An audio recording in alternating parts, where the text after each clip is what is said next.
Hey, everybody. Sorry I was late. Sorry I was late. Welcome back. Welcome back.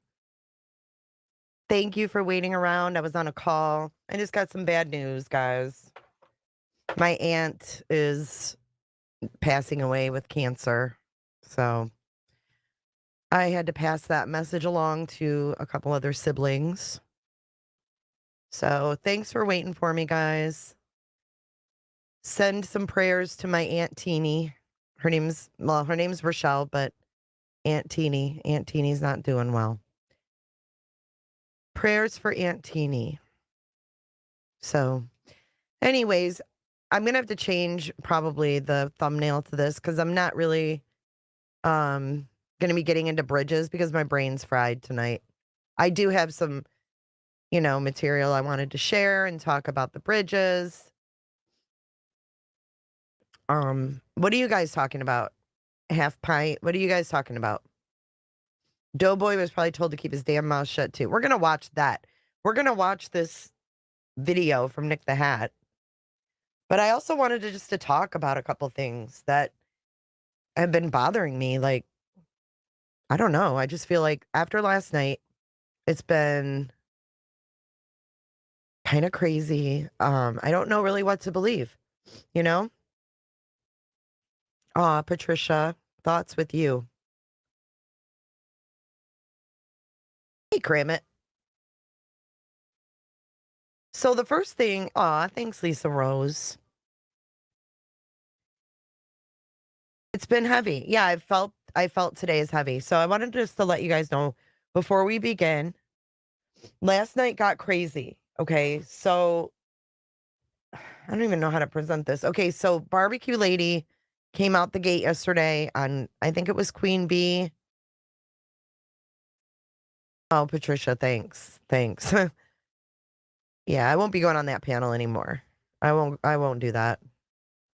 Um, but anyways, Barbecue Lady was on, I think Queen and I don't know where else. But anyways, she said that I think it was on the live last night. She said that Mr. Jones, Seth's coworker, was under investigation for time clock stuff. No, nothing's wrong with the case today, Striker. It's just me. I'm just burned out.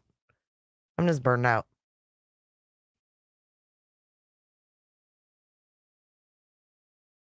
So anyway, Mrs. Jones texted Barbecue Lady last night while we were live, and she's like, "Who gave Mrs. Jones my phone number?" Blah blah blah. But she never said what Mrs. Jones said.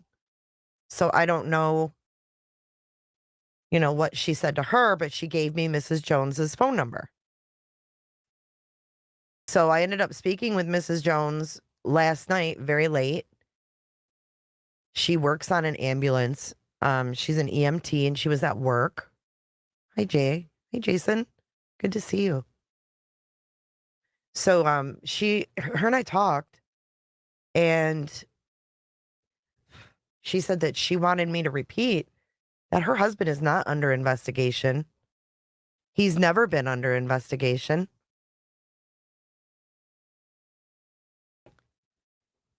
He is retired military. I mean, they're distraught about these rumors, from what I could tell. Um, she's just like, I can't believe this. Like, we're here for Sebastian. Like, we are here for Sebastian. We want Sebastian found. We're not here for the drama. We're not here for anything else. So I don't know where she didn't say who her source was. And that's dangerous to me. And I can't roll with no sources on something like that. So I'm not real pleased that it was I was streaming it and that happened, but I had to explain to her because when she was coming to my live stream, she didn't know that I was streaming TikTok. She was thoroughly confused. She thought this was my panel and that I was live. It was a mess. It was a mess. Whoops. It was a mess. Why did So I felt really bad. She's like, my husband is retired military. I mean, they sound like a very professional couple. She said she doesn't even know Terri Lynn like that. So Terri Lynn kind of made it appear to me like she was like bestest friends with these people, and apparently they aren't. I do think that Terri Lynn was contacted about it. I don't know what else happened.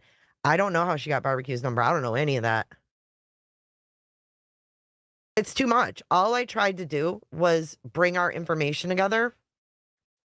I couldn't even I don't know, man. I was frustrated. I was frustrated because it kept pausing. You guys were trying to watch. I was trying to, ask questions. And apparently my questions are annoying people on the tubes. So I don't know what in the hell's going on, but I'm just, I'm over it. I'm over it. It is too much. So look at this. Okay, so there was a TikTok girl on Queen Bee's panel today, right? TikTok, you don't stop. For some reason, this girl came up. Here, I'm going to show you. For some reason, this girl comes up, this Kayla from TikTok. Hi, Cheryl T. I know. I am tired. I took a nap, but I know, Vivian. We're just gonna talk tonight. We're not getting into all the bridge theories, but didn't she say in the last chat last night? No, about my bestie? No, she said my husband, AJ.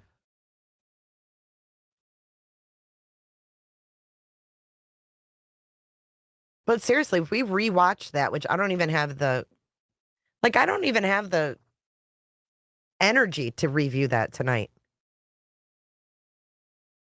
So this woman comes up, hey Pine, I love ya.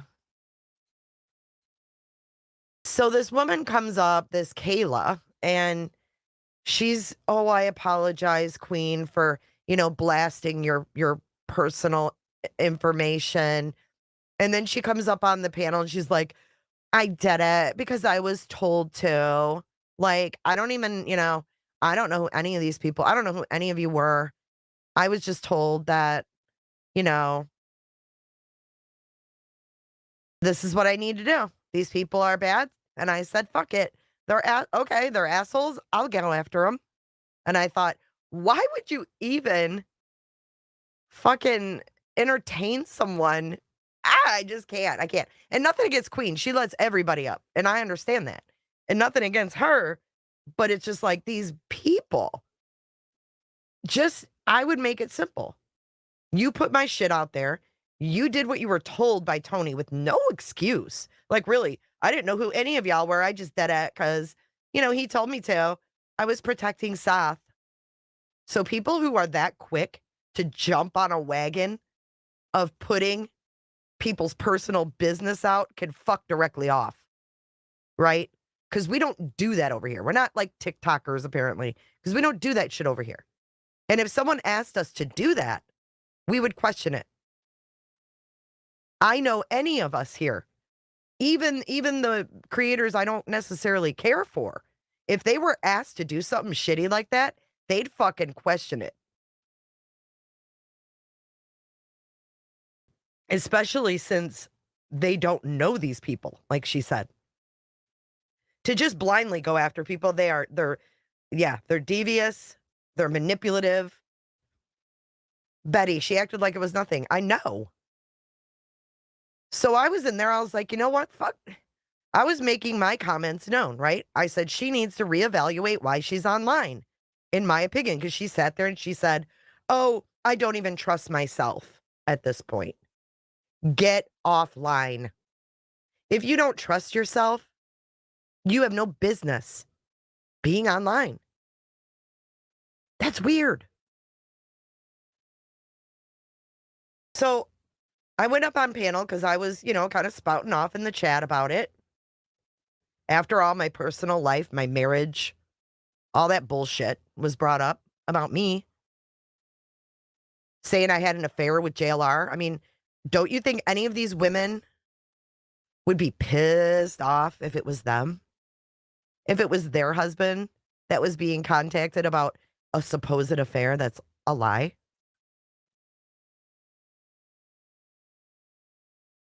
But apparently, Queen Bee's mod JP, whom I don't even know, says, I agree, Mitten Mama.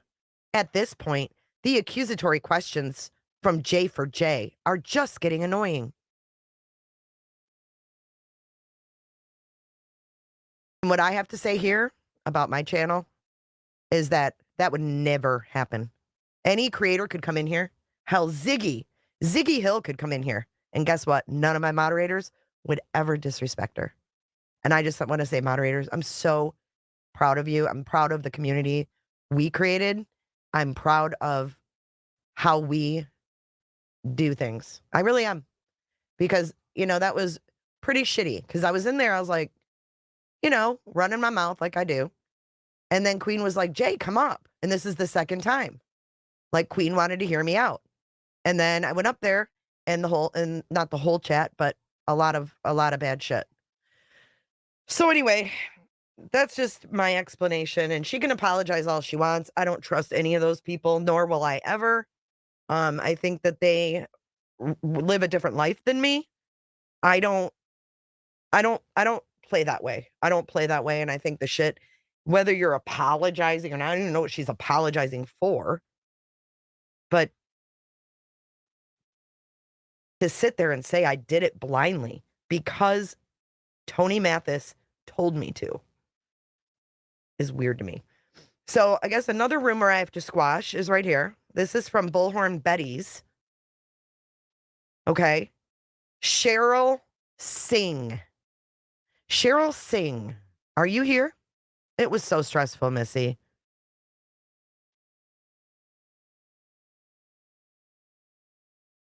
I can't stand him. I can't stand him, Captain Ganja.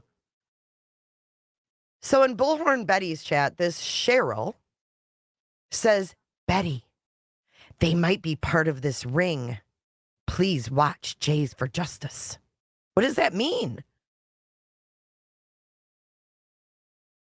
You know what, Rocco? I love you. You got a shout out from somebody the other day. Who shouted you out, was pissed at you? Nursey, you felt my stress. Oh, Beth Nelson.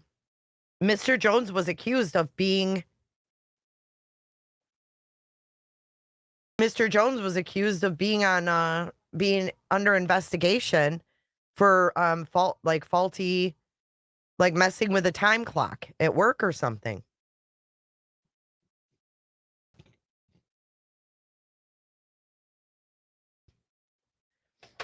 But I just didn't understand that. This ring? What ring? Like, I ain't no part of no ring. Cheryl, you need to step away from the computer. Exactly, jammers. Low moral compass. Step away from the computer.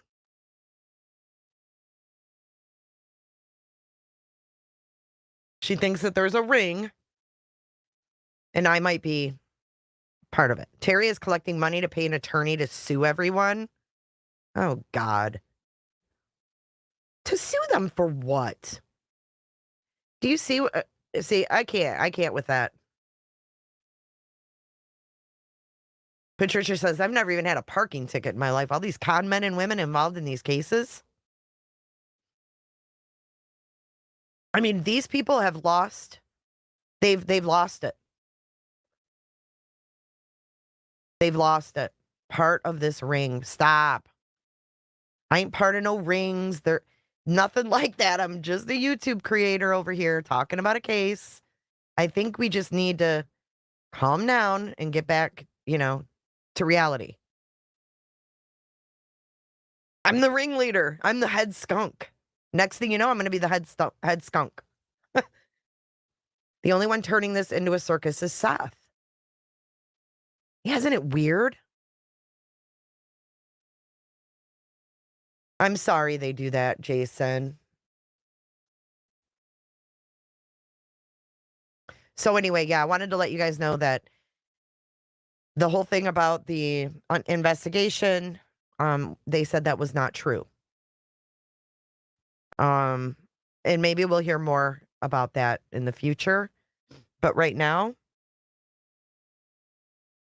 I just think that's that's fucked up, man. I graduated from head cooter to head skunk cooter. I want to read some of your comments. I want to know where you guys stand too. I honestly think on the daily it can't get any more crazy, and then a bunch is like, hold my beer. Yeah, like this case can't get any weirder. I'm the godmother of the ring. His wife was so nice, Mai. I have to be honest. She she was really nice. And the reason that she was pissed was because she heard barbecue make that as a statement. So she was mad. And I have no idea how she got barbecue's number. I mean, barbecue numbers are numbers. If someone got my number, I wouldn't be shocked, right? But she heard that statement. Did she cover it this morning? I'm gonna have to watch it. But she was really nice. Like, at first, she's like, "You know what? I'm not talking to you." Like, I gave her my Google Voice number, and she's like, "I'm not talking to a hotline." She was like, "I'm not doing this. We don't wanna be involved with drama. We just want we're standing by Sebastian, and the reason we stood by Seth was because we were standing by Sebastian." Like, she goes, "You don't know what it's like to put all this effort into searching for this boy and to come up every time with nothing." What do you mean coaxed, Choco? Hey, Spivey, good to see you. Yeah, these rumor cooters, it makes things messy. So, I mean, I'm just going off what they said. I don't know why that accusation came out the gate. I don't know if it was I don't know why it was. I don't know. I'm not questioning it. I'm just telling you what I found out. Mrs. Jones was extremely nice. Extremely. Nothing like Terri Lynn. Like, she's a professional, she's an EMT. I mean, they sound like they're hard workers. She's working an 18-hour shift. I mean, I just don't see these people being involved with some kind of bullshit for Seth. I just don't see it. No, I haven't seen that. On what? News Nation? He said she's a detective? Betty? Most panels don't allow mean comments in chat about panel guests either. Right, Georgia. A lot of them don't. They shouldn't. They shouldn't, in my opinion. But it happens, I guess. But moderators, oh my gosh, I would cringe if my moderators did that. My moderators would never do that. I just want to say, like, I just know they wouldn't. But how are questions? How can you make an accusatory question? I can see accusatory statements, but if I'm asking a question, how is it accusatory? See, I think people just don't like you, and they do that shit. They make comments like that because I thought my questions were perfectly fine. I was asking her questions about Tony and why she fucking did this, you know, without thinking. I don't think that's accusatory at all. I mean, this girl, without thinking, just admitted that she went after and searched up all these people because Tony told her to. And then she sent all her info to Tony. So Tony has all these little worker ants. So his hands are not dirty. It's sick. So they lied to Granny watching. She is not the chosen one. You are? Oh, she's still the chosen one. I'm just the head skunk of the ring. Choco, why wouldn't barbecue talk to Mrs. Jones? I don't know. Yeah, I agree. Potato. She says, if you can't hold your tongue and keep your personal feelings to yourself about people in chat, maybe don't be a mod. I was trying to put the pieces together. That's all I wanted to do. It's the only reason I went on freaking TikTok. Do you think those were Sebastian's pants? Did they have any proof? This is big if true. I I don't know. I don't know.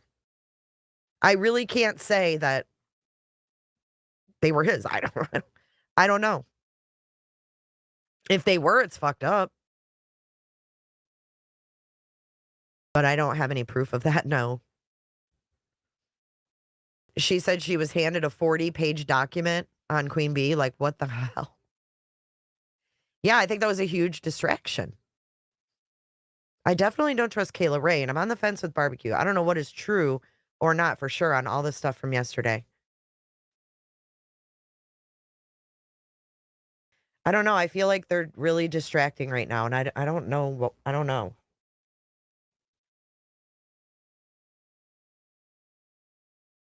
I'd love to see Tony thrown in jail, I pray for it. Jay and I have talked shit to each other, and I'm still not banned here. Mimi. I find that Riley chick and barbecue shady as fuck. That Riley thing was fucking weird.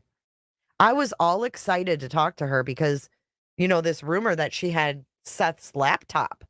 And then she's like, no, no, I didn't ever have his laptop. How would I be able to fix the laptop?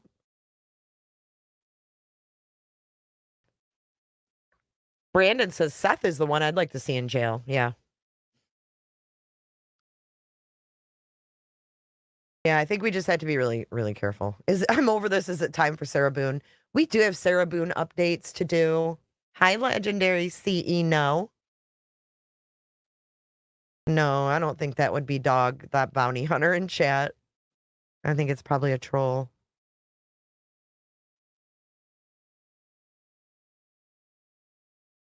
Did you? Yeah, JR, wasn't it?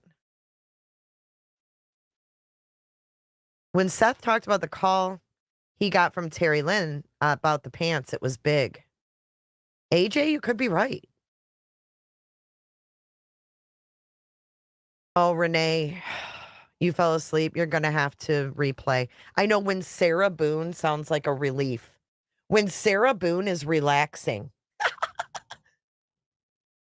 On a good note, Barbecue got the live that someone screen recorded about the pants. Where is it? Where is it? Did she post it? Because she also said she was going to put something up about Terri Lynn, like a 3-hour call or something. But I don't know if she's putting it on TikTok.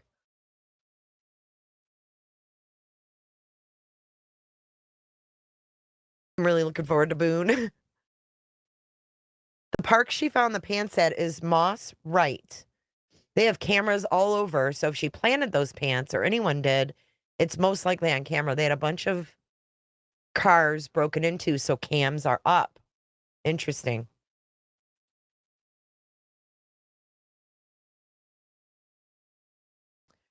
Dog the Bounty Hunter. Again, I'm here to talk first. Please reach out to us on our website. I need to ask you some questions concerning this situation. I've already spoken with Seth. All right, dog, I'm on it. Dog, I am on it. Nick's live was weird as hell. He had tape over his mouth and some other guy talking I couldn't watch. I haven't seen it. Seen. Jay, now that you heard more from the tickets and you have more pieces, do you have a theory as to what happened to Sebastian? Nope. That shit didn't help me one damn bit. I'm going to be honest. It was Hong. May I have an email? Sure, dog. You can have an email. The mods will give it to you.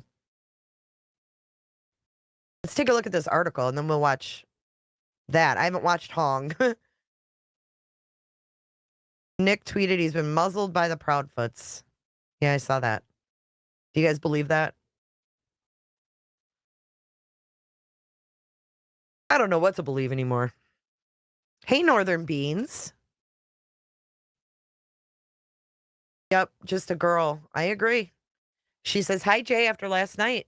Then what I just watched from Queen Bee earlier and what that person was saying, I really think they're all trying to distract. This shit is extremely sus." It is.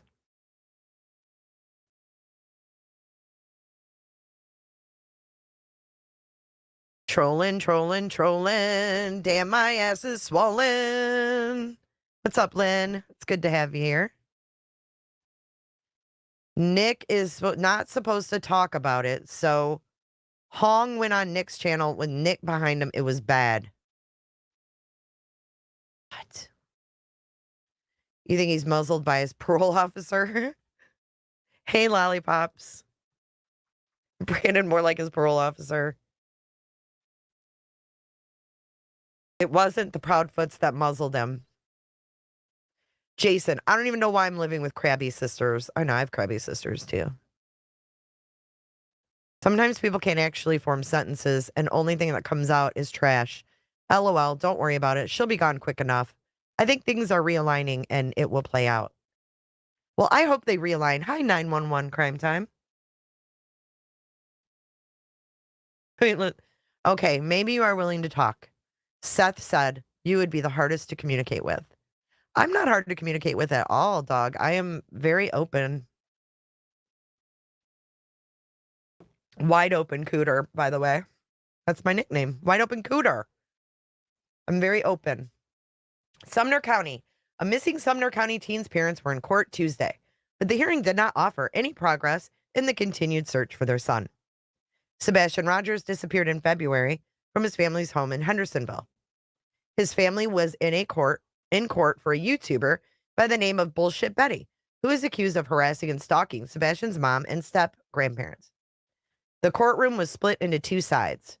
A news crew was inside the courtroom and observed the YouTuber and Sebastian's bio father, Seth Rogers, on one side. Meanwhile, the missing teen's mother and stepfather, Katie and Chris Proudfoot, and step grandparents were on the other side. In the original temporary order of protection, Terry Senior Bowersox wrote that we read all this already.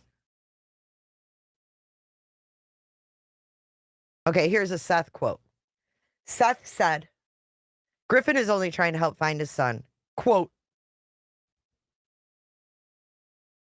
No, he didn't call, no. He didn't call Betty a detective. That's not what he's saying. We have a detective that was apt about having someone arrested. So he's talking about the detective in the case. He's saying that this detective wanted so badly to just arrest someone that's using their voice and their platform to get his son's name out there. And that this detective wants to infringe upon her First Amendment rights. Then Seth explained, I am a deputy sheriff.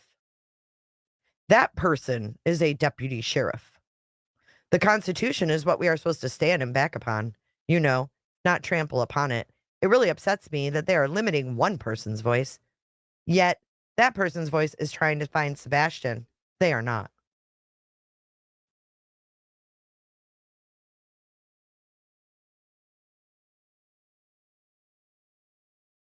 Arrow, I would not make the 2 a.m. girl team. I asked too many questions. I would never.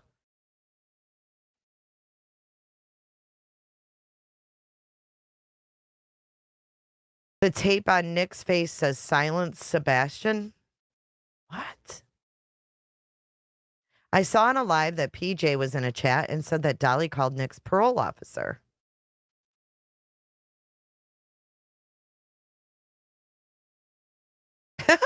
Michelle? Keto Kim, I love your show, but I couldn't hang for that live. I don't trust any of that. Well, I did it because, look, she doesn't break down from pressure. I did it because I wanted to put our information together because when we got on the phone yesterday or whatever day Barbecue and I got on the phone, we started talking about, all these stories and And we were like, why don't we just do this live? Because we're going to talk about all this anyway. And then I don't know, man. It just didn't go like I thought it was going to go, I guess. Can dog call in? Hang on. I'm behind on chat. I'm sorry. My team can't find any other way to communicate with this individual. What individual, dog? What are you talking about? Dog wouldn't come in here and talk riddles.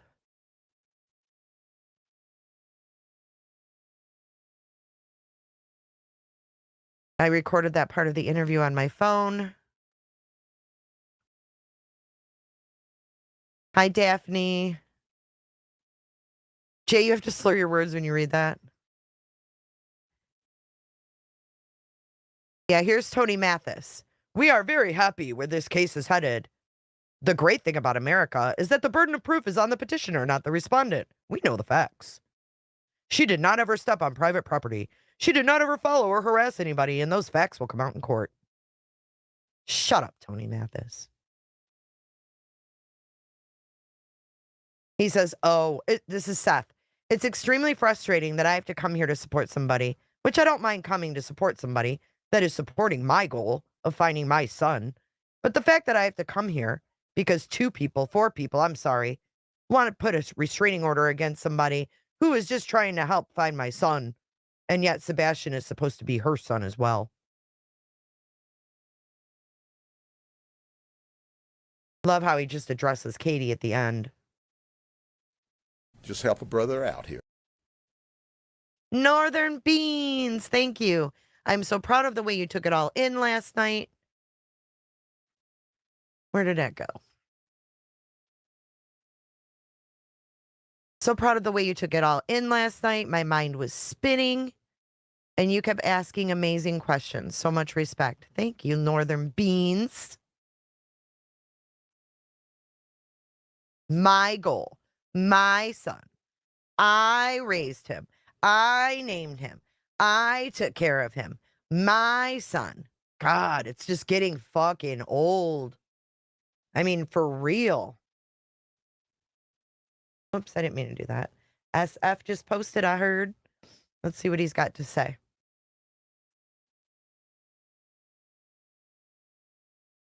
Oh, shit. Okay, SF investigates. We know he's in Tennessee, right? He says, I'm not searching. Hold on a second. Let me do. See, I hate how these banners cover it up. How do I make it so it doesn't do that?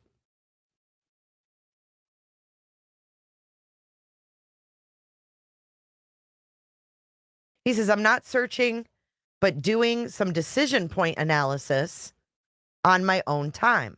Being on the ground does change my search area somewhat. These 3 videos explain why. This is based on SAR R only and allowing investigators to explore abduction and foul play possibilities. So he's got 3 videos. Let's watch them and see what he says. Smarty Hardy, welcome in. I wouldn't be surprised if Seth has his son hidden away. It seems like a big scam to me. I'm sorry. Don't be sorry. We've all thought of that. Our minds have crossed to everything. So let's go back and watch this sound. So this is kind of a reverse angle of the way he may have come. This wasn't all leveled completely. It was much more of a construction zone, but if it comes down through this area, and then we know this is the retention pond that Max the canine went into. It's now empty, but let's say it does hit that. Then he's got decision point, right? Which way to go. The cemetery does have his, grass, and there is a cutout right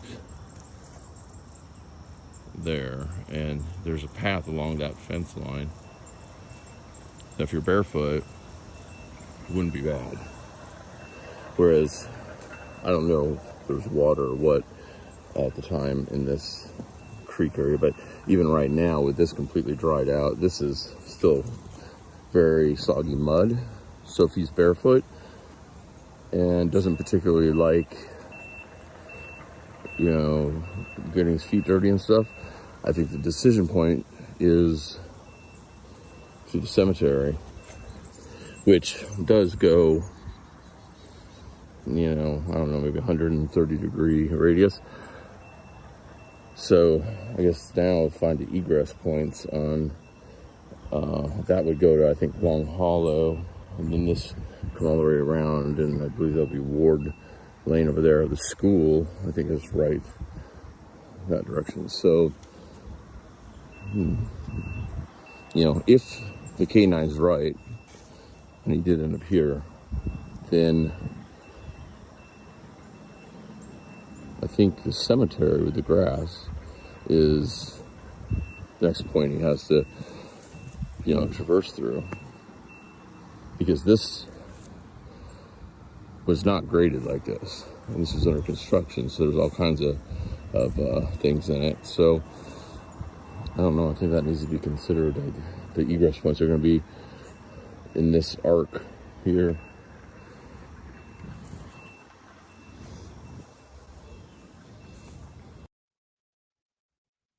All right. That looks, yeah, I agree. It looks a lot different than what I thought too. He's got another one. Here we go. On the flip side of looking down from the retention pond, so there's a school. That's interesting, Debbie. The cemetery will be all grass. You can pop out here. So again, no shoes, let's say. And then you cross the street and you have these fields. Again, no shoes to be okay. And then when you do get to the hillside, you know, in very short order, there isn't like appealing, I guess you could say, type of like formations that if you just wanted to hang out or whatever could be appealing. No, I realize that this is daylight and it should be at night, but you never know if he's seen this area before, I guess, since the school is right there. But as far as, you know, decision point, like if you're doing decision point analysis with no shoes, this does kind of make sense, because this would not be, you know, a bad walk. Now, again, you got to figure why in the first place. But then again, we see this with autistic music children all the time. So I don't know. The hillsides here are pretty. There is like, they're not caves, but they're definitely built in the middle of like caverns or whatever.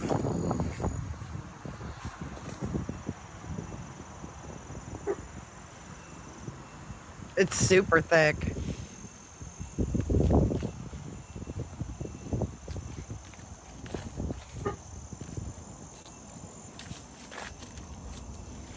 See those caverns all in there?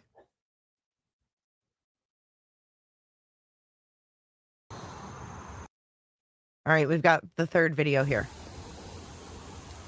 So again, this is an example, you know, right over the grass field, and it turns into this, you know, terrain. Now, I don't think a person without shoes can go too much further in, but for example, like I can see there's a hidden, there's a cave, you know, right there. We're not looking at it with binoculars. I can see it's somewhat deep, and I think there's more of them right around here.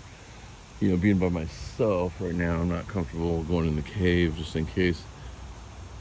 But if I get someone to search with, definitely would do that. I assume they've probably, would hope they've been checked. Seen some flagging tape, which makes it look like search and rescue was in the area, but I don't see a lot of it. So you never know.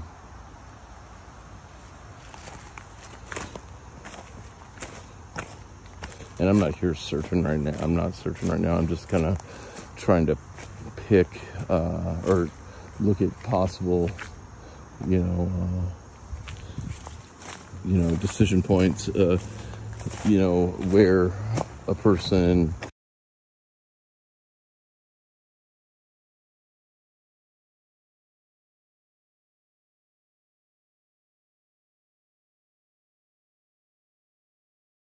would have to make a decision to do something, and what would be probably most logical or path of least resistance.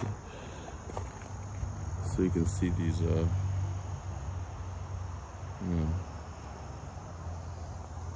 we're still very close to, I mean, that's the school right there. So, Creek Town, dude. So it kind of does change my search area a bit based on being out here and seeing all this.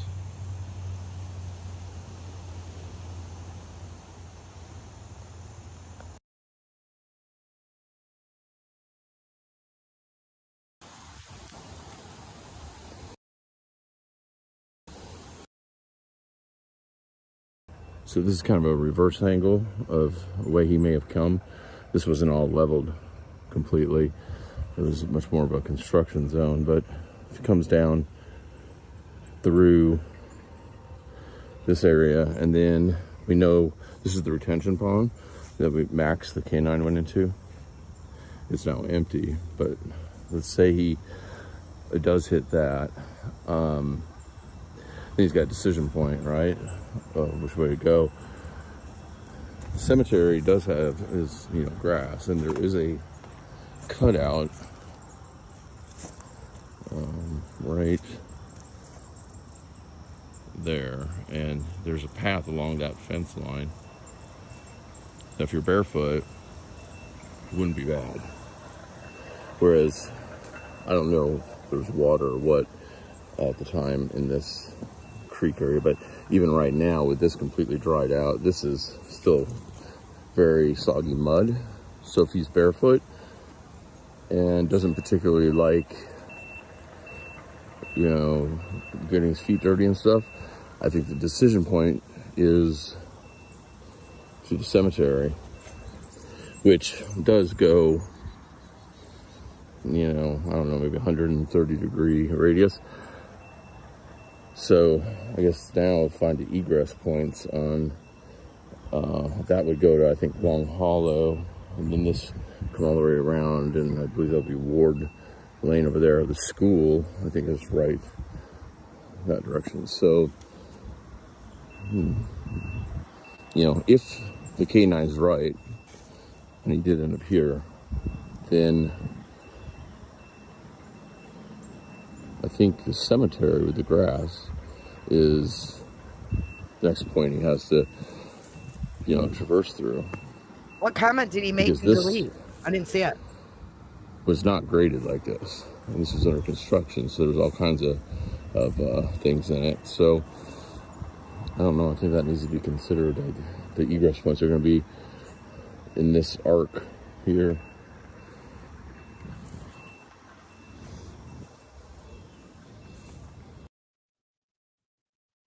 Oh, you did? Okay. I didn't see it. I was just wondering. Listen, I want to throw something by you. Him bringing this up brings me to something that popped in my head. I want to run a theory by you guys real fast.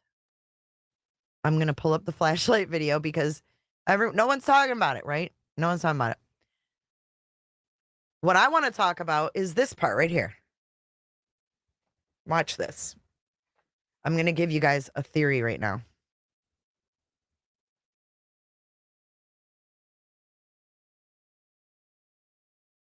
Hold on, let me find where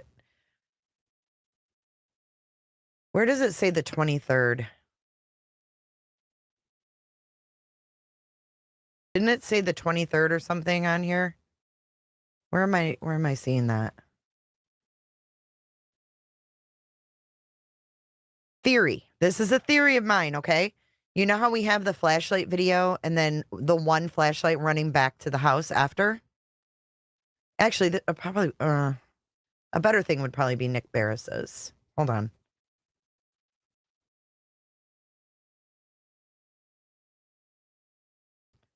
You know how the flashlights, when they showed him, when Nick showed him, he's like, you see 2 light sources.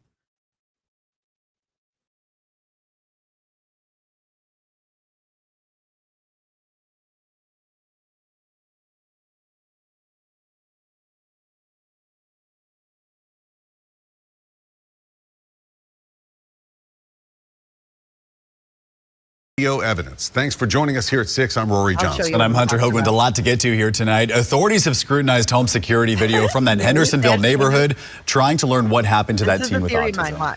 Now you can take a look for yourself. Our Nick Barris obtained video that appears to show 2 people near Sebastian's home the night his parents say he disappeared.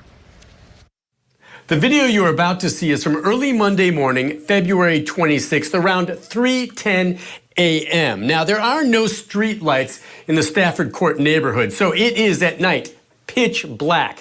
What you will see here are these 2 points of light believed to be people with flashlights in the area around Sebastian Rogers' Hendersonville home. It is believed Sebastian left his home barefoot and with a flashlight sometime overnight. Since his disappearance, authorities have reviewed security video from homes in the neighborhood looking for clues. We have had several clips that have come in. And this one is getting the most attention, showing signs of activity around Sebastian's home the night he disappeared. You see 2 light sources. Okay, see the 2. Watch this. What do you mean Chris debunked it? Yeah, Chris told us it's a garbage truck. It's bullshit, Stormcat. This is not a garbage truck. I don't know why Chris is hell-bent on it being a trash truck, but it's not. This is not a trash truck.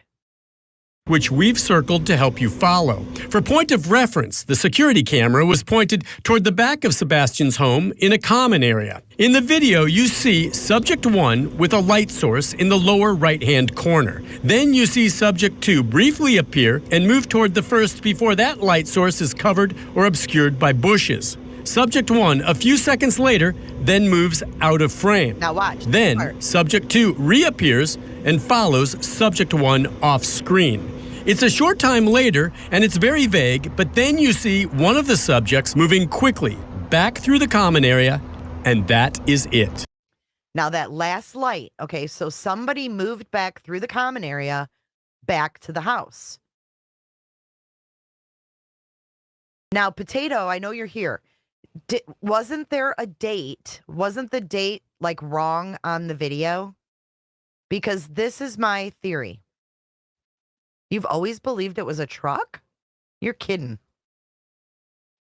You believe this is a truck? Off screen. It's a short time later, and it's very vague, but then you see one of the subjects moving quickly back through. So, okay, so there's a light source that is kind of not as bright. So, I'm thinking this. Oh, yeah, Chris is adamant. He even got with Gray Hughes and made a video about it. Yes.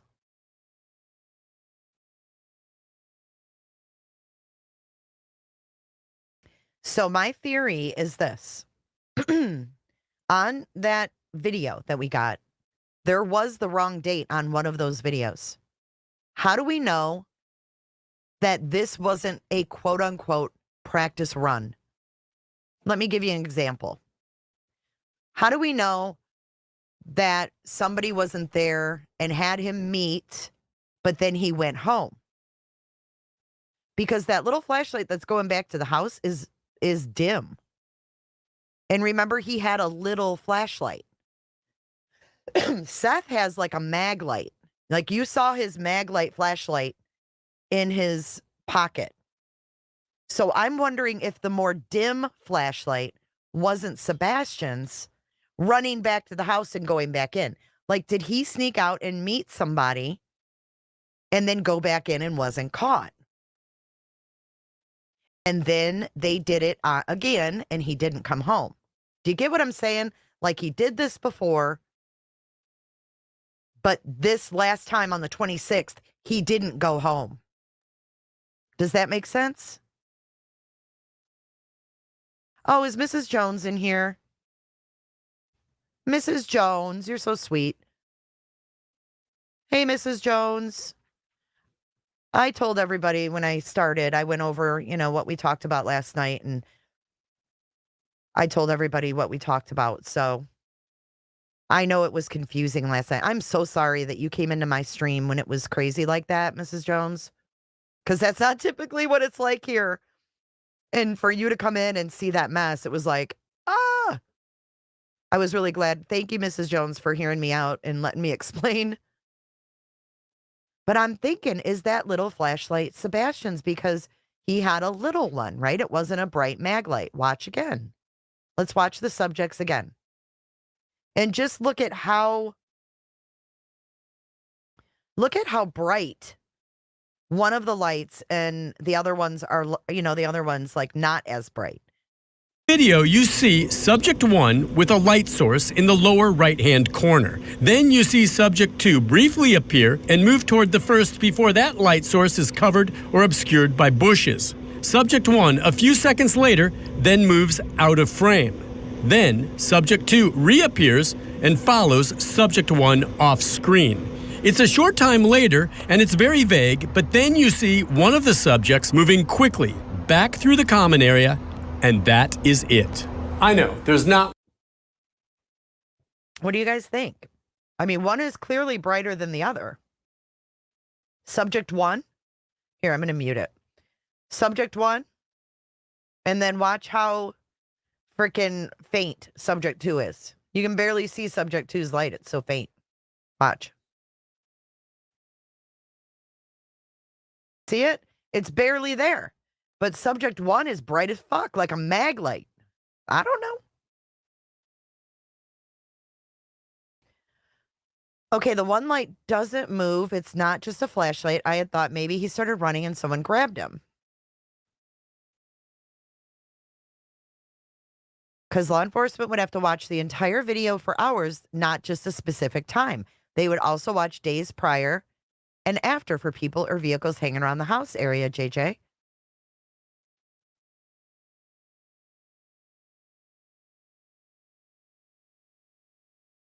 Katie leading Sebastian to Chris, or someone is my theory, says Stryker.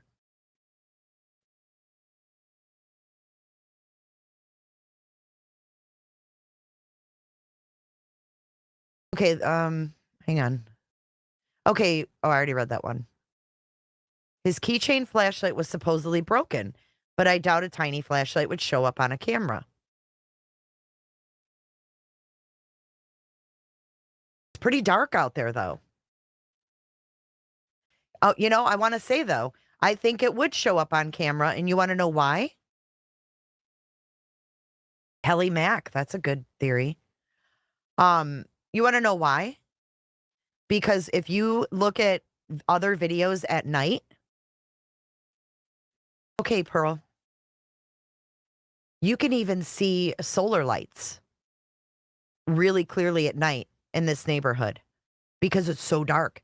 There's not any street lights in there.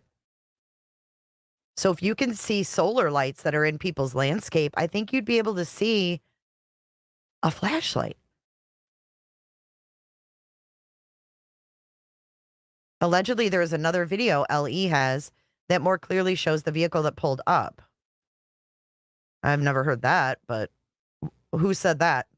You guys have to be careful, man. There's some YouTubers that are in people's pockets. You got to be careful. It's funny that Seth said, only thing under Sebastian's bed was a flashlight. Right, maybe they went out and did stuff. Maybe they hung out together. Because Seth said Sebastian was an insomniac. Someone pulled in and backed out. Yeah, but we couldn't see the video. And we don't know what LE has. LE probably has tons of clips. Moderator says public would be notified if it's a person he left with because it's safety for the public until the person is known. And whoever had this video. It would have been put out by now with all the drama. Ah, Kelly, thank you. Katie, in her own words, said what? His flashlight was missing. His mom knew what was missing.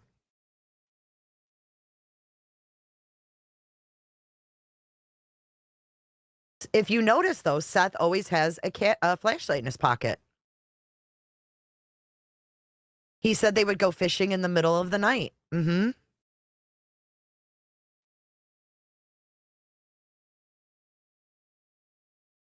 Of course, Pearl Girl. I don't care if you have money or not. I see this shit when I try to fall asleep at night. So many possibilities. It's crazy. Well, it popped in my head because let's pull up that video I have again. And I'll show you what I mean about the dates on there. I think you think he left intentionally with willingly and no intentions of coming home. I don't know if I can get down with that. Because Sebastian seemed, well taken care of. He was dressed nice. I mean, oh God, I sound like Terri Lynn.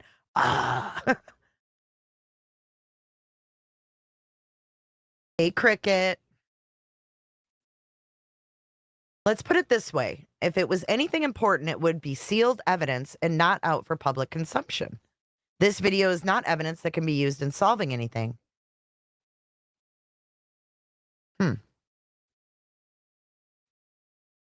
Someone could have had shoes for him, though.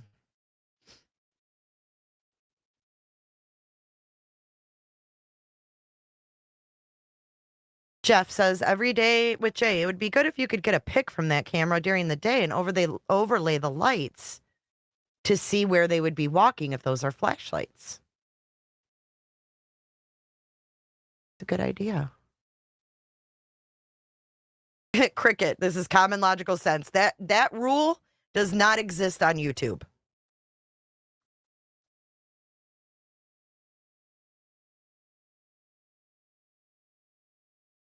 That Thursday before was the 23rd, and Seth said that was the last night he saw him.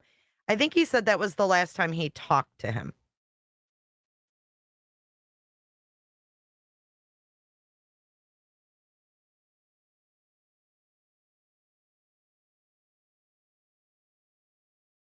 From what I've been informed, you are in people's pockets. Be honest with your viewers. You and your corrupt mods are on our radar. Enjoy your night, Jay. I love you too, Cricket. I think he intentionally left to meet someone and was lured. He planned to come back to the house. He was tricked or wanted to leave. Teenagers sneak out all the time. If I was Sebastian, I wouldn't want to be in either one of these homes because all the chaos going on right now with him missing, the bashing from both sides. I don't think the Proudfoots are bashing, though. Like, to be fair. Mrs. Jones says, yes, Seth still has a job. Sorry, I don't know how to tag and keep up with the fast chat. You're good, Mrs. Jones. Seth might have said, Sebastian, we're going to do some night fishing. Come on, buddy. Meet me outside. At 15, I used to sneak out to the barn to play with my puppies after my parents went to bed. Aw, Snazzy, you're so innocent. At 15, I'd sneak out to drink beer. Sneaking out to play with your puppies is so innocent. I was hell on wheels. If they think it was a person taking him, it would be told to the public. Maybe not complete video details, but yes, it would have been told he left with a person. Absolutely would have. So, subject 1 kind of moves a little quick, yeah. But we don't know if this is sped up either. Like, we don't know what speed this is on.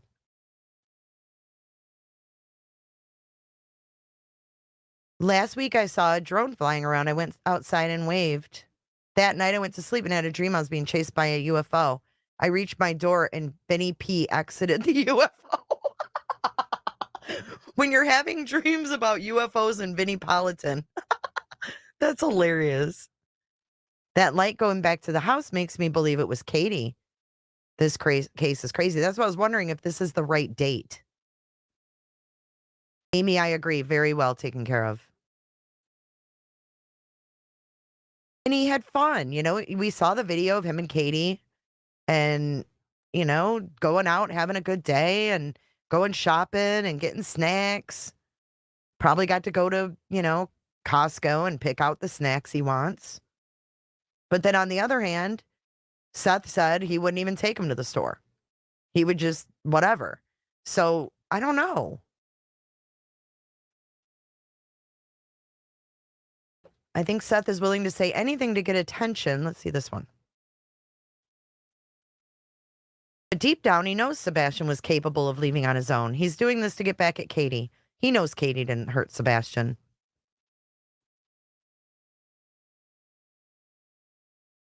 Yes, after he finished the academy, he has worked nights. Well, Lady Panther, there was a scent. Remember, they just said the scent didn't lead them to Sebastian.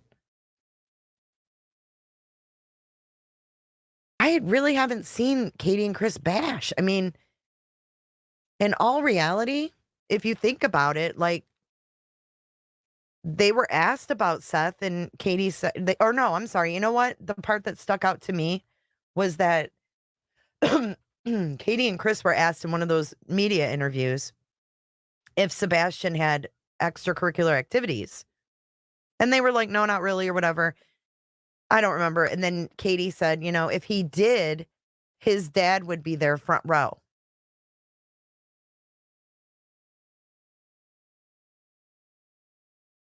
So it's like they didn't say, oh, yeah, you know, he did this, he did that in the past.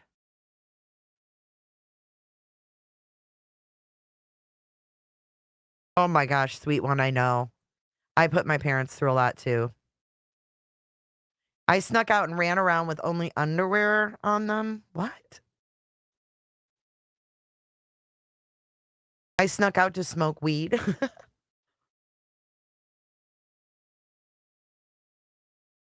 Why did he hide his money in his room? How much was it and where did he get it from? Good question, Lucy. I've never heard anybody ask that. We don't know what we don't know. Mother says, hi, Mrs. Jones. I can't keep up with chat either. You left home at 15. Wow.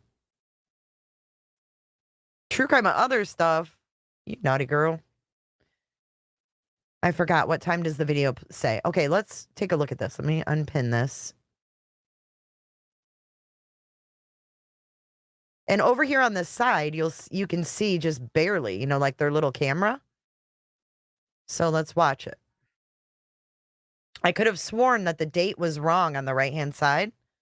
And I thought maybe this was from another date because I'm sure they would gather other days and compare them.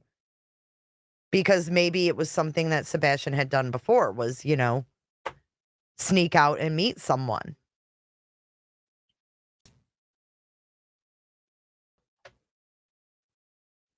This is all 3 videos that I have put together. But Nick Barris zoomed in, you know. Okay, right here you can see it's blurry. But see on the right-hand side, you can see the calendar.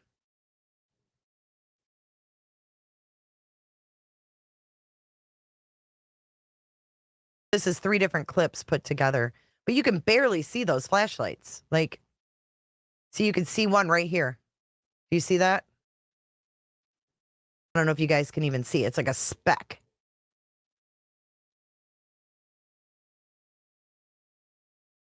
Literally a speck. You see it barely right here? That's what they zoomed in on. I hope it's not Chris and Katie. This case was well thought out for sure, says Pearl. Yeah, you would think if they knew he got into a vehicle, and I agree with moderator. I think that if he had gotten in a vehicle, unless they know or they don't, you know, like they know it was someone that they're going to be able to find out, so they don't want to put it out to the public because it's someone he knows. I don't know. Maybe, I don't know. Jay, Sean told Seb, Mommy doesn't want to love Daddy anymore. In my opinion, Sean could have easily brainwashed Sebastian. Mommy doesn't want to love you anymore.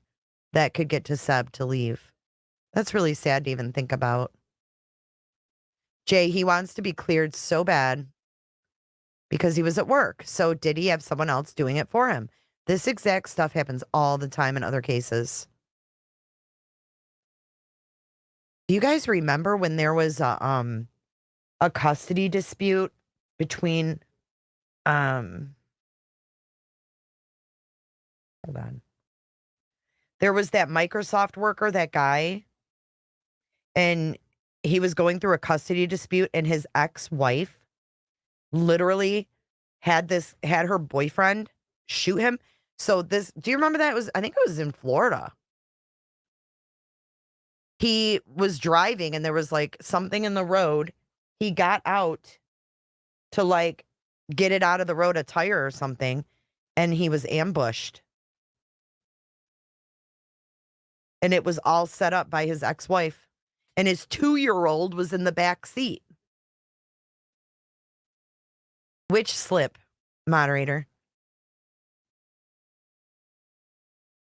Ever heard of the Connor Jack Oswalt case? 16-year-old autistic teen found 3 years later at a gas station. He traveled over 700 miles away. I've heard of that case. I didn't know his name.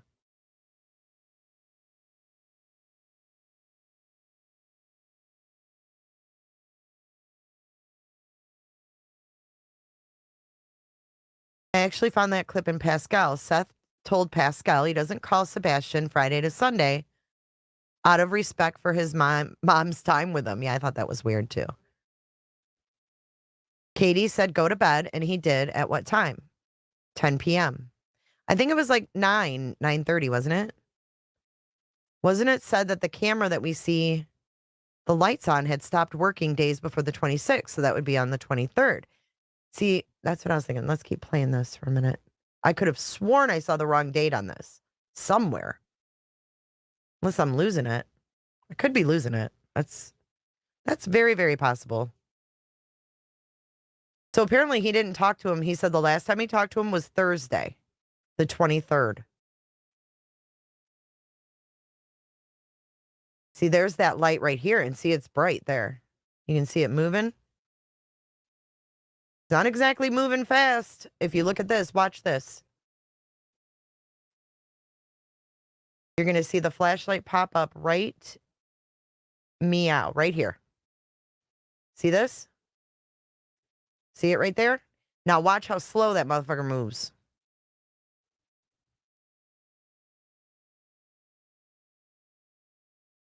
Not exactly moving fast. If you watch that light, it's standing there.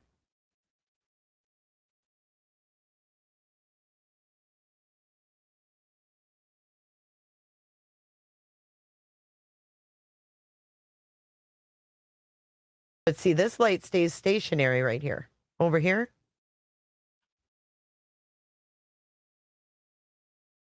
Maybe I'm just losing it about that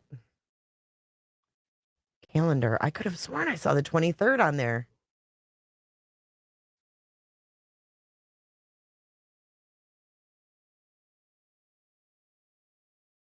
I don't know. Maybe I'm losing my mind. You can see right here, though, that it's red on that Monday. And then over here, see that green for the calendar on the left here? See that? Let me catch up on chat. I'm so behind.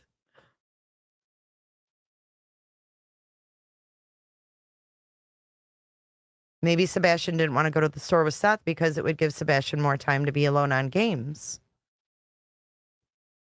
I have not heard the Proudfoot say a nasty thing about Seth. I haven't either. I never flip the script much, but I have on this case. It's hard for me to change up. I sure have on this one. Pearl, I'll be interested to hear what you are thinking. Crystal thinks Katie and Chris are red flags everywhere. CP did tell him to go to church. I think he was telling him, like, to get right with God. Boys are usually mama's boys. I really can't see Seb wanting to leave his mama ever. Forever. Especially with all the trauma, divorce, and the fact that Seb and Katie were together 24/7 when Chris was gone.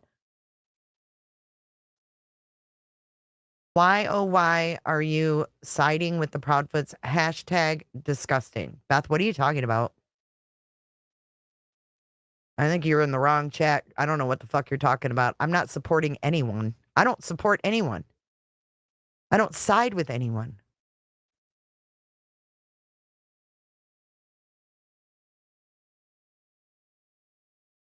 If you look at the videos of Seth searching, some of them show him with a flashlight.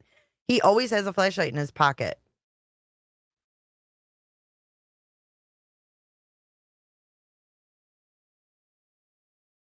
Does that neighbor always have 1,000 cars in his driveway? I guess so. Sebastian was in Clarksville with Seth the weekend before he went missing. Not sure why people say it was 3 weeks since Seth had seen Sebastian. Sebastian was with him every other weekend. Sebastian was in Clarksville with Seth the weekend before he went missing. Okay. So he had him the prior weekend and then talked to him on Thursday.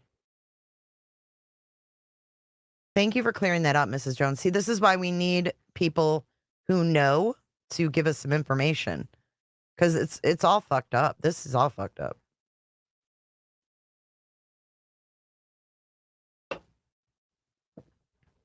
Top left corner does say 2/23/24. That's where I saw it. It's up here. Yeah. Oh my God. Thank you so much. Up here it says 23. That's right. I just can't see it because of that thing. Look up at the very top left-hand corner. Beast Ma. Thanks for pointing it out because I knew I saw it somewhere.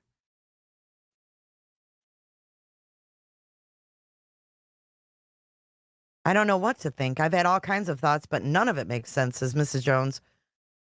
Girl, I am with you. I am with you. This has just become crazy.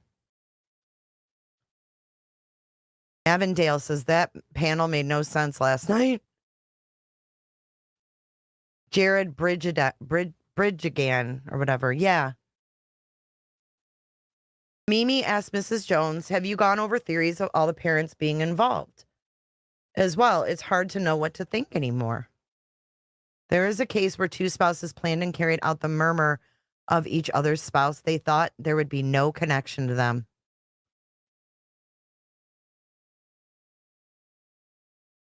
Holly Class was abducted from her bedroom and her dad fully cooperated with LE.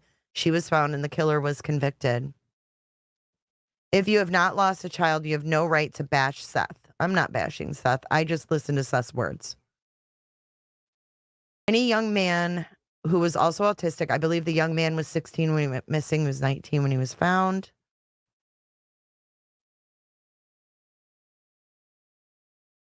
The lights are too far apart to be a garbage truck. Oh my God, I'm so behind. I'm just going to catch up. Could it be a stationary light and it looks like it's moving because of trees and wind?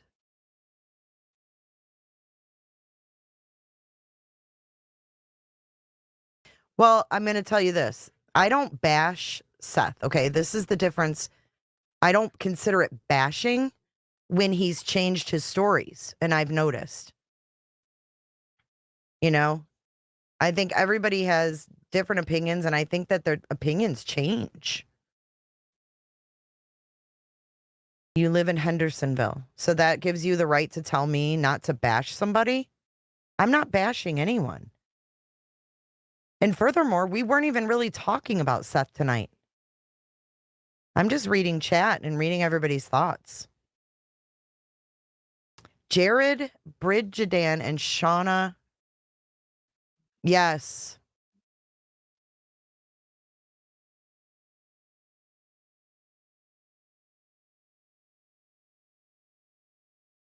I'm so sorry for your loss, Candy Wrapper.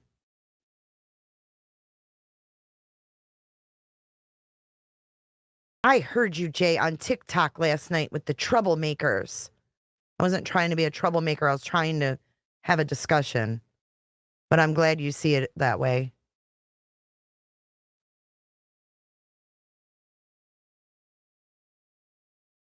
Well, I mean, I guess if he wouldn't have said that Sebastian wasn't online and didn't play games and then turned around and said, oh, yeah, he does play games, because we know a lot of kids get lured out by games. So if the police told me to, Beth, absolutely I would. I would follow whatever law enforcement told me to do, Beth Huxley. And guess what? If law enforcement told me not to search and I went and searched anyway, I wouldn't wonder who's following me, because I would know LE is following my ass. Your kid missing without a trace, and you don't do what the authorities ask of you? Grieving mother's perspective. Well, I'm sorry that for your loss, Beth. I really am. But, in all reality, we don't know what happened. We don't even know that Sebastian's deceased. So it's like, this isn't a cut and dry case.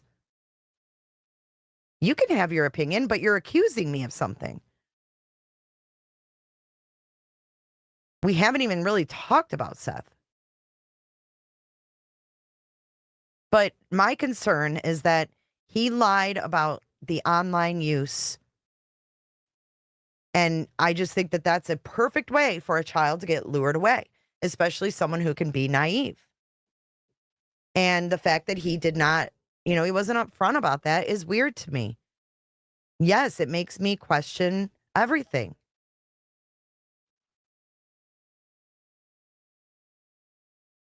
Because we have no answers. I mean, you have Seth sitting in court with Bullhorn Betty against his ex-wife. Does that sound like someone who, is co-parenting? Yeah, and talking sexually, all these weird things that we've seen. I mean, he's shown us what he's shown us.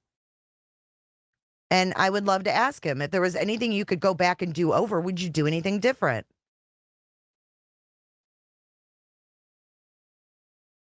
Mrs. Jones says, I do know if those pants were planted, then Terri Lynn should be arrested. I agree. I agree. So much game playing. And you know what, Mrs. Jones? I respect you for having an open mind with this. You're the first person that I've seen that knows Seth that has an open mind, that isn't, here to just, spread a narrative. I think that you and Mr. Jones truly were there for Seth because his son was missing, and you didn't think about any more than that. This is a guy his son's missing. What are you going to say? Are you going to sit there and grill him and give him the third degree before you help him? No, you're not. You're going to go help your friend. And I just appreciate that you are here. I appreciate you being open-minded, and I mostly appreciate you clearing up that crap with Terri Lynn. My best friend lives on the same street and has been in contact with mob crew. Say no more. Say no more.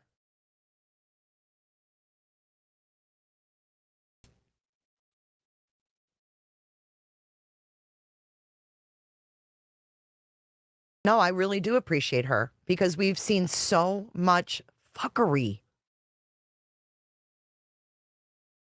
And to be honest with you, when I saw Mr. Jones out there with Seth and Jaden, I thought Mr. Jones was very respectful. He's never really been, out there putting himself out there, spreading narratives. He's like one of the only ones. That picture is also a big ass tattoo on my back wrapping angel wings. So they're with me every day. That's awesome, Candy. I'd love to see a picture of that. He totally looked Jailer in the eye. Cricket, that is such a good point. He looked JLR in the eye, and we all noticed that. We all noticed that. The date and time are off. Who says it's from that night? Well, Nick Barris did. So that's a good question. Mrs. Jones, what's the breaks like for these night shifts? Do they get like 2 breaks and a lunch hour? And how long are they? Thanks, Candy. I'd love to see it.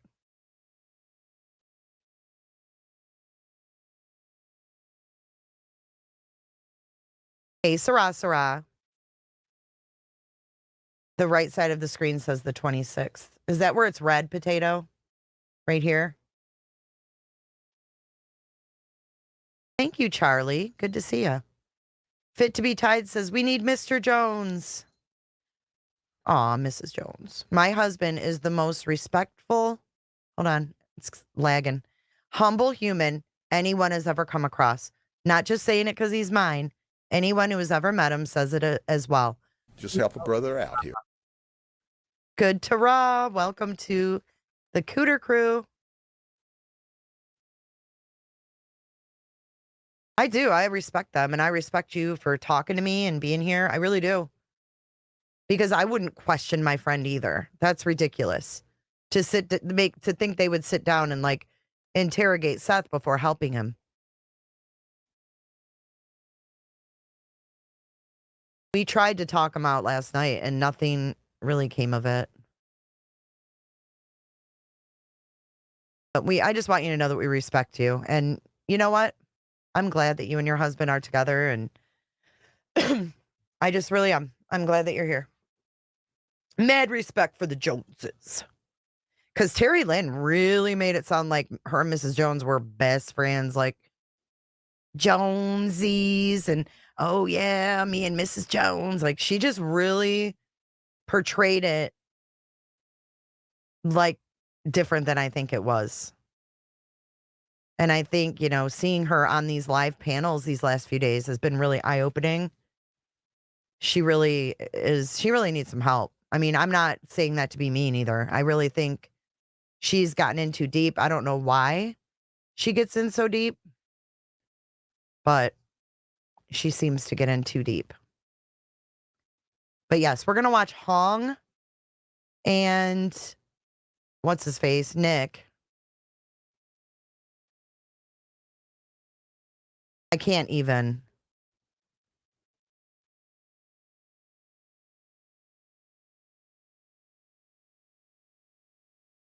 Well, if it was, hang on, if it was the 23rd ministry, then don't you think that maybe they could have done this before?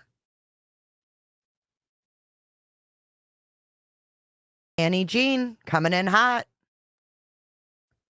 LE stopped wasting their time picking up planted evidence from Seth and his team, and Seth made an issue about it.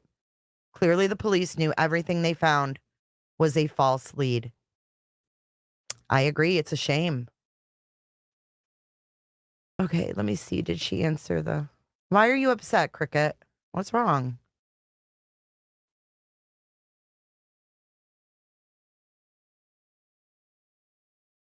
We're just chatting. I just wanted to know about the breaks. I can't see her response, though.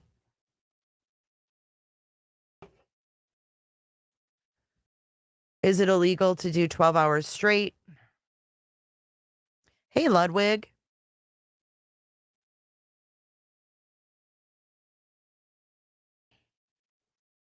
Mr. Nice Guy. Jay, this channel keeps bashing you and talking about you still. What are you talking about? Oh, she did answer. Okay. I'll look at it later. I don't want to bombard her. Okay, here we go. We're going to watch this Nick and Hong video because I haven't seen this yet. 20-minute break, but it's rare. They're lucky to get 20 minutes? Damn.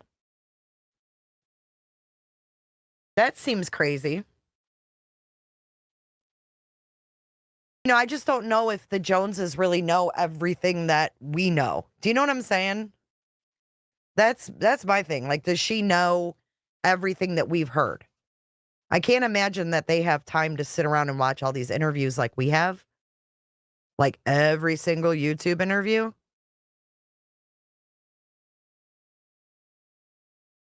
So I'm not even sure what they know about this whole debacle anyway.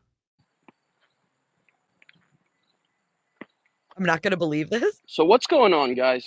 My name is Hong, and for those of you that followed us since like the beginning of last year, you may have heard of me, and I'm Hartley Live, right? So if you guys follow the case and you guys know that Sebastian's been missing since mid-February, and it's getting escalated lie after lie. It gets bigger and bigger.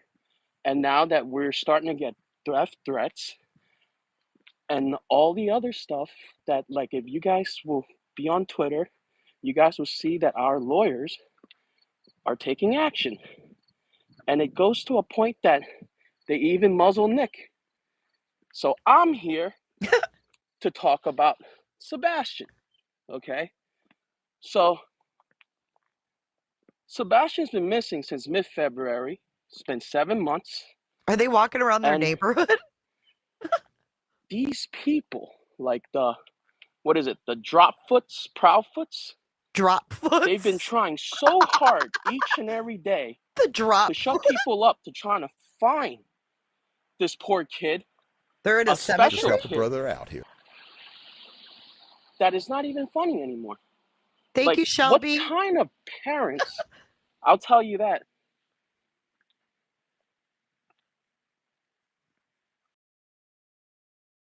And these, like, what kind of parents will just don't really care about their son, right? And the reason I'm doing live here today, because these are all the TBIs, tips that's going in today, right? About Sebastian, they're The all done. fuck? Like there's nothing. They have nothing. No one has anything. And as we're coming in trying to help, you have a stepdad and a mom trying to stop each and every one to help, let alone even step foot in town, trying to even search. And they're here lying, saying, oh, like, we can't go and help find the kid that's lost. Like, use your common sense. What do you mean you can't go? She was here yesterday, Put what? Crimson Moon. $1,000 on a poster? Oh, I'm sorry, a big billboard to say that your kid's missing. $1,000 will only last for like one day. With all due respect, my shoes cost more than $1,000. So you're telling me that your son What? is worth less than a pair of sneakers? Yes, Like, yes, tape over his mouth. this is getting out of hand. Like, if you want to talk about it, let's come out. Let's have you guys come out and talk about the day that Sebastian went missing, the little light show that you guys have at the house, that you guys were walking around in flashlights. Let's He goes talk about after that. Clue?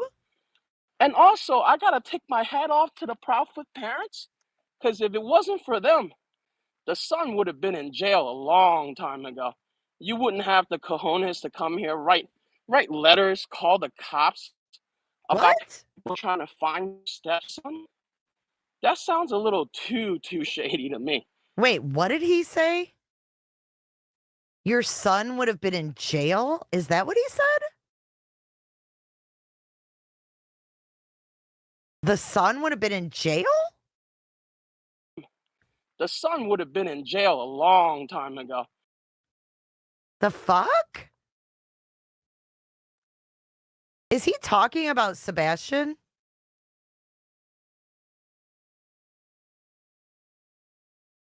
Oh, Chris Proudfoot. Okay.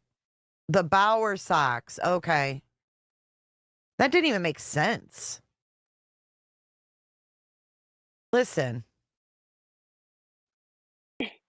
If you want to talk about it, let's come out.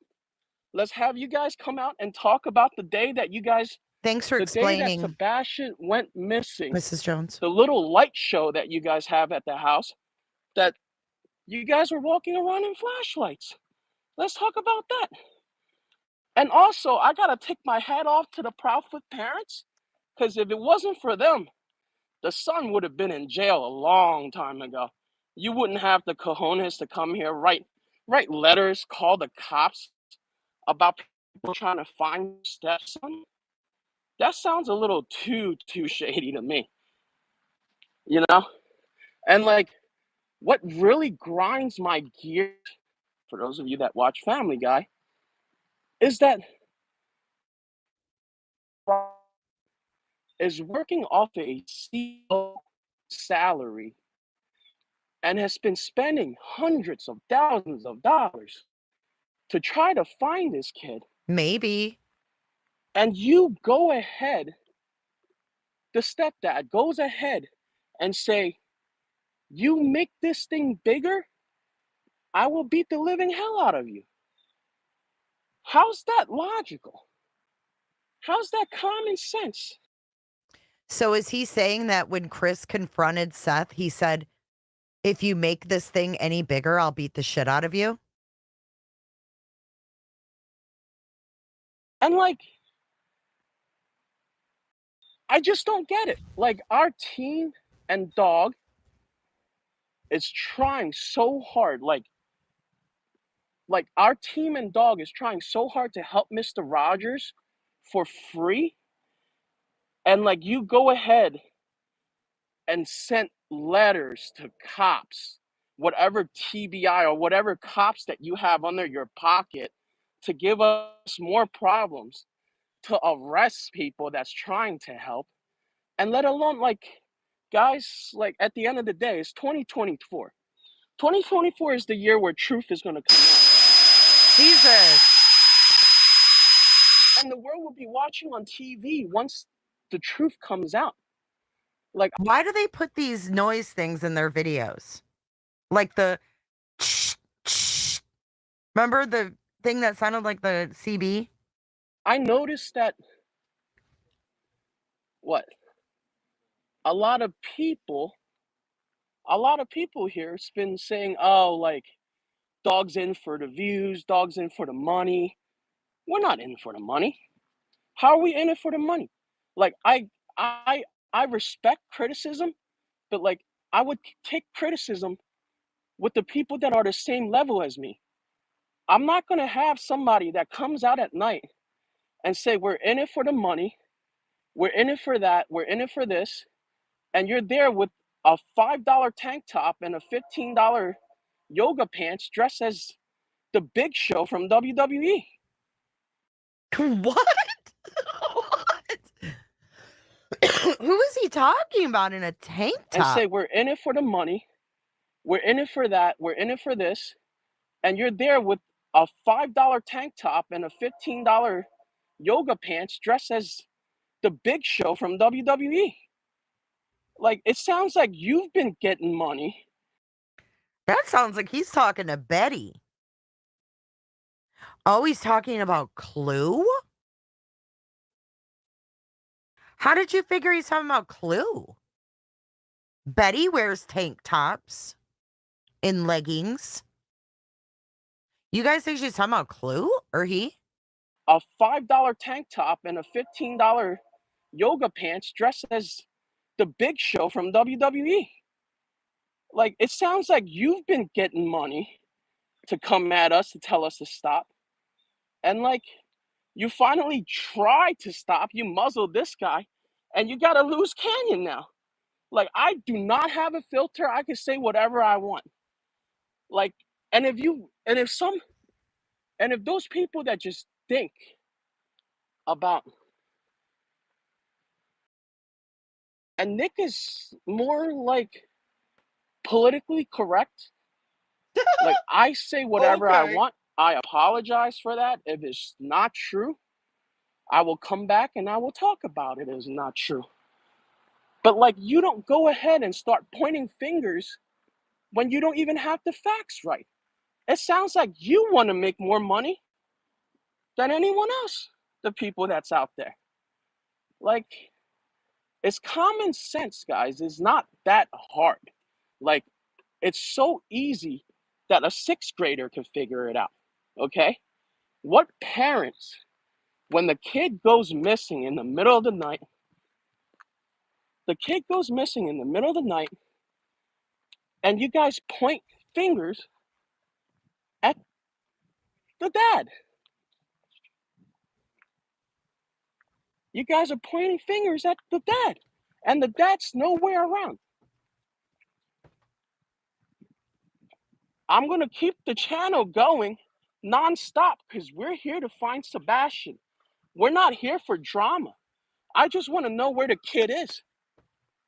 Like, I don't get how once the kid goes missing, you go and you point fingers at the dad that doesn't even have the kid. Like, it's common sense, guys. It's not illegal yet. Just think. Right? Like if you go out, SS. if you go out and hire a babysitter to go out for the night, like a date night, and your kid goes missing, you're going to be asking the babysitter where your kid is at. You're not going to point at the parent. What? You know? Like, it's weird, and things are starting to show up to the light where that, like, I'm getting stuff saying, oh, like, the day after the kid went missing, the mom and the stepdad went on vacation. And you have supporters that's supporting them saying, oh, they put $1,000 on a billboard. Wow. $1,000. Oh, the Like, billboard. Here we don't the go. Dropfoots have their own private jet and all of that stuff that you guys, these people has been doing of? Like, all you could spend is just $1,000 to trying to find a kid, a special, not even a normal kid. I apologize. A kid, a special needs kid. Like, how horrible is that? Why did this guy even be Like, brought in? every day, like, you just go, live your normal life. Spend this past 7 months, you live a normal life pretending your son is not missing. Like, that's something, I'm not a parent yet, but that's something as any Okay. parent. Somebody said he's talking the opposite. So if you think opposite Just of help a what brother out they're here. saying, I don't know. I'm not into the games. Thank you, Snazzy Trinkets, for your $10 super chat. Gaslighting the Proudfoots and Bower Socks is all they're doing. They make all sorts of claims they provide no receipts for.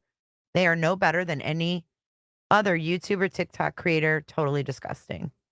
Thank you for your super chat, Snazzy. Will not be able to do. And for those people that's pointing fingers that has kids, shame on you. Like, what happens if that happened to your child and, like, your child went missing and everybody said you did it? What are you going to do then? Huh? You have a guy I'll check that's a X and see if there's CEO anything on there. that works crazy hours in a state prison, comes back home, and then goes out to find his kid, and you guys are threatening him, saying he's the one that killed him.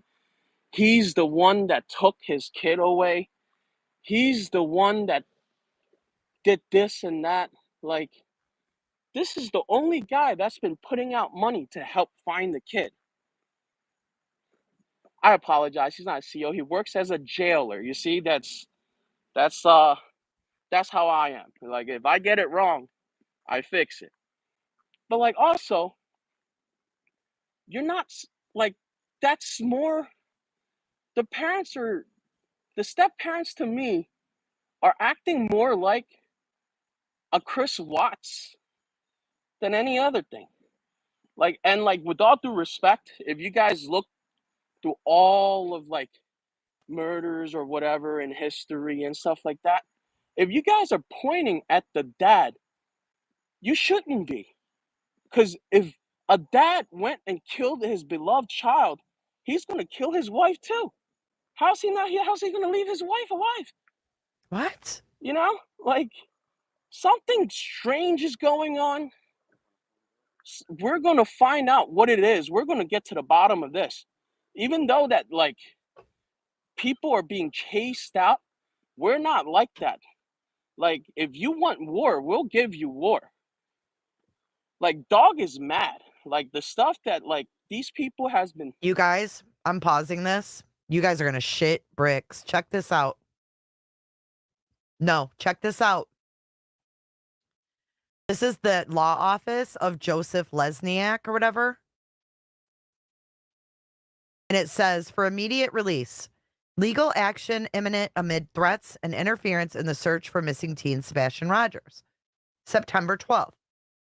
That's today. We have received threats of all kinds, from minor warnings to serious and grave threats. We take these extremely seriously and will not stand for, tolerate, or accept such actions in any form. Wealthy, powerful individuals, including those in law enforcement, must understand there are rules and boundaries that must be respected. Power only responds to power. People rely on the media, da-da-da-da. Okay, so anyways, it says, I have advised my clients to go live on Nick the Hat on YouTube this afternoon. Although Nick will be standing down from exercising his right to free speech, we are not backing down. Sebastian Rogers remains our top priority. Da-da-da-da-da. Okay? Our message is clear. While Dog the Bounty Hunter and Nick the Hat continue to pursue this case, we will be pursuing every legal remedy available. Now look at this. Look at this is where it's fucked. The Honorable Bruce Lee Castor Jr. also joins in this joint release on behalf of our clients. No, dude, I think he's speaking to Seth. You want to know who Bruce Castor is? Oh, shit. He's from Montgomery County, Tennessee. Or no, Montgomery County, fucking Pennsylvania. My bad. I saw Montgomery County. I was like, oh, because Seth lives in Montgomery County. Never mind. It says Montgomery County, Pennsylvania. Bruce Lee Castor is an American lawyer and retired Republican politician from Montgomery County, Pennsylvania. Sorry. I thought it was from Montgomery, Tennessee. Let's go back to the video. False hit there. I thought it was Montgomery County, Tennessee. I was like, whoa, that would be crazy.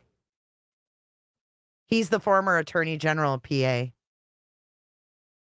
But sorry, I thought it was Montgomery County. That's why I said, he's talking to Seth, but sorry. I mean, like, honestly, Dog's a very peaceful person. He's not the type to talk about anything or gets mad. But if you talk and do something to his team, that's a different question, brother. Like, that's a no-no. Like, we're all Team Sebastian. Like, honestly, to all you haters, I don't care if you hate. Just as long as you could help us find Sebastian, like, I'm pretty sure you guys need the money more than us. Like, if you guys could figure out where Sebastian is, you could hate us all you like. You're still getting $100,000. No, the cease and desist came from a Nashville lawyer, a woman, a family law lawyer. I don't care if you're a hater or you're with us or you're against us, Like, this is Team Sebastian. And what gets me going is that, like, the Dropfoots has his son all protected all these years. I mean, like, I gotta give my props to the family, the mom and dad.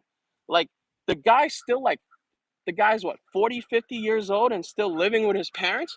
And he has all sorts of confidence. Going on TV live saying, oh, you're not going to find him. How do you know we're not going to find him? If you know something, let us know. Like,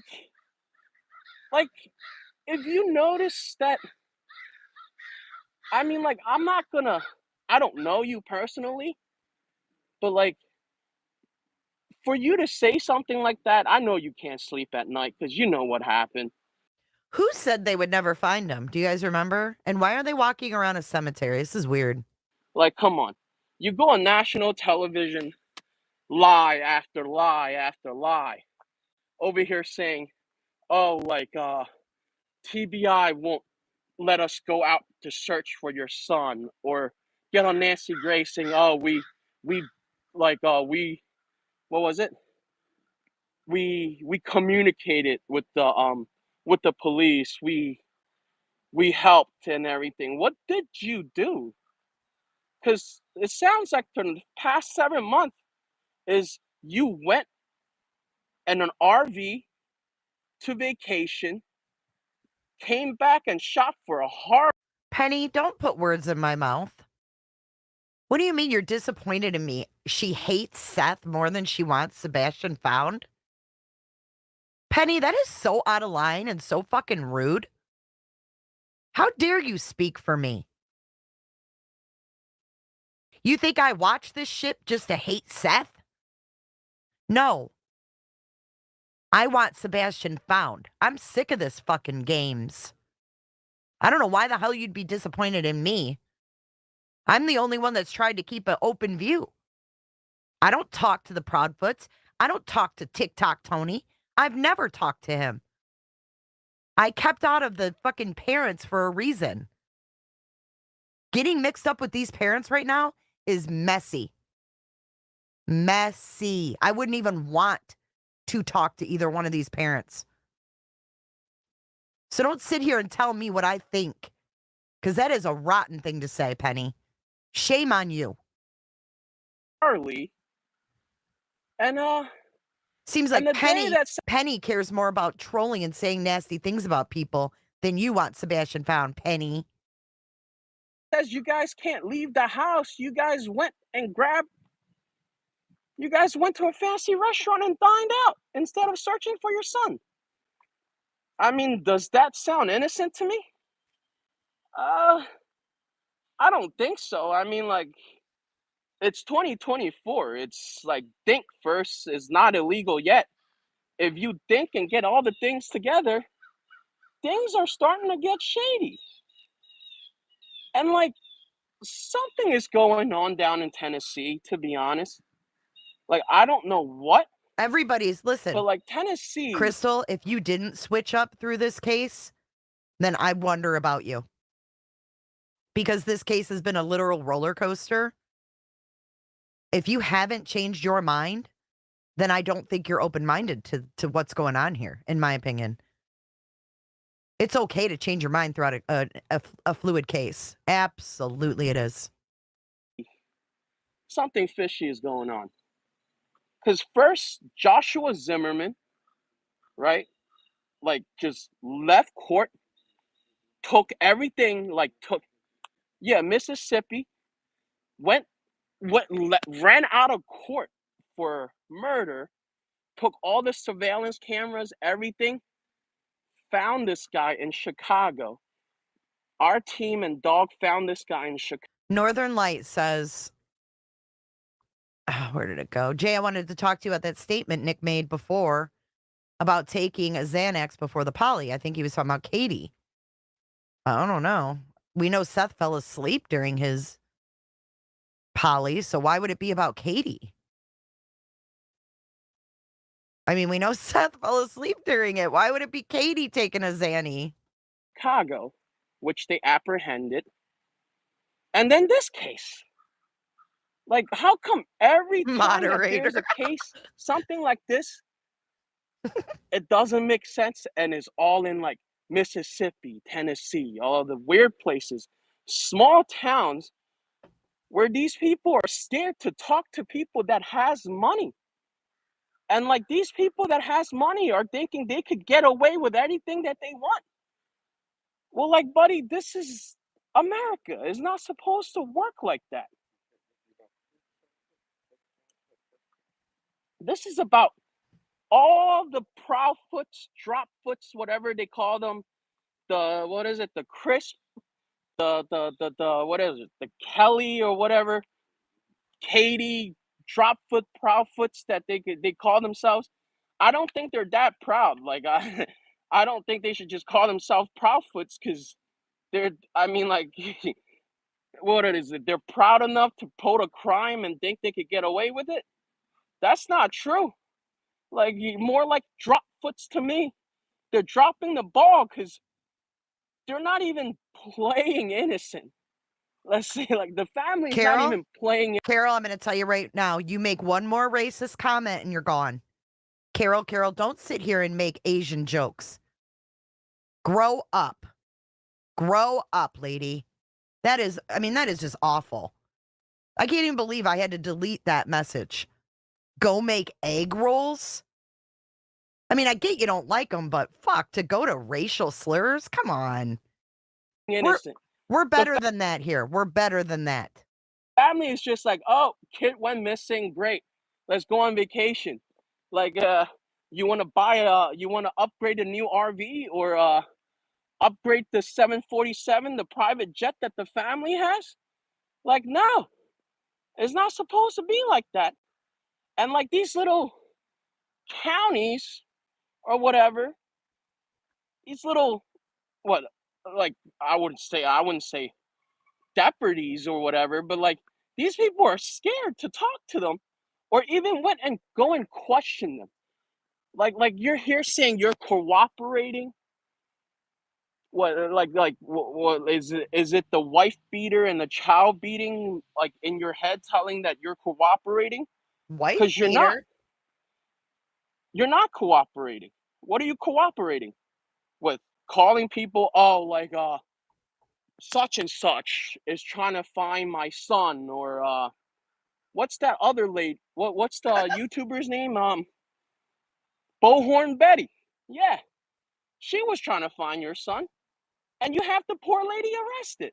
Oh, poor lady. Like with one phone call, who will be able to step foot in that town to find your son when you have the power to have one phone call and get somebody arrested? Like, I wonder how much money are the parents donating each year to have that type of power there. Like, I understand that you're in a small town, you might be a catfish in a pond in there, but like if you come to PA, you're just a little shrimp in the ocean. Like, a couple of million ain't gonna help you, you know. The truth will come to light.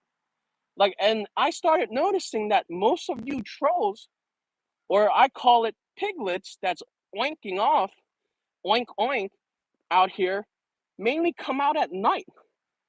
Like, it's getting fishier and fishier. It sounds like somebody's paying you guys to come out at night. Come out at Like, night? What?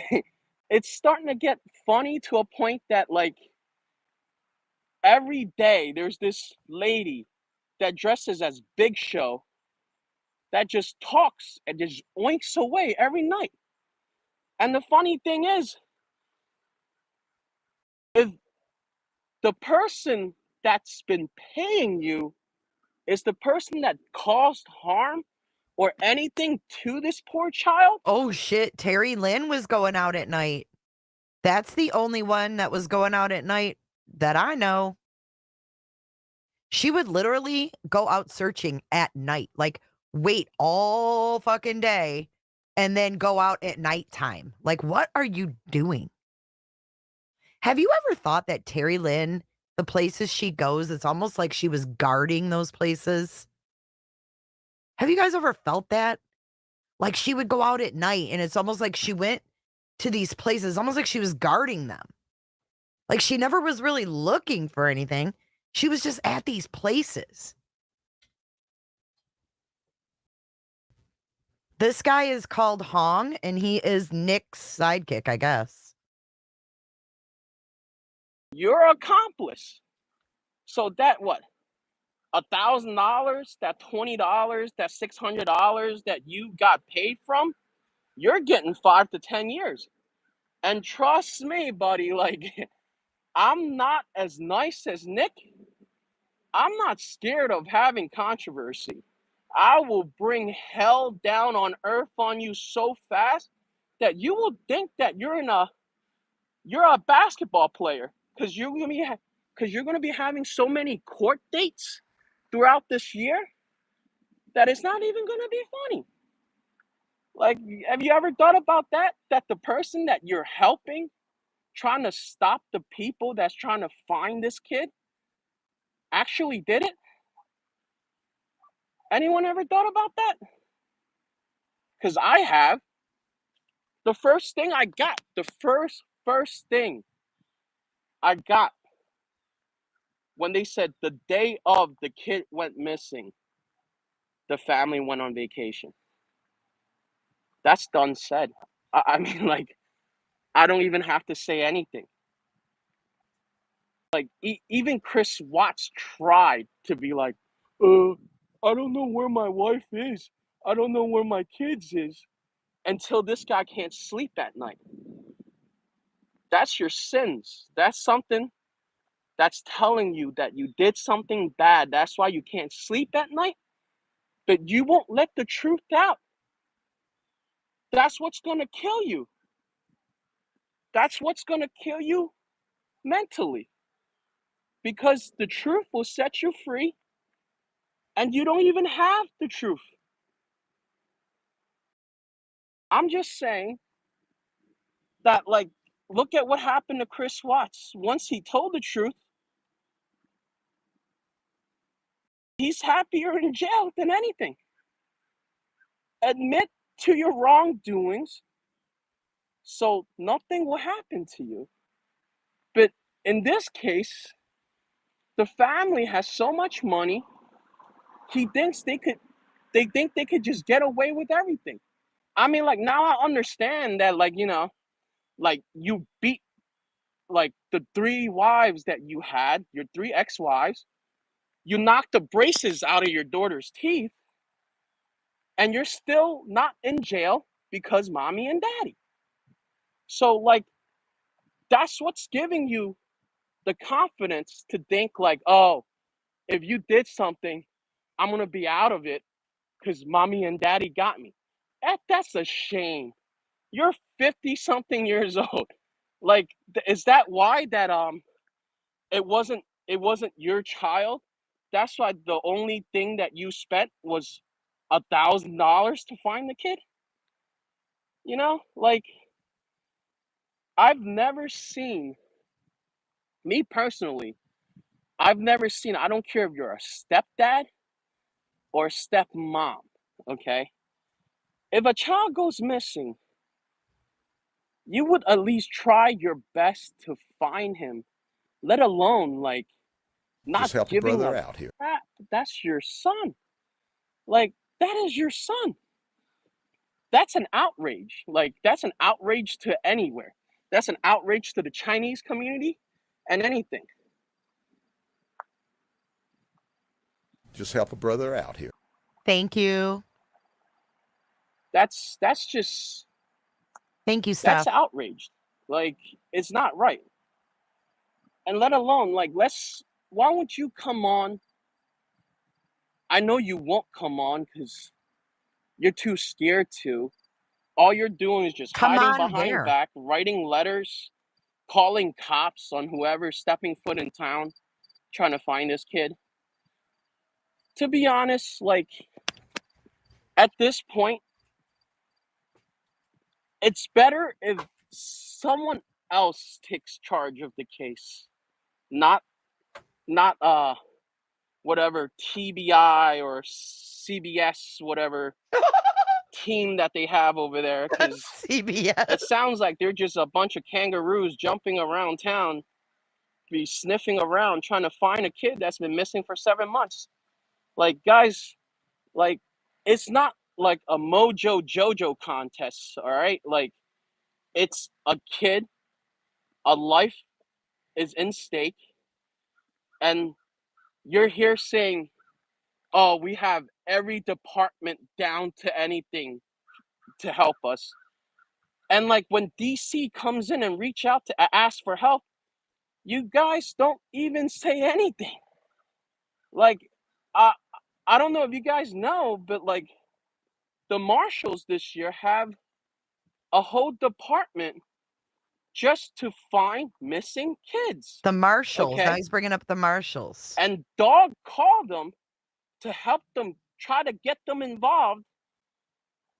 And to my knowledge, it's a Mojo Jojo measuring contest over Mojo there saying, nah, Jojo. we got this. We don't need your help. We know we got good leads, man. We got good leads. Yeah, the rich stepdad, the rich family has been telling us where he's at. We have good leads. No, you don't. All your leads are dead. You have nothing. 7 months? 7 months. If I was an escaped prisoner, 7 months, I would have been out of this world by now. To be honest, I could be in space. And you're here still running around town saying, oh, we will find this kid. We will find this kid. That's not the case. Like, Team Sebastian is, at this point, we should reach out to every branch in this state for help, let alone like a little Tennessee bureau. I think What I is that going to did do? be in Florida. I think we did Because you watch the guys are Marshalls. scared that the mommy and daddy has money, and you guys don't know what to do. You guys are scared to kick the door in to ask where Sebastian is. Where's Sebastian? Like this is something that just really irks me, you know? Like we're just here trying to help look for Sebastian. Look for Sebastian. Like, Sebastian is Just help a our brother number out here. one priority. All those speed bumps that you're bringing towards us are only speed bumps. And believe me, buddy, our cars are not that low that a little speed bump is going to do something. Thank you, With Kenna. all due respect, like, the more speed bumps, the more guilty you're going to show yourself to where Sebastian is. I want to read Kenna's comment. Thank you for your super chat. She said, tape on Nick's mouth is another tactic to get viewers. A lawyer didn't write that X post either, in my opinion. Thank you for your super chat. Keep lying on TV. Keep lying on TV. The more lies, the more of the light's going to come out. Like I said, like everyone's Okay, so this is what I don't understand. The Proudfoots haven't been on TV. So how can he be really talking about the Proudfoots? Because they haven't been on TV in months. Months. Who's he talking about lying on TV? said Sebastian's favorite color is green. Green will shine as a bright color out from the dark. I would be back on tonight, and with with all Powerpuff due Girls. respect, I'm on Nick's page. I can't say much, but like and subscribe, and it's my page now, I guess. Like, we'll find Sebastian. Green heart Sebastian. Let the green come out of the dark. Okay? Like and subscribe, and I'll see you to our next upload. You guys think it was Terri Lynn? I know a lot of you thought he was talking about Clue. What is the Big Show? I don't even know what that is. I'm going to look it up. The Big Show. WWE. I don't watch that shit. Paul White?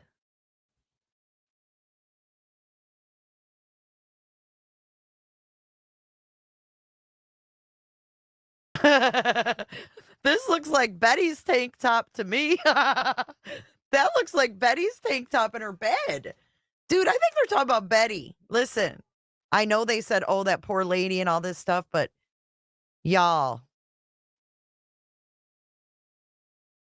I don't think he's talking about Clue. Look at the tank top.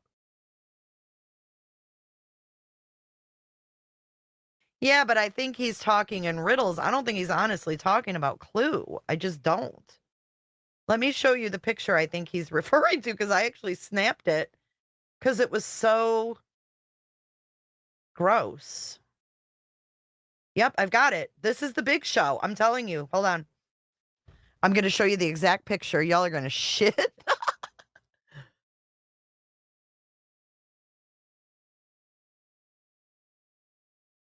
Let me send it to myself. Hold on. It's on my phone. I took a screen grab of Betty during her live. Here it is. Okay. Tell me what you think. Hold on. Let me show. No, just look. Wait till you see the picture. That's the Big Show.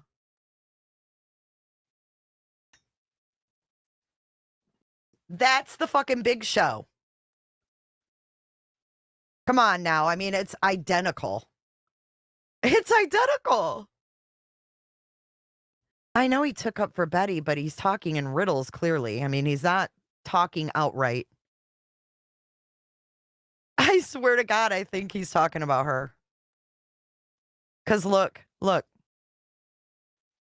And isn't it funny I saved that picture? Look, here's the Big Show in his tank top. Bing bong.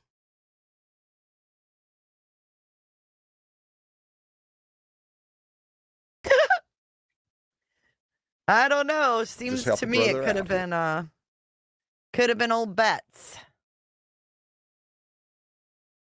Could have been old Betts, if you ask me.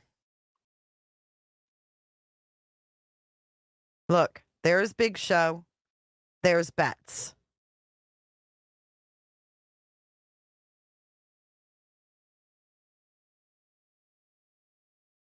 Sorry, I'm seeing this and I don't know.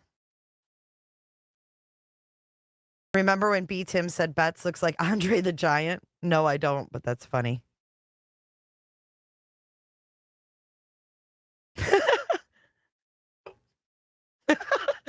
But isn't it funny, though, that I saved it? I was watching her. I was like, get the hell out of here. What is she wearing?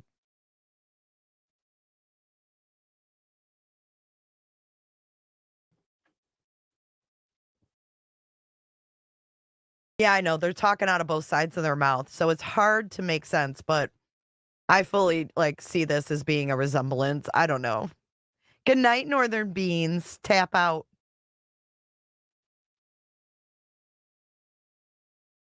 I can't on here. I can't do a split screen, but just look at the tank top. If anything, it's fucking funny. The tank top. I mean, Hey, Betty. Betty's the Big Show. I don't care if he meant it. I mean it. I'm calling her the Big Show.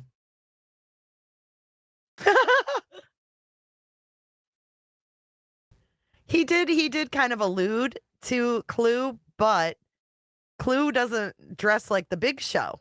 She does.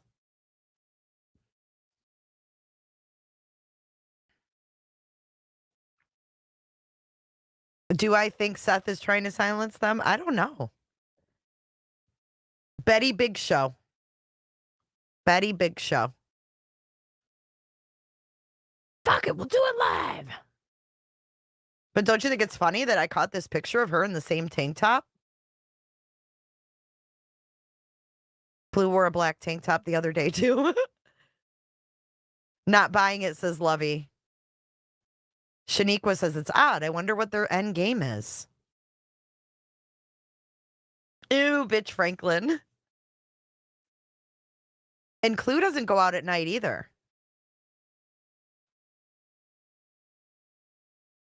Yeah, and they're in a freaking in a cemetery. Nick called her today. That doesn't mean anything. Yeah, I really didn't get anything about Clue.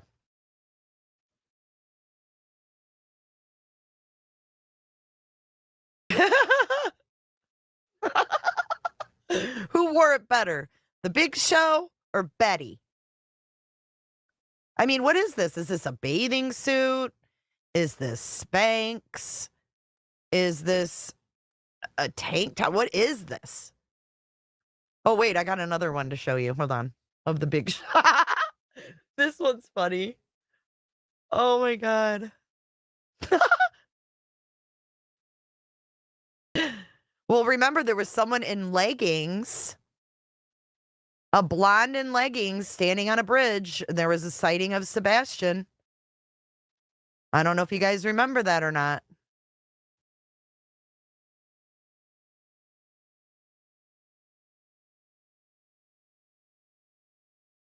Check this out. Look at his legs. No, he was insulting the Proudfoots with the $1,000.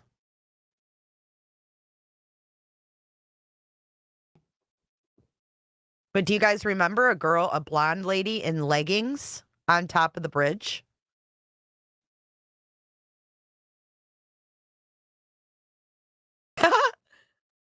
Terri Lynn wears leggings. Mm-hmm. Do you guys remember that, though, in the dispatch audio? Tell me you do.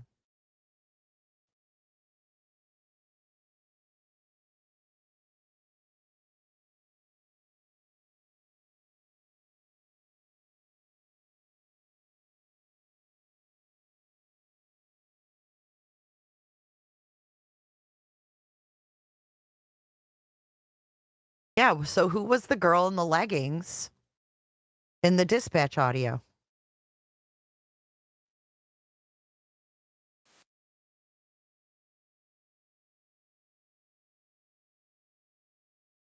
Hold on, I'm trying to find that spot in the dispatch. Hold on. Because that is really weird. Blonde hair and leggings. And then, hold on, here, watch this part. Remember Terri Lynn, too, I don't know if Mrs. Jones is still here. Sorry if you guys are trying to eat. I don't know if Mrs. Jones is still here. But I don't know if she knows this or not. So there was a black 2012 Mercedes that they ran the tag on in Sebastian's neighborhood. And then Terri Lynn got pulled over a couple weeks ago, and the cop said that her license plate matched a freaking Mercedes. Answering the door. He had some ties at White House High School, and every time he got in trouble, he wanted to go back to White House, so I notified White House PD, or notified this, or... 10-4. 10-4, that was the cameras, correct? Yes, 10-4. Nobody's answering, nobody's home. In reference to that address, please run a registration check on Tessie tag. Tennessee. Access at 2012 BMW, 750 black in color, registered. At that address. Confirmed NSR. Correct. When you can't see it, you can find any information. Let's see if we can look up on a phone number or something. We would appreciate it. Command the units that are at staff report. When you check a residence, please give me the numeric and unit numbers that have checked it and whether or not you made contact with anybody. Made contact with 1000 Killen Lane. He checked all of his cameras. Nothing was on. No answer at 102 or 103 Killen Lane. 105 answered, hasn't seen it. Nothing on the ring doorbell. 10-4, and you're saying 102 is at 1002?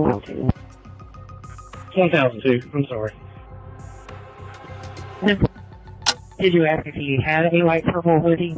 I don't know if the parents will know, but just found out if he owns a light purple hoodie with her social on it. Can I ask? Mom doesn't advise if she called me. Yeah. They were at Dragon Square last night, just bowling at them. Do you have a unit go there to make sure that he hasn't returned there? 1015 have ring cameras, but didn't pick up anything.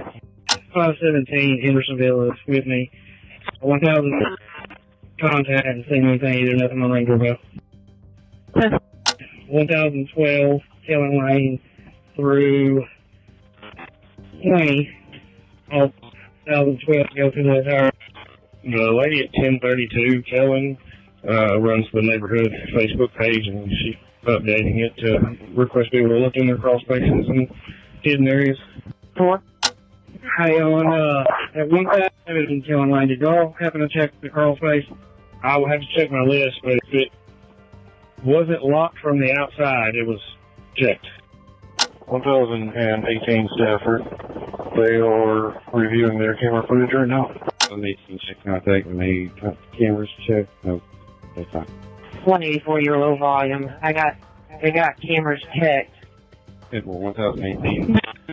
And I'll be out at St. John Missionary, 1085.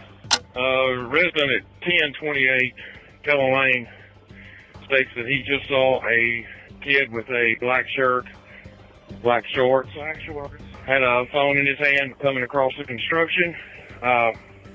When he made contact with this gentleman, the subject went straight back to the woods at the top of Kellen Lane. I just talked to him. He's one helping. Thank you. 12 units, when you're done with your assignment, please come back to 1008 Stafford.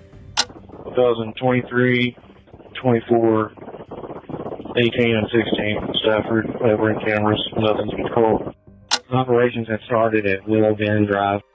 St. John Baptist is clear all the way along. And then dumpsters and both truth buses have been cleared also. They're making that.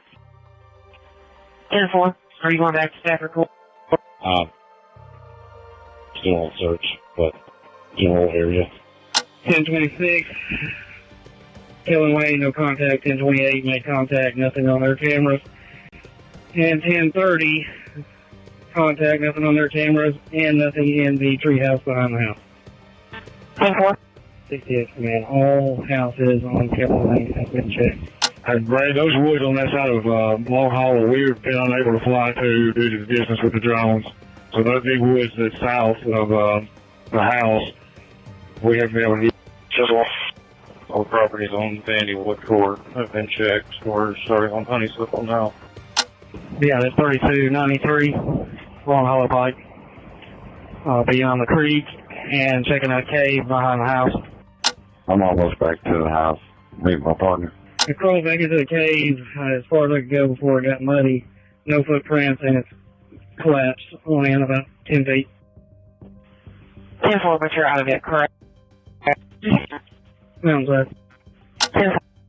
Trooper Grinder has himself and a few troopers. They're going to hit the roads outside of our immediate vicinity. Did Binocular Bobby say her kids are homeschooled? And just look for him walking them down the roadway somewhere. Can you 3301 guys hear me? Long Hollow Pike has been cleared. Stone House, several outbuildings have been cleared. They're unlocked if anyone else wants to look. I just sent you the endangered poster. If you can put that on our social media, please. 12 to 188. Great. Did y'all check inside each one of those buses behind TW Hunter? 10-4, we checked them all. There was no prints, he said, Shaniqua. Okay, well, we'll make the three closest to the building. Will you ask Transville to respond to the area of National Pike and Carrying Road? There's a juvenile in that area wearing black pants and a red t-shirt. I'm shaking back and forth like he had autism. It was just reported to us. Outside of Long Hollow from Kellen Lane to Center Point has been checked.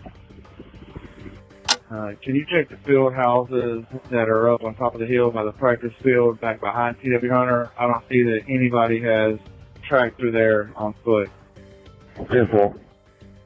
The barn and my starting location's clear. Residents in barn at 3221 Long Hollow Pike is clear. And from my starting location to Shackle Island, I've walked the entire creek bed and then up to is clear. Myself and 182 have been behind TW Hunter, all the way behind beach, football field and baseball field, up in the fields, checking tree lines all the way to the cemetery, behind Beach Grove Presbyterian. We're still here so far, cleared. Myself and 182, we've not made ourselves around to the front of the schools, inside the school yet. We're still in the back. Very well, we get on Long Hollow Pike. 3 is. Go ahead, 3. The bus and the shed have been checked at 3220. 10-4. 10-4, thank you. Can you and your partner stop at Willow Bend and go house to house up Willow Bend? Check all those, please. See more people have driven through it, but it doesn't look like anybody went house to house. 10-4. Every house on Honeysuckle has been checked. People that answered the door have only seen the trash man this morning, nothing else. The White House and Red Barn adjacent to DW owner 2105 New Hope is clear. 3417 THP has joined in with myself and 517 on Royal Bend to check houses. 10-4. The big holding pond has been cleared by Hendersonville Fire. They're going to rehab at Shackle Island for a bit, then go to the one over by the cemetery. 10-4. Field houses behind the beach. Soccer field's been searched. We're going to head over to the side field house across the street from the fire hall. 106, 108, 110, 112, Willowbrook, all check no contact with any homeowners, and none of these houses have crawl spaces. Beach football complex. Were y'all still searching that area? Yes, sir. Made contact with a realtor at 114. Hasn't seen him, and all the rooms have been cleared. 116 made contact with that homeowner. He said he has seen that child walking in the neighborhood in past times, but not recently. Amy, I agree with The you. main field house next to the freshman annex has been completely searched. All clear. It's got beach softball, beach football. It's the one next to the beachgoing church between it and. Okay, so this is Jessica Danielle's version of the audio. She actually clipped out a lot of the dead air and like other calls. I went over and played the entire thing the other day. If you want to listen to it with no edits, it's on this channel. And the freshman annex is the main football complex. Me and Marshall's back here in the back of the cemetery back here. No contact with anyone, and his truck is not here either. So think the lady's here trying to get in her driveway in your cars, and is the key there by chance? It is, but it's locked. Okay. Well, she's trying to get in her driveway. I know, Mimi. We It's haven't- weird. It is weird. Call came in at 6:33 this morning. Great, thank you. You may do it, man. We just put another can on the ground at the house. See if we fix anything. 10-4. Which video We was are that? breaking off Fury Gallison for fuel. 3 fuel. The creek worsens to New Shackle Long Hollow and the bridge there have all been checked. 10-4. Maybe we need to take a day and rewatch Binocular Bobby. I've only watched it one time when it first came out. We need to make a spreadsheet of all the houses and cameras and everything from the dispatch, Jay. I bet we will come up something if we did. I think so too, Alabama. That's a good idea. Did Microsoft contact LE about Seth's computer? Because, like, okay, let's say you download something, like, Microsoft's not going to contact the Predator and be like, hey, we saw you downloaded some, child P or whatever it is. You want to review it? Write me out. Okay. You're down to watch Bobby? Okay. Yeah, walking out in the past.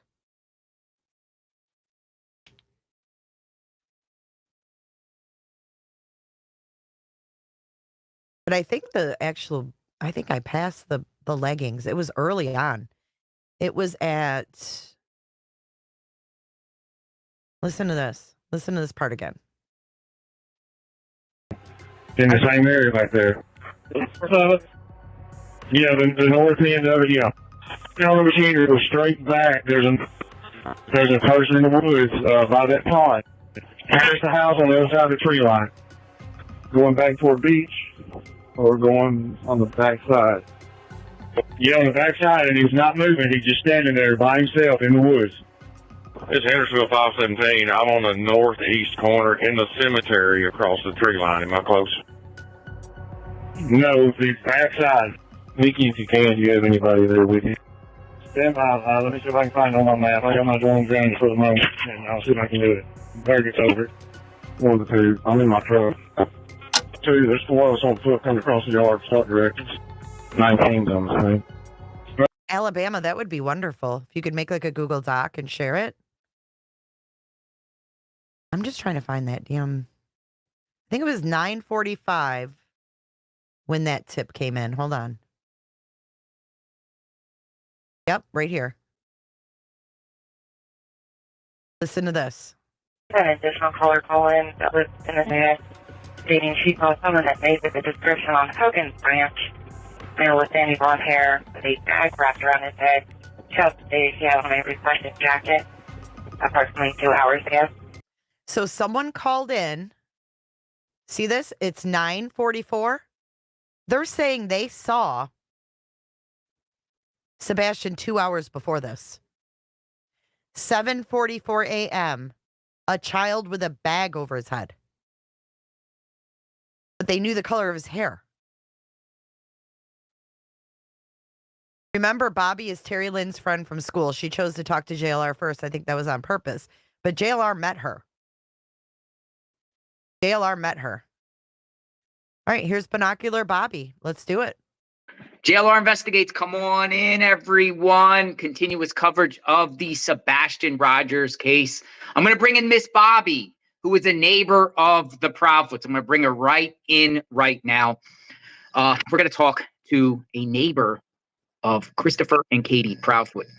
So she pops in. There she is. Welcome aboard, Miss Bobby. Nice to see you. Thank you.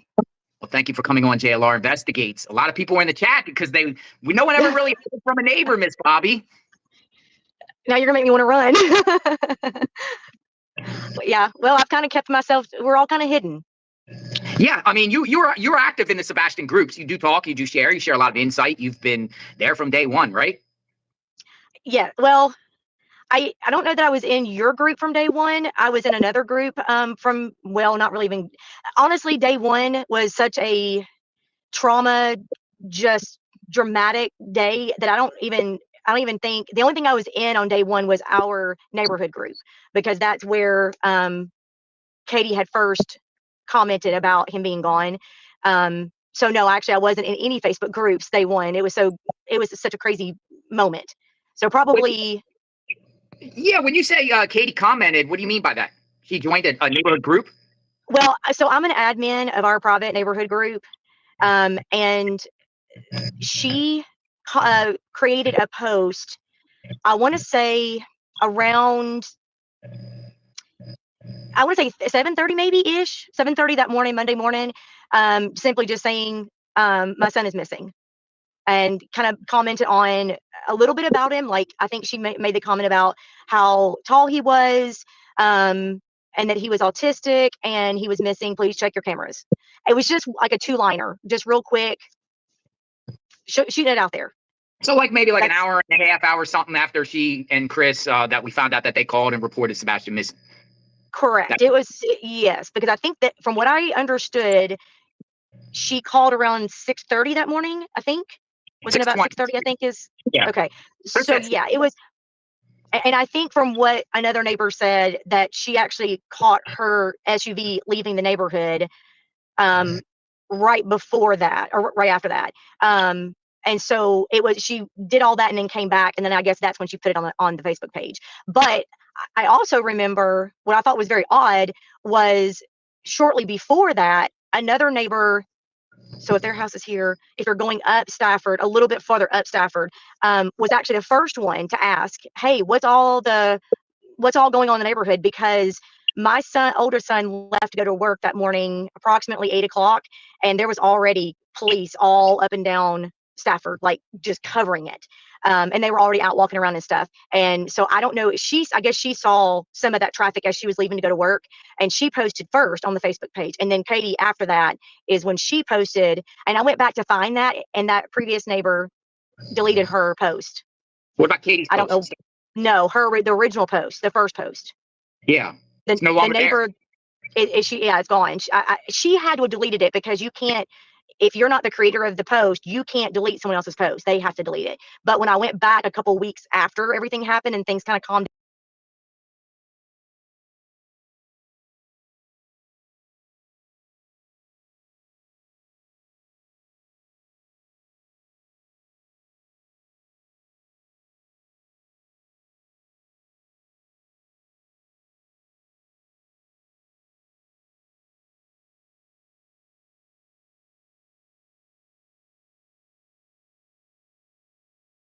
else's post. They have to delete it. But when I went back a couple of weeks after everything happened and things kind of calmed down a little bit, I was talking to somebody else and I was like, I remember didn't such and such make the post first? And this is a neighbor down the street from me. And she said, yeah, Sorry. I remember that. And Did you guys couldn't hear me? I'm sorry. Can you hear me now?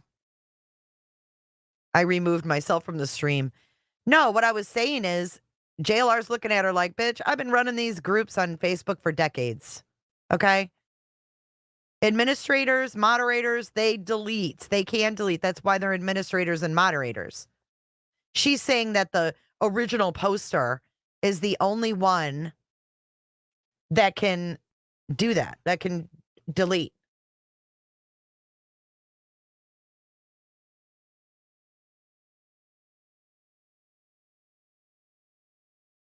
I take it you guys couldn't hear me. Can you hear me now?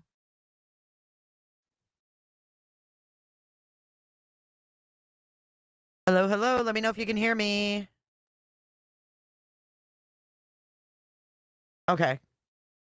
So no, what I was saying is JLR is looking at her like, I've been running Facebook groups for decades, and administrators and moderators can definitely delete and do.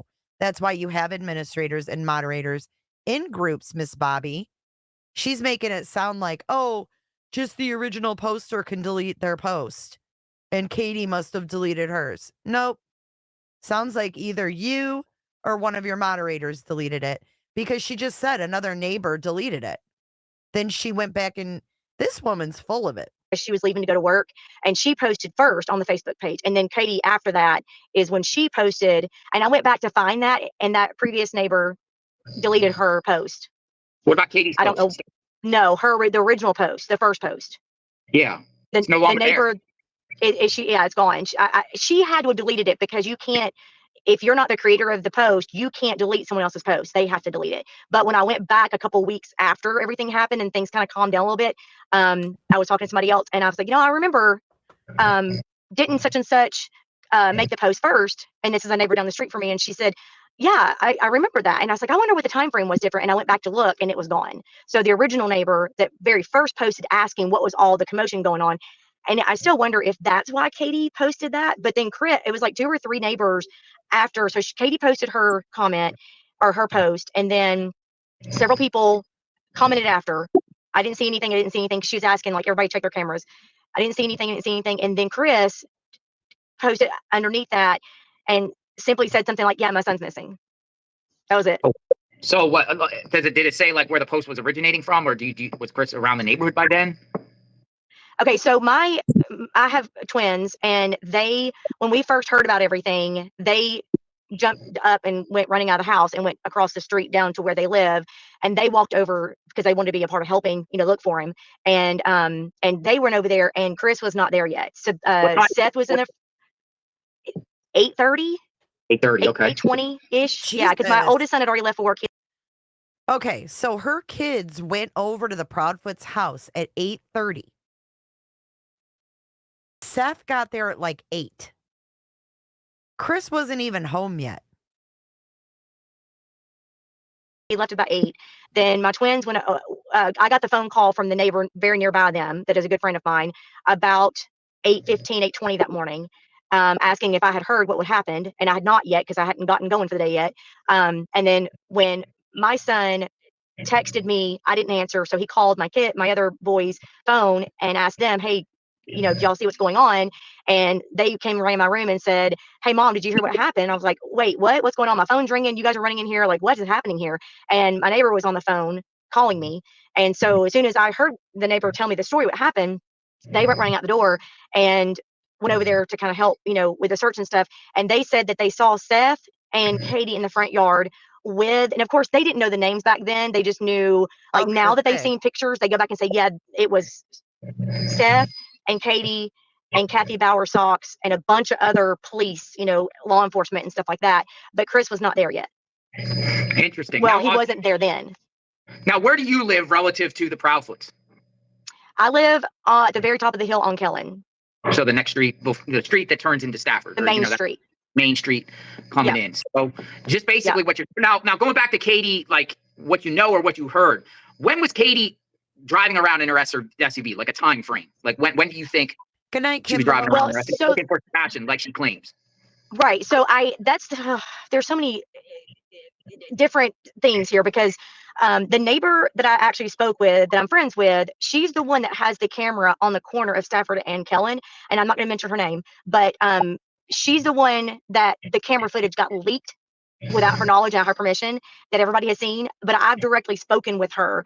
And then I also have directly spoken with a couple other neighbors that live very close to the Prophet's house. And the neighbor that I spoke with the very first time that morning, she said that when she was taking her kids to school, Katie was already back from looking. She had just got back from looking, and the kids have to be in school at 7:30. And so she normally leaves the house at 7 to take her kids to school. But Katie was already back and in the front yard, and all the cops and stuff were there. So she stopped for a minute to talk to her, took her to school. My neighbor that had the camera footage told me that her timeline is not working correctly, but when she puts it all together with the sunrise and then the bus coming through and all of that, she said it was approximately about 6 o'clock, 6:15, 6:20. It was right in between supposedly when she discovered him missing. Supposedly she gets up, she runs around the house. Do you love how she's saying supposedly? She don't believe Katie. That is a really good question. Did something happen at school to the sister and her boy's protected sister, and that's why they hovered around the search? I don't think she has any daughters. She has 3 boys. I think one of the people that was mentioned was her boy's girlfriend. She gets dressed and she drives out of the neighborhood and that kind of thing and goes looking for him. But I know the neighbor next, if you're looking at the Prophet's house on the left, when she went running out of her house hysterical, the neighbor next to her was already out. You know, of course, everybody's getting up, getting ready for work, getting kids ready for school. Bus comes 6:45,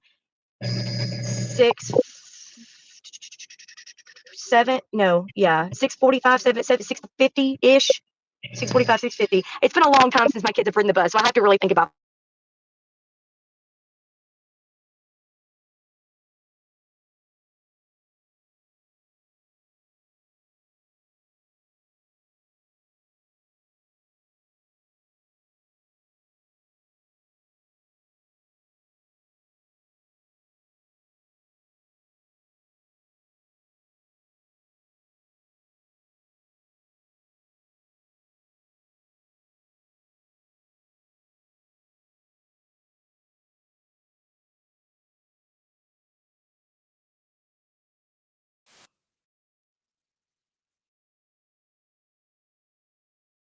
You guys can't hear the video? Christ.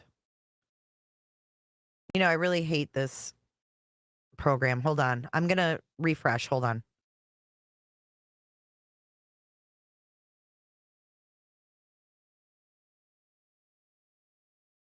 Okay. I had to refresh and then I'll reshare. This thing glitches. Like it really starts to slow down and lag my computer and everything. It's weird.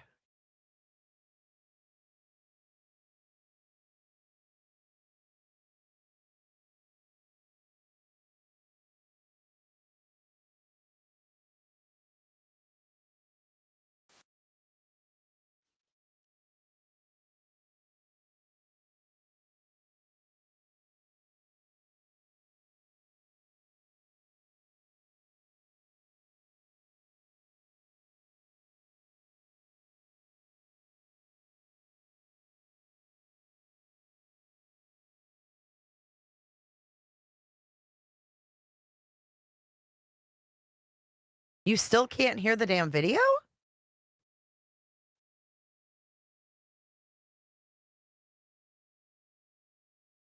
Well, that's weird. What the heck?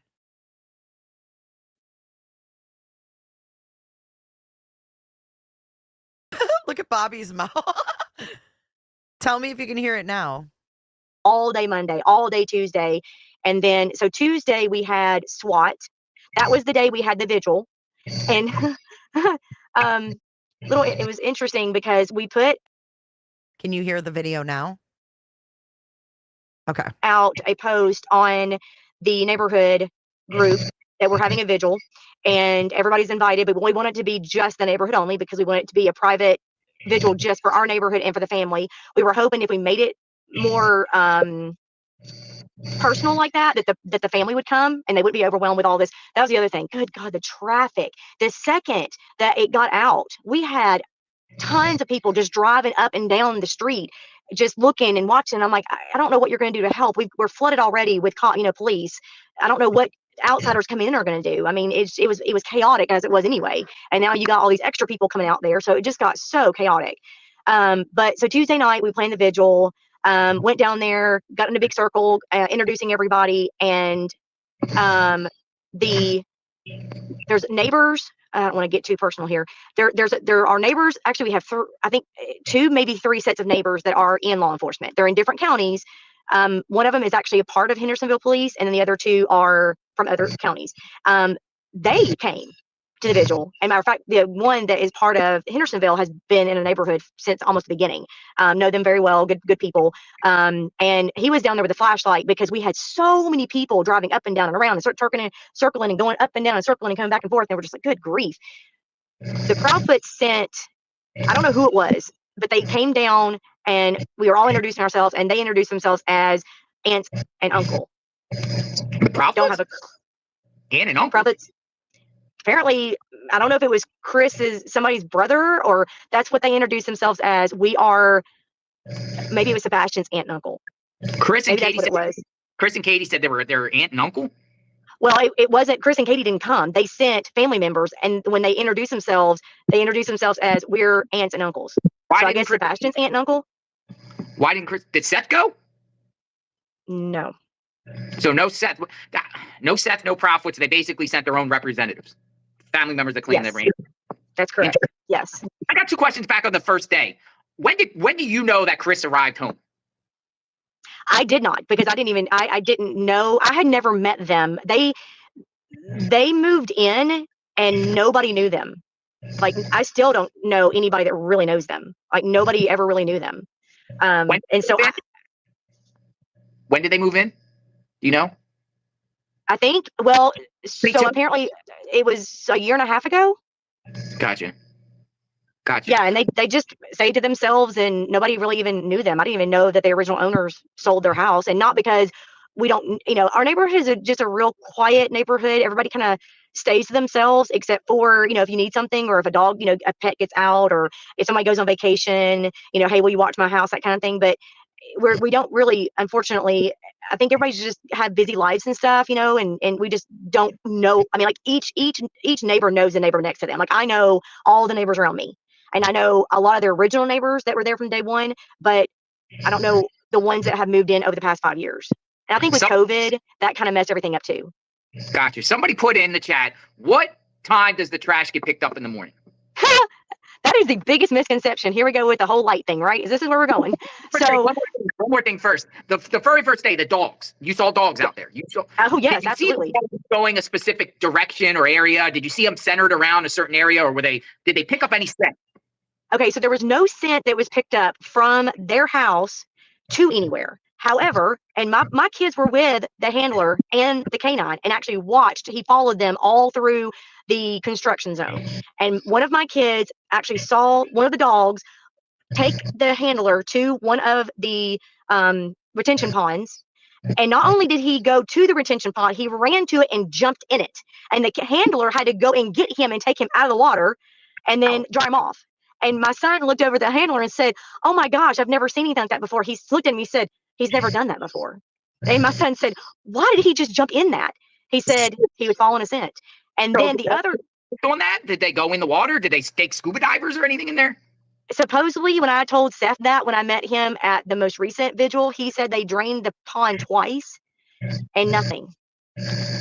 But not only did I see that, but when on day 3, I think it was Wednesday, when National Guard came through and they had their dogs. Oh yeah. Oh yeah. I didn't know that. Oh yeah. Oh yeah. They were all up and down through the neighborhood. That's why when everybody said, the police aren't doing enough, I have some of my own personal thoughts about that, but I will tell you right now, we had we had the Sumner County Sheriff's Office, we had Hendersonville Police, we had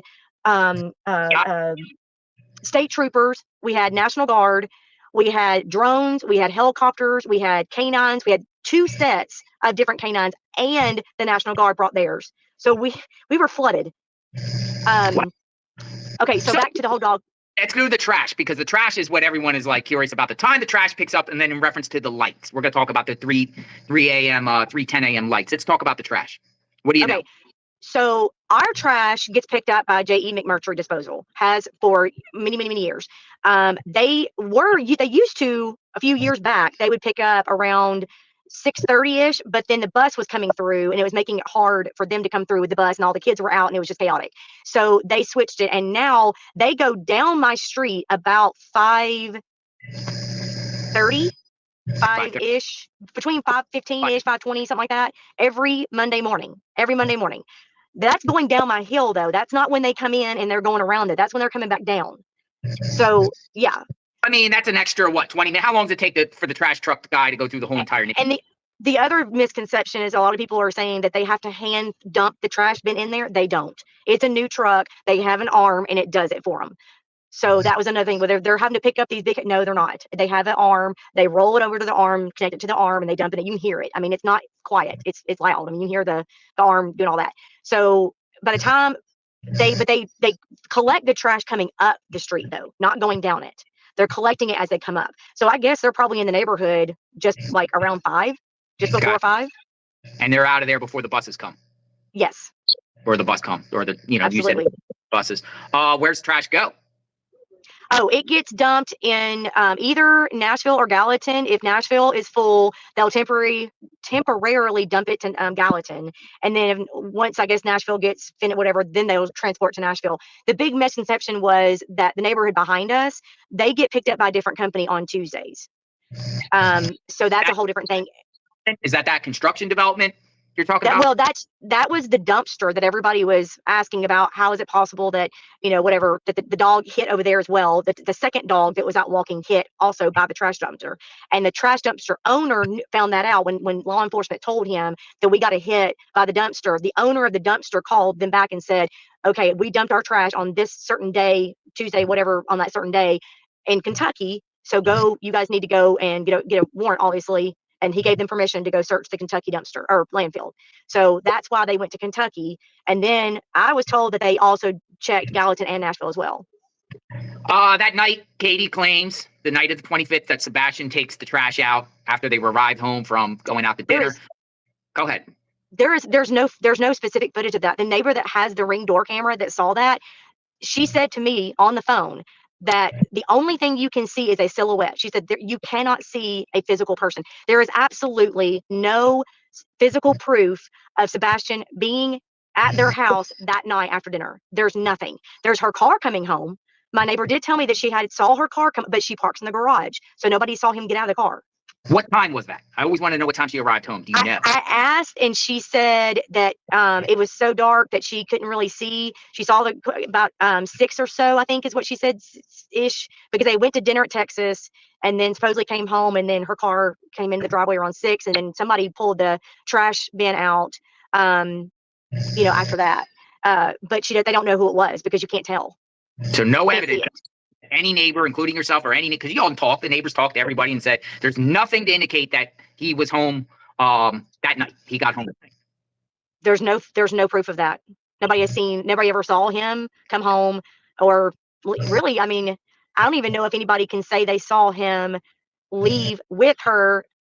I mean, no, I don't think anybody actually looked back that far. It was so chaotic at the very beginning. I think the police were so focused on a runaway teen that was what everybody was focused on. So when they first asked to look at their video cameras, I think everybody was checking him walking out, but there's no proof of him physically walking out. And then it was, okay, are there any cars around there? And so going back to the whole light thing, I was told that there was an unidentified car sitting on my street facing the entrance somewhere around 3:30 or so. And then the flashlights were actually seen on the neighbor's camera, 2 separate flashlights walking in between the yards, which the trash truck does not do. They don't need to. All of the trash is at the curb. They have never, ever gone. Matter of fact, when you sign up for services, they tell you in the email their rules and regulations. If your trash is not by the curb, they don't take it. unless, you're an elderly person, you ask them. If your trash is like in the front of your house and you ask them, they'll come and get it like that, but they won't come around the back or in between houses. That's bull monarchy. That is not how that works. No track. You don't believe that those 3:10 a.m. lights were around 3:10 after 3 a.m. were trash truck lights. Not only do I not believe it, but the neighbor that has the actual footage swore up and down that there are two different circumstances. There was the car with the lights coming towards the car backed up on Kellen and left. And then about 2-ish hours, hour and a half, hour and 42 something, they're like she said, the time stamp on the video is not working. It is stuck. She said, but you can tell because it's pitch black dark in the middle of the night when the car comes down the street, turns onto Stafford, sits there for about 3 to 5 minutes. The flashlights are coming from two different directions in between the yards. They do whatever they're doing around the car. The car backs up Kellen and leaves from Stafford. I'm sorry, backs up Kellen and leaves.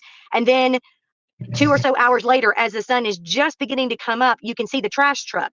And she said, but the trash truck goes past her driveway. She said, you can see the trash truck and the lights and the back of the truck go past her driveway, go up the hill, do its business, turn around, come back down. And then within a few minutes later, the sun is coming up. And then you can see Katie's car leave, Katie's car coming back. And then you can see all the police come in. She said, it's very obvious. So I asked her why the police are saying that that's trash truck. And she said, I don't know. I'm baffled because I tell you right now, there are two different circumstances and that you can tell there are two different time frames. Wow. Because we've heard from Seth Rogers, and Seth is adamant that he was told or he's seen. That's because LE has told him that. What's up with that? Because LE has told him that. Law enforcement has told him that. Why? That's the question I asked. When I called, I got I think all of us are just super frustrated as this continues to go on, that we don't understand what's happened. We don't know what's happened. We've all been involved in trying to find him day one. We've spread it. We've shared it on social media. A lot of us were out with law enforcement the first week or so, looking for him and stuff. I mean, this shook us up to the core. It flipped our neighborhood upside down and just shook us up. I mean, nobody left their house for 2 weeks. Even the families who walk their dogs every single day, we didn't see them for 2 weeks.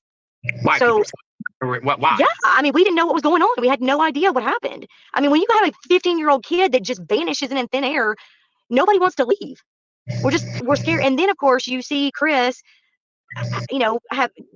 getting upset through all these YouTube videos. And if your neighbor is that upset and threatening people and saying the things he's saying, you're not going to go be a part of that. You're going to stay in your little cocoon and stay away from them. And I mean, lock your doors and be by yourself and protect yourself and just stay away from it. You've never seen Sebastian Rogers in the neighborhood or walking around or anything prior to that day? Nothing. From what I understand from neighbors that live right close to him, the only time they ever saw him come out was when he was playing with the dogs. The dogs would get out and, he'd be out there for a little while, but nobody ever really knew him. Nobody knew any of them. He never came out to play with neighborhood kids. You never saw him out riding his bike. I mean, now I'll tell you this. I mean, we have neighbors that go out, like I said, and walk their dogs every single day, sometimes even twice a day. You have kids that will go out and play basketball. We have a basketball goal in one of the cul-de-sacs. Kids will come up and play basketball in the basketball goal. They'll walk, ride their bike. We have one kid that has a four-wheeler and a dirt bike, and he rides around, that kind of thing. Didn't even know Sebastian existed. Never played with anybody. No friends, nothing. Never had any friends over their house. How long was, because I heard that Seth was there for a few days staying with the Proudfoots. Did you hear that?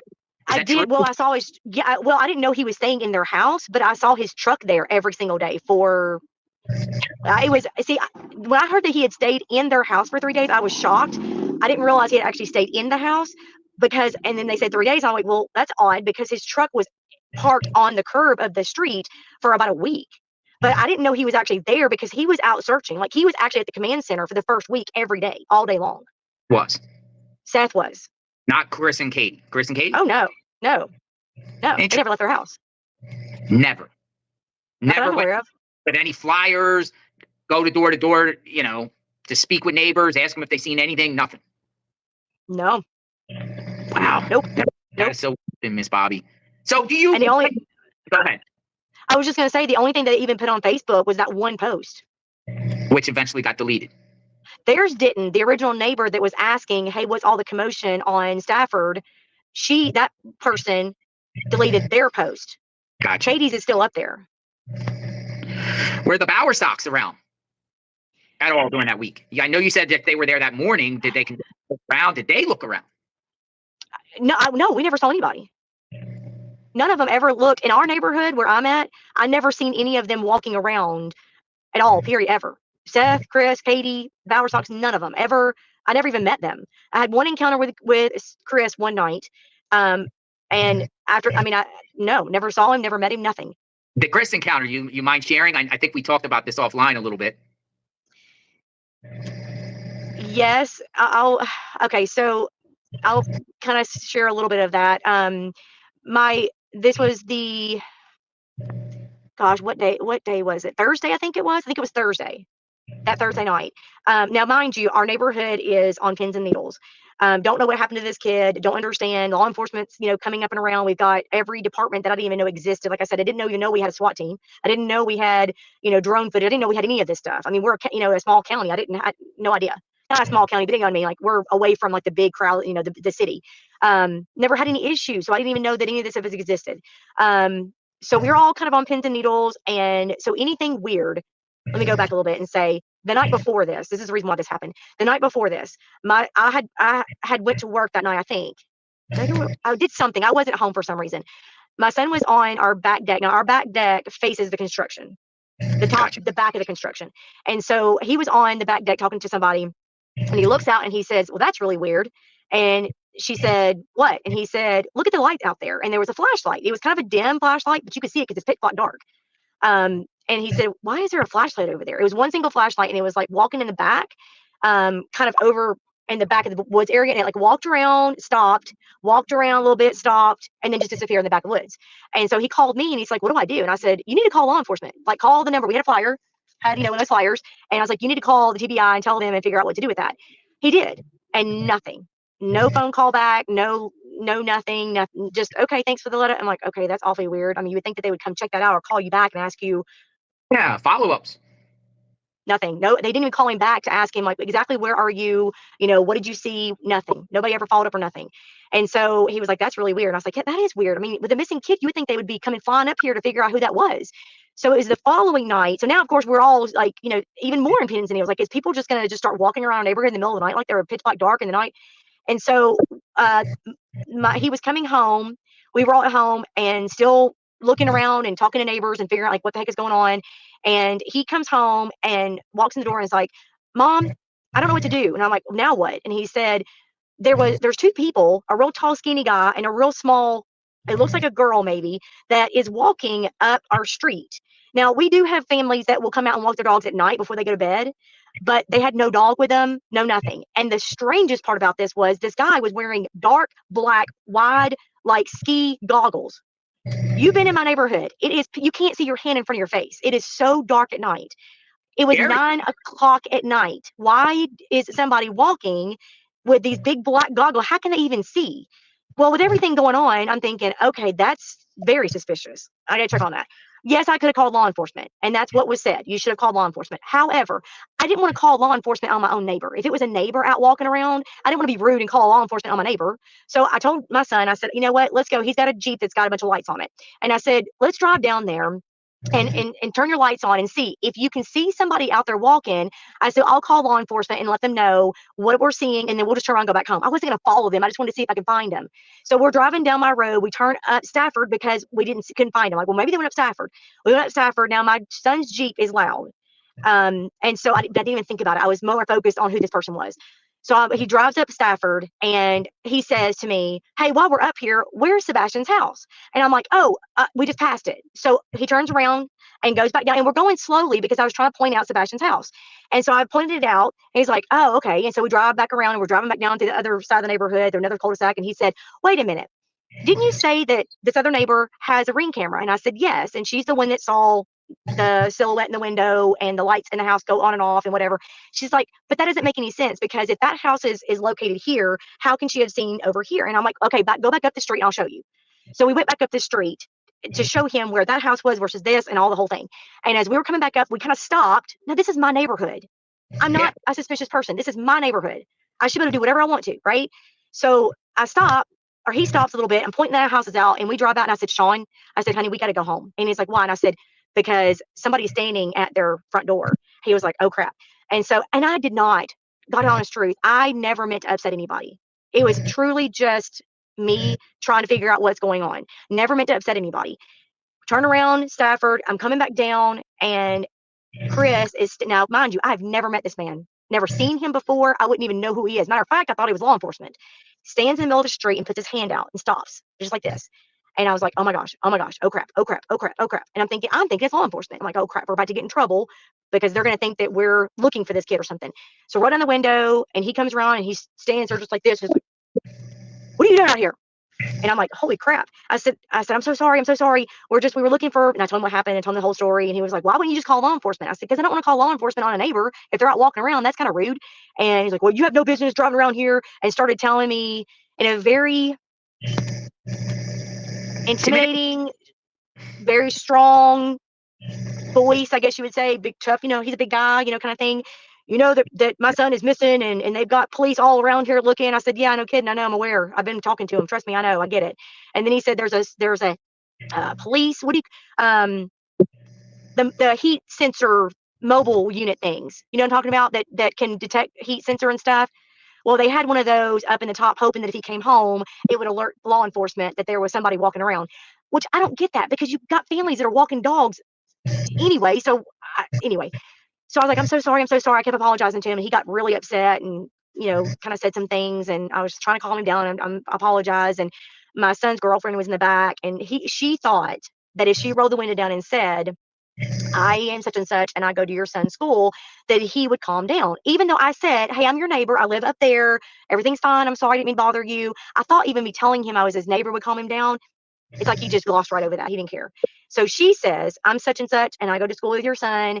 And he stopped mid-sentence to me and said, oh, and got stopped, looked at her and said, your name? And she said, yes, sir. Like, how do you know? She only gave him her first name, and he said the whole thing. And she was like, how do you know my name? And I was like, what the crap? I looked at my son. I said, we need to go. We just need to go. We just need to go.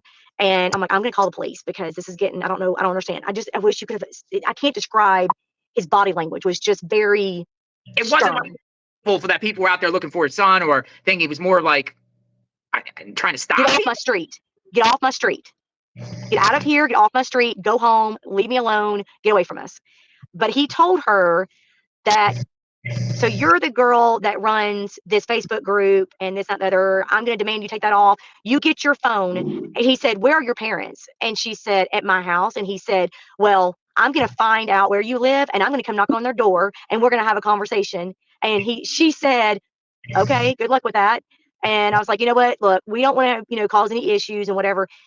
I try to give him grace. Don't know the man from nowhere. And I just kept saying, he's upset. His son's missing. He's really upset. He's very defensive. Maybe that's just all that what it was. Now that I've seen some of his YouTube videos, and I'm like, yeah.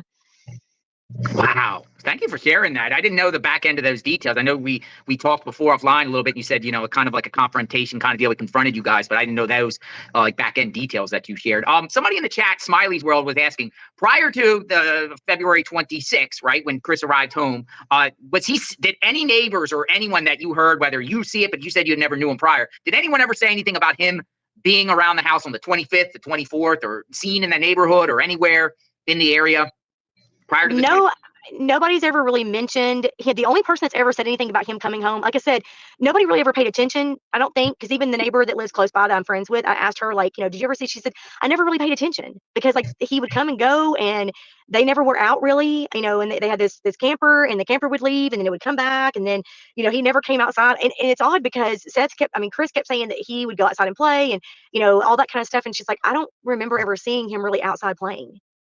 There's no playground. They don't have a playground outside. They don't have a trampoline outside. If you looked at their yard, you wouldn't even know. There's no bike. There's no scooters. There's no basketballs. You wouldn't even know they have kids. There's nothing in their yard to play with.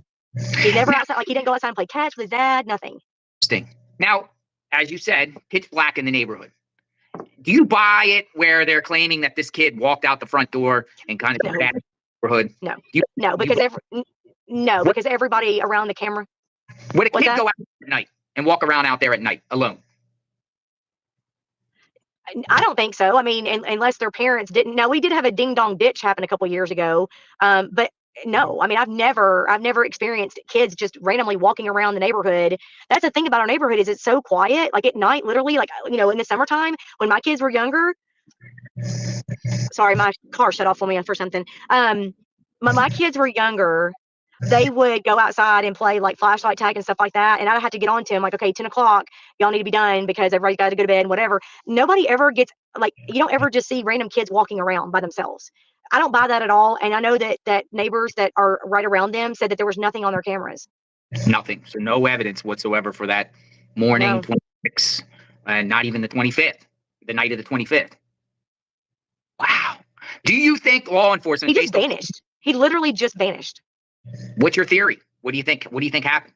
What's your theory? Based off you being a neighbor, based off you speaking to other neighbors, you're very close to the area. You've seen law enforcement over there. What do you think happened? I have to be very careful with that one.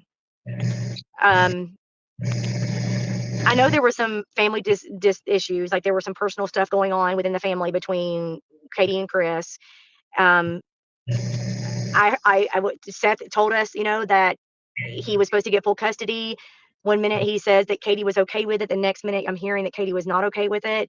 I don't know their personal story. I know that neighbors are close by them heard fighting within their family outside, verbal things that were said outside. So I don't know that it was, I think there were some struggles within the family. I mean, every family has issues. I get that, but I don't know families typically would get into that kind of a dispute outside. I mean, if I was going to have a conflict of interest between my kids and I, or my husband and I, we would be inside. I wouldn't be outside making that known. And apparently there were some situations where things were heard that weren't good. Bobby, when did those fights occur? Do you know? Over the past, I guess since they've been there periodically. It wasn't like a one-time thing. There were other, times where things were said and that kind of thing. I don't live close enough to them to have heard that. I mean, they would have to have screamed at each other for me to have heard that. I didn't hear it, but I know that neighbors around them have reported hearing things that were said outside, and it wasn't like a one-time thing. Any cops ever get called? Well, I mean, CPS was called multiple times, and I know teachers personally that still work at Beach that were told things and they had to report it. I mean, when a teacher is told, counselors and teachers are told things, they by law have to report it. And I know that absolutely. And I know that, kids can be over exaggerating. I know that, especially teenagers, that kind of thing. I think for me, I think my kids would be respectful enough with us that if something happened, I don't think they would go and say like, my mom's mean to me. Like they know that's not true, and they would get in trouble for lying. So for him to make up that things that he was saying, I can't imagine him making certain things that were set up enough for CPS to be called on them. And I know they were called multiple times. Multiple times. So when you say multiple, how many times? I have no idea. I'm not privy to that information. Has any neighbors or anybody tell you that they've seen the CPS at their house? Like, I don't know. They have not actually used the words "I've seen them at the house," but they've told me that there have been people that have visited an official. Like, I don't know. Like, the car that comes is not going to have CPS written on it.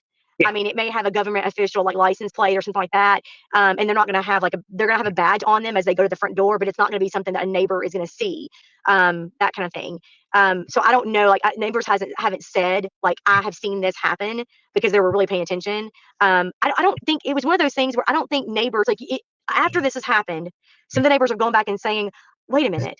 I remember this, and I do remember that, and I do remember this, and oh wow, this is like all connected." But when it happens over a year period of time and it's just random, but then nothing really ever comes of it, you just kind of try to stay in your own lane and mind your own business because you're not hearing, like, I don't know that neighbors heard screaming or like, I don't know that it was like the things that were being said outside were loud enough to make neighbors call. I don't think it was that kind of like, if a neighbor next to me, I heard a kid screaming, "Help me," whatever, I would be calling the police. Like, okay, I'm going to go inside. I'm going to call the police and be anonymous. It wasn't that kind of a thing. It was things that were said and arguments between them that made neighbors think, gosh, But when you say that, are we talking Chris and Katie, or is Seth in the picture too? Is it like, were there arguments with Seth there? I don't think Seth was ever there long enough. I think he was there long enough to pick Sebastian up for his weekend, or they would meet somewhere for his weekend or something like that. I don't think that Seth was ever there. I think it was mostly the one neighbor told me that she heard, and I'm not going to go into a lot of whole big detail because I don't want to get into their whole personal life. It's not my place. But a neighbor had told me that there were things that were said between, like, Chris and Katie would get into an argument, like in the driveway. And then Sebastian might come outside and Chris would raise his voice at him, either get inside or what are you doing out here, or make comments to him like that. And like I said, it wasn't like, I'm going to kill you or I'm going to beat your butt. It wasn't like such a horrible thing to make a neighbor call 911. It was just a very abrasive enough to, now that he's missing, they go back and think, oh, So that's kind of like, that was the kind of what you were saying when the neighbors kind of put these pieces together after the fact. Right. It's one of those things that you go back and look and think, oh, okay, so maybe there was something to that. I just didn't realize it. Have you ever heard anything about the mattress in the garage? I have, and I have not been able to confirm that. I did hear that the neighbor next to them, when the garage door would come up for her to leave, they saw a mattress in the garage. And well, I mean, Chris admitted that there was a mattress in there. Now, he said it was for his daughter, so maybe, but why is it still in there? I don't know. No idea. Yeah, they said on Nancy Grace that they got a new bed set after Sebastian missing. But then people are also that it's punishment. Did you? And I'm talking too. Punishment aspect about Sebastian sleeping in the garage for punishment. Have you heard that? I did hear that, but I can't confirm it because I have not talked to the neighbors that live next to them that were the ones that said that. I don't know for a fact they said that. But my thing is, and again, I'm not trying to put anything blame on them at all because I don't know them, don't know anything about their personal story, have no idea. I can't confirm any of this, but I just know that I'm surprised that the mattress has been in the garage that long. I mean, if the mattress is for your child, wouldn't it have been put away or put in the, I mean, why is it still in the garage and not in the child's bedroom? And two, the daughter, Faith, I don't ever remember her being there. Like, if she was there, I mean, maybe one summer. I mean, I'm just surprised that she would have a brand new mattress if she's not there very much. I mean, I don't know. Maybe she didn't even have a mattress, and that's the first one. You spoke earlier about a silhouette and a light inside. Oh, yeah. The house. Talk a little bit about that. Some people were asking that in the chat. What's that all about? Okay, so if I go back to day one and kind of rehash a little bit, trying to make this as short as possible, the neighbor close by that saw Katie out front on the way to taking her kids to school, she was the one that called me. Friends, I'm good friends with her. She's the one that actually called me and told me what was going on. And said that I said, well, what happened? And she said, well, I went and asked Katie what happened, and she said, and this is where the story gets totally misconstrued. I don't know. Again, third party. I'm hearing this from another third party source, so I trust this lady. She's a good friend of mine. There's no reason why she would lie. But she said when Katie they had got home from Texas Roadhouse to the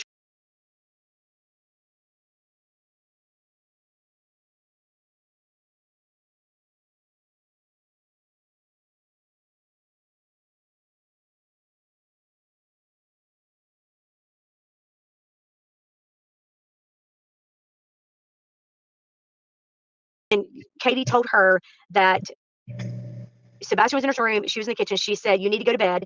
And he said, okay. And she goes in the living room and does whatever, watches TV. She says she was studying. I don't know, whatever, doesn't matter. She was in the living room for whatever reason. And she told my neighbor that she fell asleep. And say that again. You broke up. Say it again. You broke up. This punk. And she yelled across the house and said, Sebastian. And he said, yes, Mom. And she said, are you okay?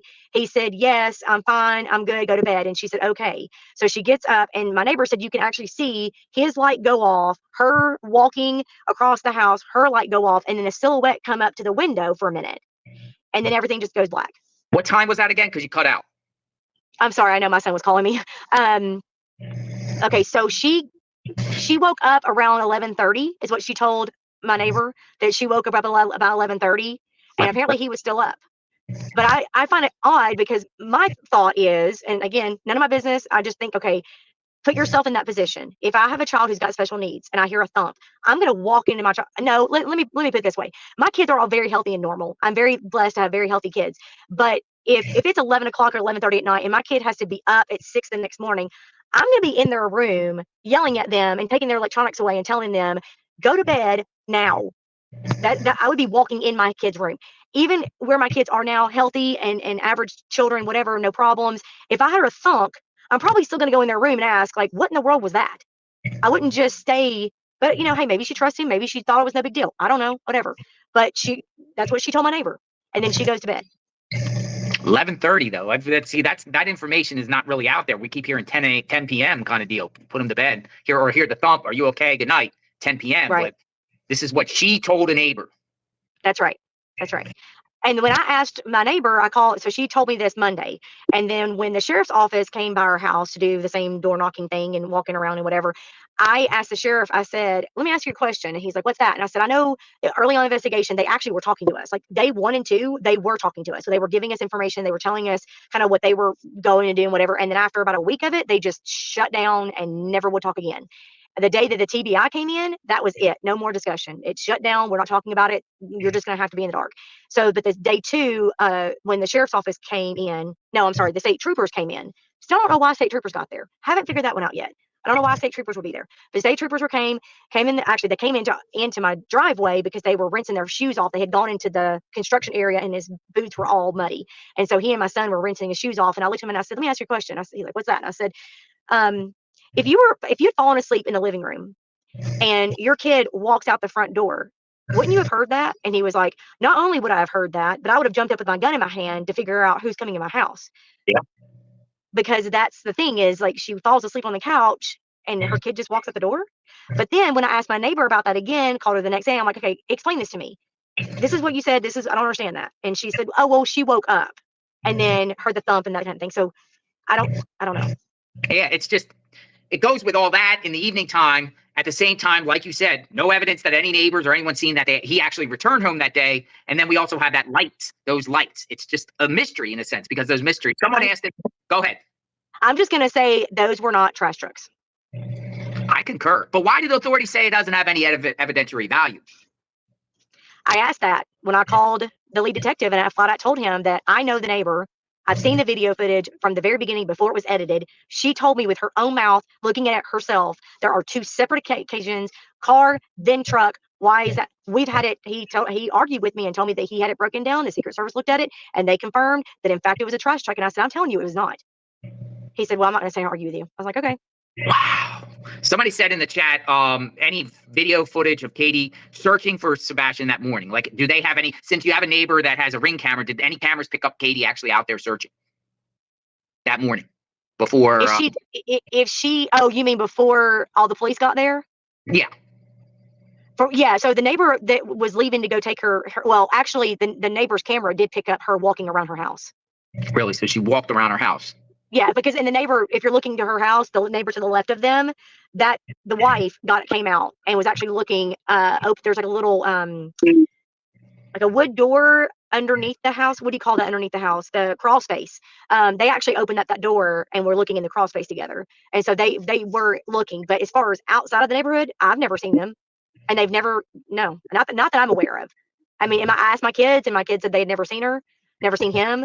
They did see Seth was out there a couple of times with everybody. He was at the command post. I have a good friend that was there in the command post, and she confirmed that he was at the command post. But I asked her, I said, did you see Katie or Chris or the Bowerstocks? And she said, no, never saw any of them.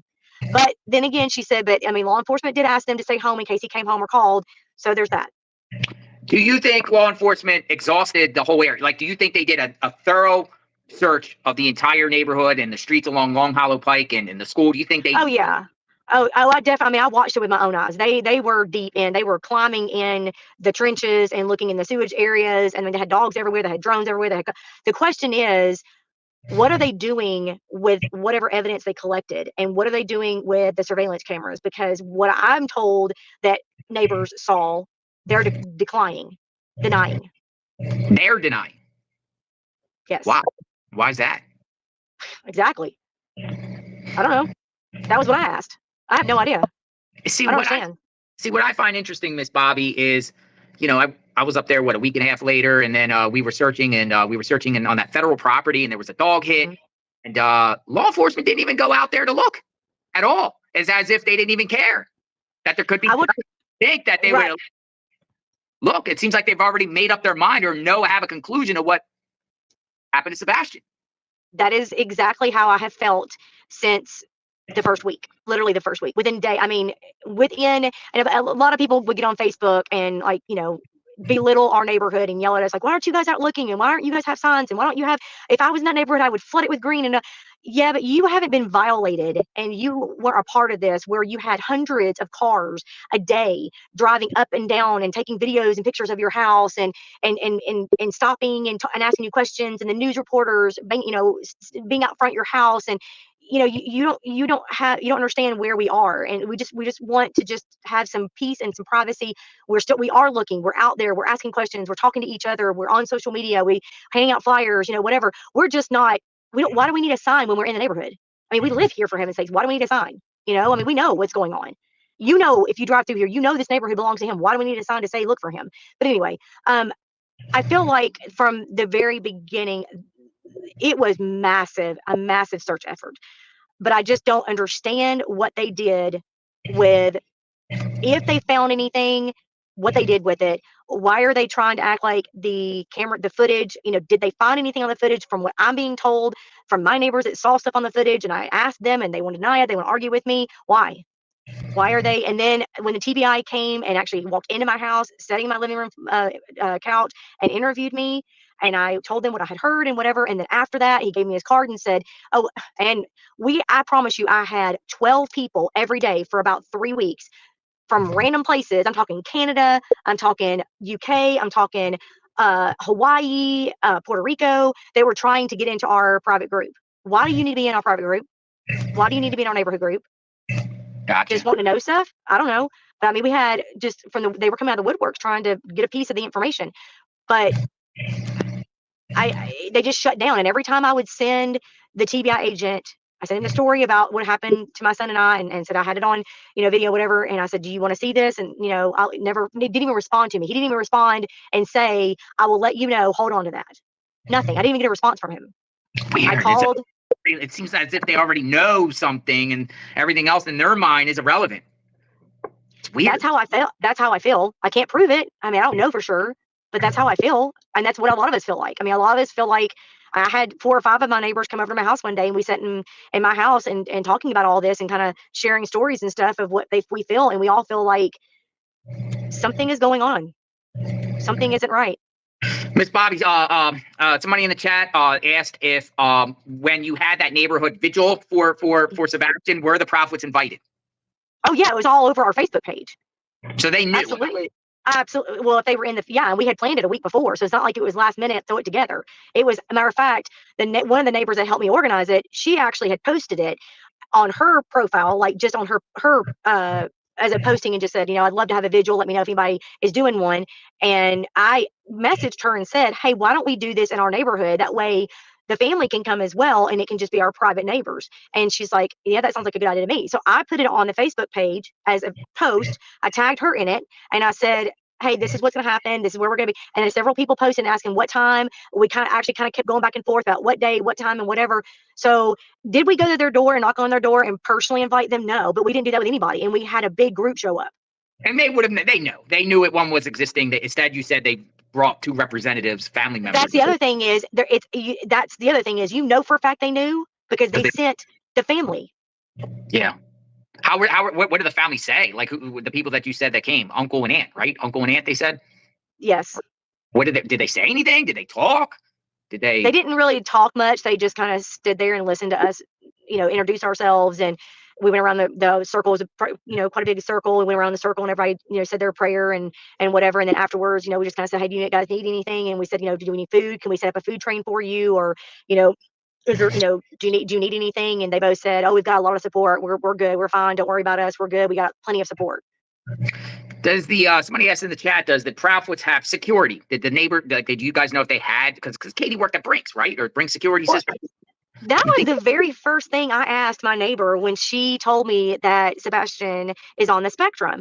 And I said, hold on a minute. Doesn't she work for Brinks? And she said, yes. And I said, she has a special needs child. She works for Brinks. Does she not have security or locks or some kind of like a safety, something to keep him from coming out? And she said, not that I'm aware of. Now, the people before them, I do not believe they had security. They were elderly couple, so I don't even know if they cared. But apparently they didn't, because then Brinks came afterwards and installed. And I know that for a fact because she called me and said, well, they're getting security now. And I think Chris said that was because they felt like they were being threatened and all that kind of stuff, which I can't prove or deny, whatever. That's up to them. That's their business. But from what I understand, they did not have anything before that. So, interesting. Very, very interesting. Has the Profits been back at their home? Like, are they there? She has been. I think she went back to work because she's been home and her van comes and goes. I think Chris came in one weekend. I don't know, but I've kind of just stopped. Like I would drive by once every, like maybe once a week just to see, if they were there, because they were there. And it was just like, and Katie's right. I heard her say that they were trying to leave to kind of give us a break because we were getting overwhelmed. We were all getting very upset and very overwhelmed with all the traffic and stuff. And, I do appreciate her saying for recognizing that. However, I was really shocked because I felt like that if my kid was missing, I don't want to say I would handle it differently because I don't ever want to be put in that situation, and I don't want to make karma come after me. But I can't imagine leaving my house if my child was missing. Yeah, no. I mean, she's been called out by that. I mean, she's claiming that she can't wait for him to come into the door, Bubba, but I'm not her. Over to I'm not her, and I can't. I'm not going to say that she did the wrong thing because I have no business saying that. I'm just surprised. I do appreciate the fact that she did recognize that we were getting overwhelmed with traffic and whatnot. So I do appreciate that. But and we were. But I would just think that maybe Chris goes back to work and she stays there just in case. But everybody handles things differently, and if that's what she felt like she needed to do, then who am I to judge that? But they haven't, since this incident happened. They really don't come out at all, interact with anybody. Well, yeah, I mean, I've seen them interact with a neighbor very close to them a couple of times, be out talking to one of the neighbors, but I have not seen them out talking to anybody else. There's rumors there's rumors that they might be moving. You know anything about that? Have you heard? Is there? I've heard that so many times, and there's no confirmation of that. Interesting. I've asked we have a couple of realtors in our neighborhood, and I've asked them, and they've not. It's like I have not heard any confirmation of that.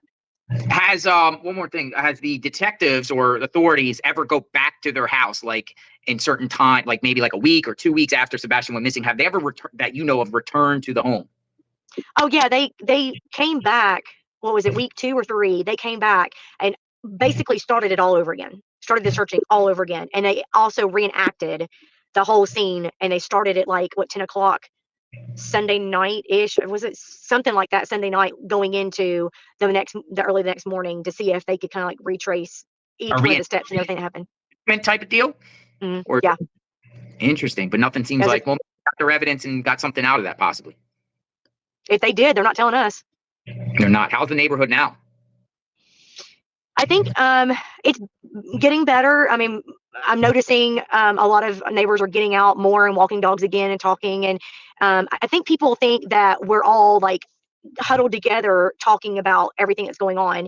And it's not like that at all. I think we're all just trying to stay out of it, trying to give them their space and kind of stay away from everything. And we just don't, I know for me, I don't want to get into their personal business. I just don't want to be that neighbor that's all super nosy and thinks that she knows everything, because I don't know what happened. I don't understand. This kid did not just vanish. He just didn't vanish. But does any neighbors think it was a kidnapping or think their children are in danger? So that was the very first thing I asked on Wednesday when TBI came and sat down with me and talked to me. And I looked at her and I said, I get that you guys are being super quiet about this because it is still an investigation. However, if this kid was kidnapped, don't you think you might want to tell us so that we can kind of lock our kids up and, be safe or whatever? And she, instead of her, and I guess is, again, part of the investigation, she said, well, you should always do that. That's interesting. Yeah, they have a responsibility. I mean, if one of their theories is Sebastian got kidnapped, and they never said Sebastian was kidnapped. But there was there were no cars that came up their street and then left up their street and left. The only car that was ever seen was the one that was on Kellen, that parked on the corner of Stafford and Cullen for about 3 or 5 minutes, where the flashlights came towards it, backed up and left. And then the trash truck, and then Katie's SUV, and then the police, or then the school bus, and then the police. So there was no other car that ever drove up Stafford. Was it a car that the lights went to? Or an SUV or a car? What type of vehicle was it? I don't know. I don't remember. Just the words that I was told was unidentified car. I don't know if it was an SUV or a car or what. That was just what I was told. It was an unidentified car. And that was another thing is when I asked the lead detective, I said, this car that was on Kellen, he was like, yeah, we already figured that out. That was an Uber. And I was like, no, the Uber was a neighbor on Devon that ordered an Uber about 5:30 to go to the airport. I know that. But the car why would a car sit on Kellen if they were going up the street to get the customer to leave? I mean, you don't sit there. Coincidentally, at the same time, lights are flashing around the time. Well, at that same time, the trash truck would have been through there. So like, you wouldn't have gotten that confused. Why would a car be sitting on our road like around 3:30, 4 o'clock Monday morning? I mean, it just doesn't make any sense. Well, one thing I say, and it's the truth, the law enforcement is not obligated to tell the public the truth. That's true. We have to tell law enforcement the truth if we're being interrogated or questioned or whatnot, in a sense, because you could be, charged with lying. But they're not under any legal obligation. I mean, morally, you would think they would tell the truth, but they don't legally have to. And they can lie to the public, and they do. So maybe they're keeping things close to the vest. I was just really surprised how I felt like he got a little bit defensive with me when I mentioned that I was a neighbor and talking to the neighbors about their surveillance. Because my thought is this, if you were to ask an officer a direct question, if he can't discuss it, instead of arguing with me, the response should have been, I can't confirm or deny that. I can't discuss that. We're still on investigation. Instead of him flat out lying about or, defending it and arguing with me, why did he just say, well, that's still part of the investigation, I can't comment on that? And I would have simply said, okay, you're right, I understand. Yeah, absolutely. Integrity of the investigation, no comment. That's what I would have done. I mean, that's usually what they do. Why argue with me and try to convince me otherwise? It's like he was trying to convince me. Leave that alone. Stop talking about it. That's not part of this. Got you, Bobby. Is there anything else you would like to add that I didn't ask, or anything that you want to put out there that the public should know that we forgot? I don't think so. I mean, I think we pretty much covered everything. I just know that, we want this resolved as badly as anybody does. I would love just for this to be over and him to come home. But I really just wish people would, around social media just got really nasty and ugly and started attacking us. One of our neighbors, I will say this, one of the neighbors that live close by, they got the whole rumor about Katie having an affair with a neighbor. What started that?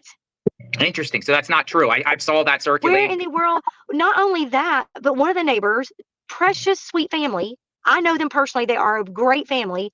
They got so attacked by this rumor that their kids started being bullied at school, saying that your parents are the ones that were swingers, started being called swingers. They started getting phone calls from people all over the country claiming that they were swingers.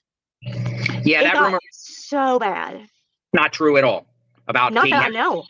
Neighbor. Yeah, that was I'm aware of. And so that neighbor was getting harassed then, huh?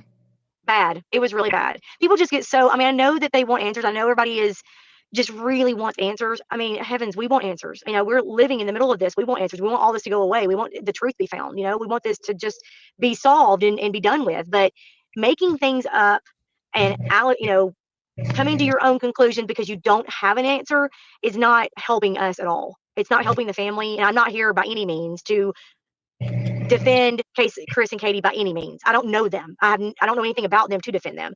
And don't I'm just talk saying about that their sex life. Making up stuff is only hurting our neighborhood, because now you've got people who are harassing us and neighbors, wanting information and that kind of thing, and driving her all around. Now that the driving through the neighborhood has calmed down immensely, so that's good. That would be driving like just regular, like YouTubers, curiosity seekers, just crime tours. Sometimes there's crime tours out there. Well, I mean, at the beginning, there were a lot of, YouTubers that were coming through the neighborhood, and they would stop and get out of their car and walk up and down the street, videoing, taking pictures and whatever. And it was like a huge invasion of privacy. There's nothing we can do about it because it's a public street. I get that, but have some respect. And then just local people. Wow, she's telling people to have the police weren't doing respect. enough, so they were going to go out themselves and drive, and they would just drive up and around and just drive around over, like up and down around the hill and that kind of thing. So pretty much calmed down. Yes, that's almost stopped. But we had two neighbors that were trying to sell their house, and neither one of them can sell it. Oh, really? Nope. They both took them off the market because they were getting too many. So two people tried to sell their home after this incident happened, and they can't sell it? Actually, one family actually had their house on the market before this happened, and then when this happened, their realtor just told them to take it off the market because they were getting more phone calls just being nosy than they were legitimately asking about the house. Oh, wow. And then the other neighbor on the other cul-de-sac actually put their house on the market right afterwards and ended up taking it off. See, these are things people don't know about. It's interesting, because it might be devaluing the neighborhood, or people might like, hey, I don't want to move to a neighborhood where a child went missing and is still missing. It has a lot of affects people, than not just the Proudfoots and Seth Rogers, but the whole neighborhood in general. It causes some bad things to happen with everyone, and man, I'm sorry that's happened. I don't think anybody is going to be able to go anywhere until this is resolved, because I don't know anybody that would want to move into all this. Why would you want to move into a neighborhood where a kid just vanishes? Exactly, because there's the type It's of neighborhood scary. where you want to have a family, build your dreams, career, raise your children, and Safely and securely. yes. And no, I mean, I've been there. I've been in the area. Those housing homes are beautiful. I mean, I would love to have a dream house like that. Like it's nice. And Yeah. just can't imagine, like just a neighborhood that's never seen probably any crime ever. There's no No. crime in the neighborhood, right? We had one incident many, many years ago that was resolved in one day, over and done with, and never had anything else. I mean, this is the kind of neighborhood that, like I said, I mean, my twins were born in that house, and when they were little, I didn't let them go out by themselves, but I would feel comfortable with them going outside in the yard, as long as it was like, just don't get in the street, because we live on the main road, and you'd have the big trucks and you have the school bus and that kind of thing coming through, and I'll just say, stay in the yard. But I didn't have to worry about somebody coming up and grabbing them. I just never felt that. I never feared that. I mean, I knew my neighbors, my family all lived in the neighborhood with me. I mean, my parents lived there. My brother and sister used to live there. We all lived there together, and my kids would walk in between the yards to her house, and her kids would walk in between the yard to my house. My kids would go up the corner and play basketball with the neighbor kids, and they would all ride bikes around, and you just never worried about anybody coming in and doing anything. But now people are kind of worried. I don't ever. I mean, I'm not seeing kids out playing like they used to be. Sad, because kids need to get out a little bit and enjoy the fresh air and the great outdoors, the outdoors in their yard and stuff. It's just so sad. Hopefully this young man gets found, and your neighborhood could get back to normal, a sense of normalcy. I know everyone is a little bit on edge still, pins and needles, but really appreciate you coming on and providing insight. Everyone is very grateful. People in the chat, if you got some questions for Bobby, just leave them in the chat and I'll talk to you offline and maybe you can answer some of the questions. But I really appreciate you coming on, and we really never really heard from a neighbor really come. Okay, so I have a couple thoughts that I want to share after listening to this all the way through. Nash Native, are you seeing flyers in Clarksville? This is what I think. I think that Seth Rogers misrepresented himself to everyone he met in the beginning as law enforcement, as a deputy sheriff, as someone that can be trusted, as someone who would definitely not have something to do with this because he's a deputy sheriff and he takes his oath, very seriously. So I think that he misrepresented himself in the beginning.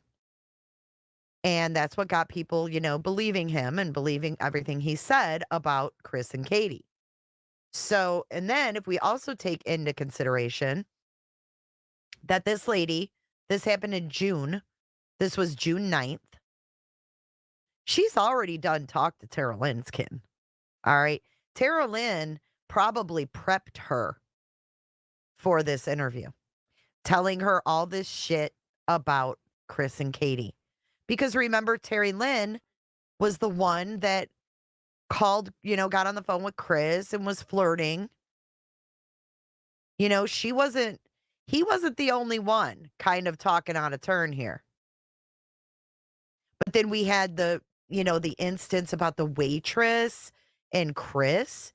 But then we have Waffle House and we have Seth Rogers having Sebastian ask for a 16-year-old's number. But then we have Chris being told that he's, hitting on chicks. I think Seth had a lot of people fooled in the beginning. And I think that's where this whole mess started. Hey, Soldier Girl. And Creole, welcome. Thanks for becoming a member of the Clicker Club. Or the Cooter Club. So I think that Sean, a.k.a. Seth, started a narrative. You haven't seen flyers or signs. Clarksville is huge. I didn't realize it was a big town.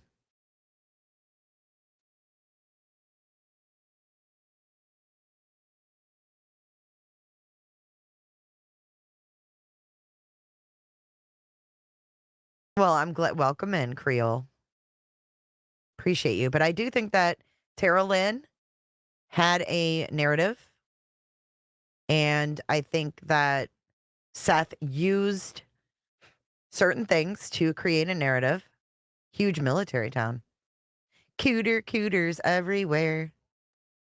Chris may be flirty. Sean may be sleazy. Yep. Seth admits he big tipped a waitress and wanted to buy her dinner. Was that at the Waffle House? Petty me either. Everything aside, he gives... Just the age difference between him and Katie is worrisome for me. I don't like it. I don't like it at all.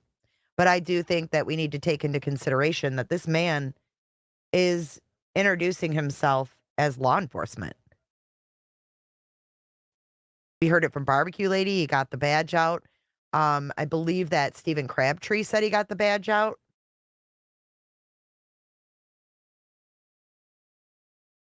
Steve Crabtree started speaking on Seth's sexual comments, how Seth and Tony were sexual, and other things. Keisha from Truce put the clip out. Thank you. Well, Stephen Crabtree also said today that Seth, got his badge out, said, I'm a deputy sheriff. He was actually dressed up in his uniform. Was Seth using his son to lure young girls? How romantic, dinner at the Waffle House. I have to wonder why he was dressed up in his deputy outfit when he wasn't working.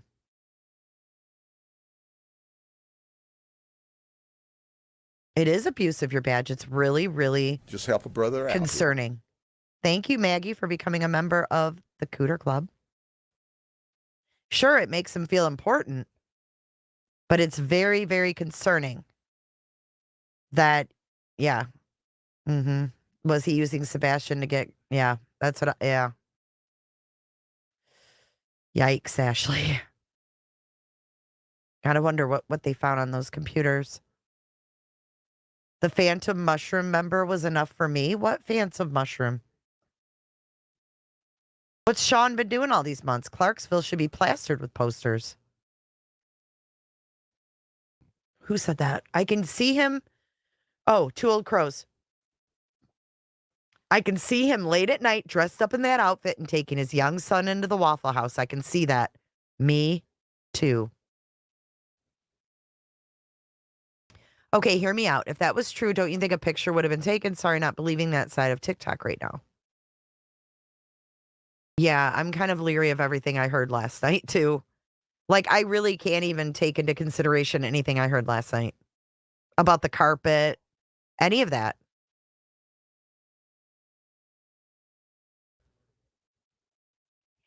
What was their age difference?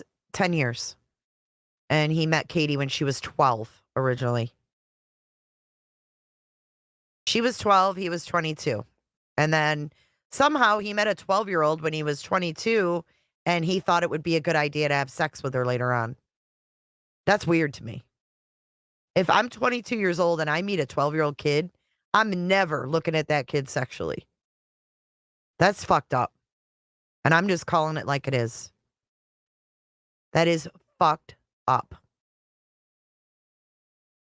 And maybe Riley's denying it because I don't know. Who knows? I don't understand that whole Riley thing. I just can't.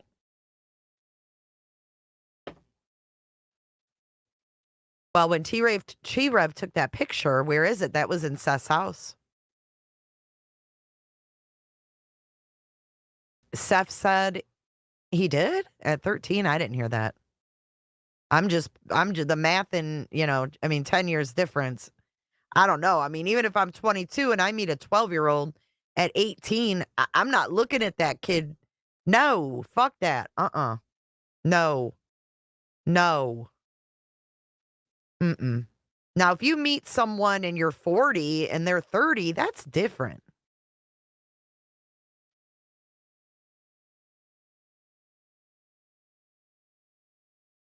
Yeah, it is. It's really, he's a predator. Because even if, you meet someone at 12, right? You're 22, they're 12. And then let's say you don't see them for 6 years. Are you going to look at that person as as sexual? No. It's going to be the little kid you met at 12, when they were 12. Exactly, Brown. Yes.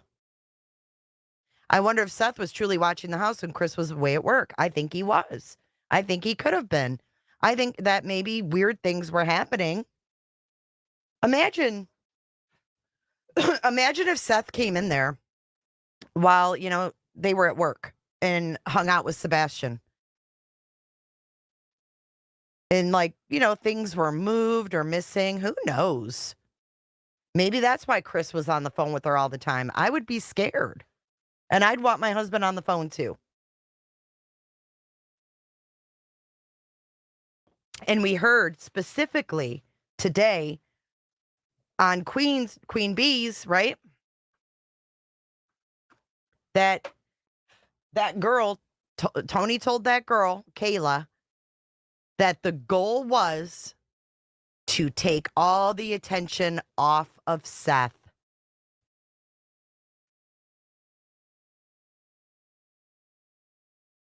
To take all the attention off Seth.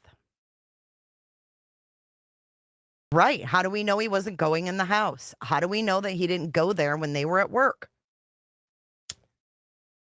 Because we know Sebastian was at home alone. I get it. Weird 12. I was 18, married 28. Preggers was 28, now 64. See, but you were legal. You were 18 and you met a 28-year-old. That's not like 12 meeting a 22-year-old. They're not like us. Oh, SF said that Katie was pregnant at 13.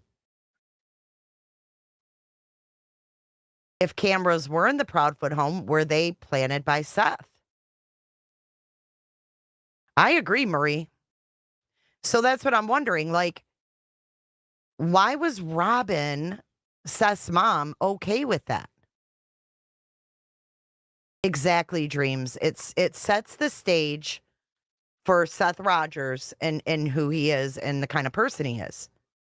But see, he's not meeting people when this happened and saying, oh, hey, I'm Seth Rogers and, this is my life story. And, I did this, this, and this when I was in California and I've done this, this, and this.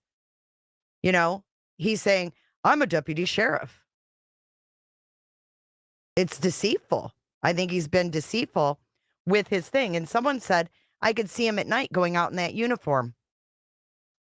Isn't it interesting? Isn't it interesting that he has that wrap on his car that at night could also look like it has some kind of writing from a police department on it? If I saw that wrap at night on a white truck, it would look like it was a police truck. Plus, he had those weird fucking lights on it. Those blinking ass lights. What was he doing? You know what I'm saying? At night, you can't read that wrap. It just looks like markings on a white pickup truck with flashing lights. Exactly. No wonder Katie left her house. If you were young enough not to know better, you may think he's a cop. Absolutely. So SF posted on Facebook. I'm going to look that up right now.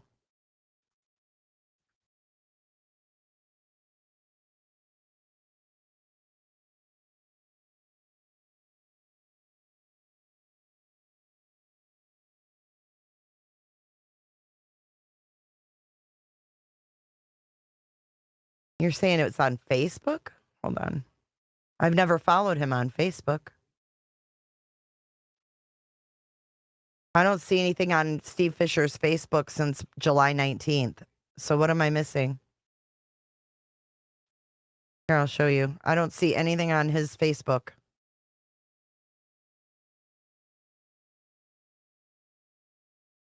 Am I missing something?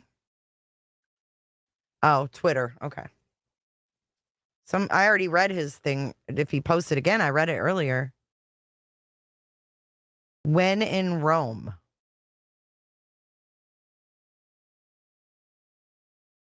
Huh.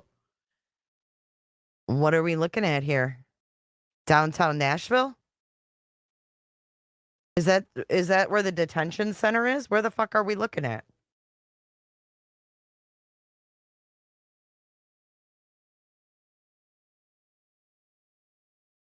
Is this downtown Nashville? Those lights are illegal in Tennessee? Wow.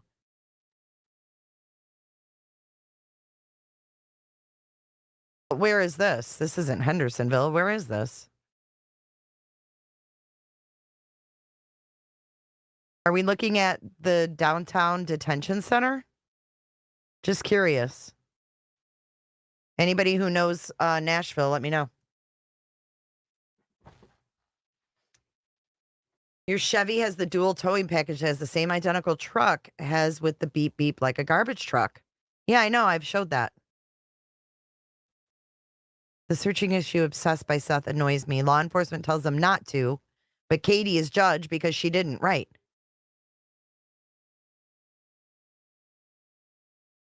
She freaking listened.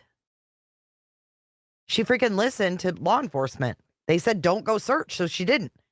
They said, don't go search. And Seth did. And then he's like, I'm being followed.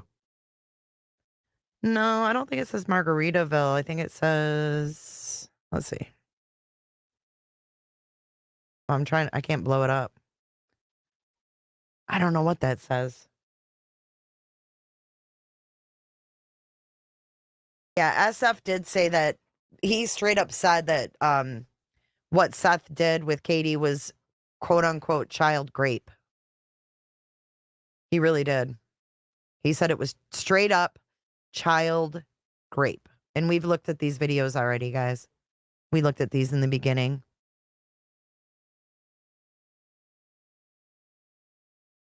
That is Nashville in the downtown correctional. Is it? Is it?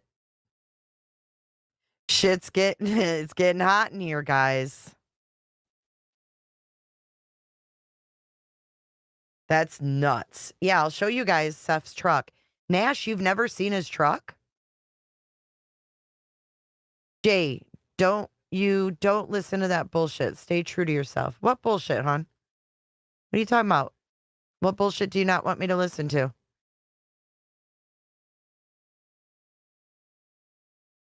What bullshit you talking about? I'm going to show you his truck, Nash. Vanderbilt Hospital. Okay. Huh. Interesting. He's showing us that. Very interesting.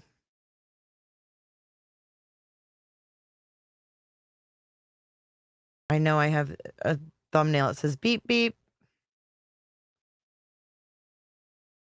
I have so many emails. What kind of gaming really went on at Sebastian Rogers' dad's? Seth Rogers last talked to, here. On Thursday before he left. Where is the damn truck?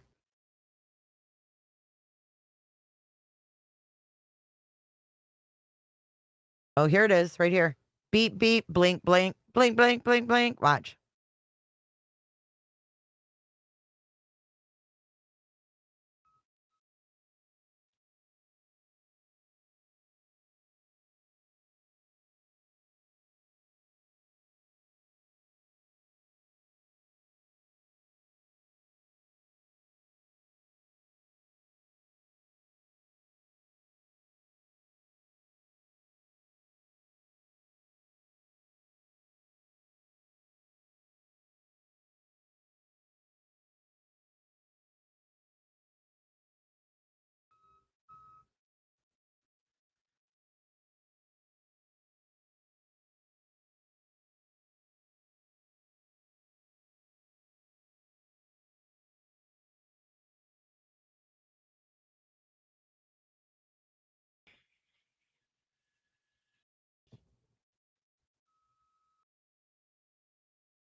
I slowed it down.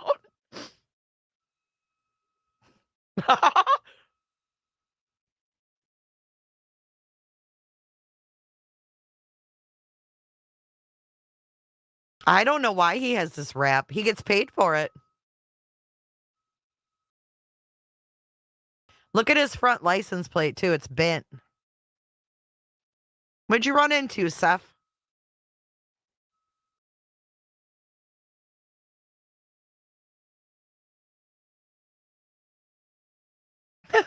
Bonk ass rap.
See those lights blinking where the headlights are?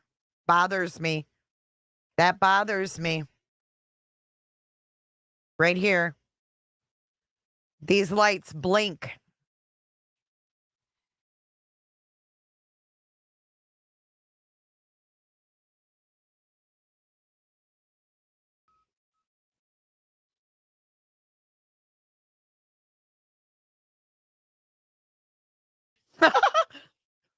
Look at the back of his truck.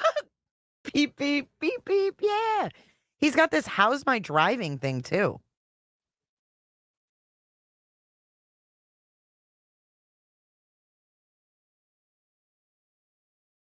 Can you guys hear me? Can you guys hear me? Okay, yeah, you can. I had to play it on my phone to make sure you can hear me. Oh my God, Nash Native, that's funny. But why does he have how's my driving? And I called that number. It's weird.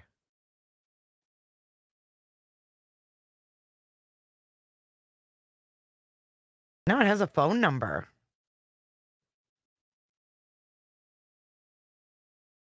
It's weird. In my opinion, I think it's weird. I've never seen a little Chevy. What is this? Avalanche or something?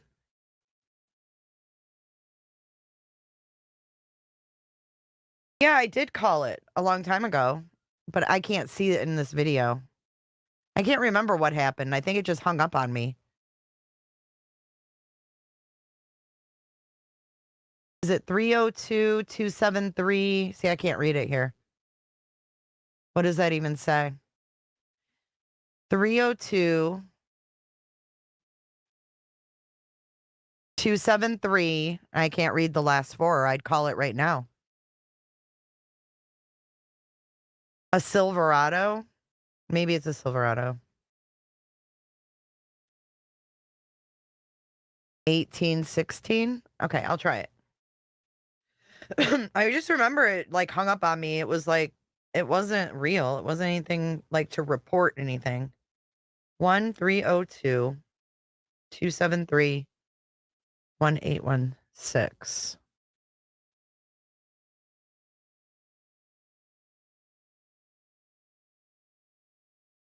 No one is available to answer your call at this time. Please leave a message after the tone. When you've finished recording, you may hang up or press 1 for more options. That's it. How's my driving? And then it's that. That's weird. Am I supposed to leave a message and let him know how he's driving? Metro Davidson County work truck. Why would he have a work truck with a lawyer on it? I know, like, hey, I'm calling about Seth Rogers' truck. He drives like shit. I mean, I don't get it.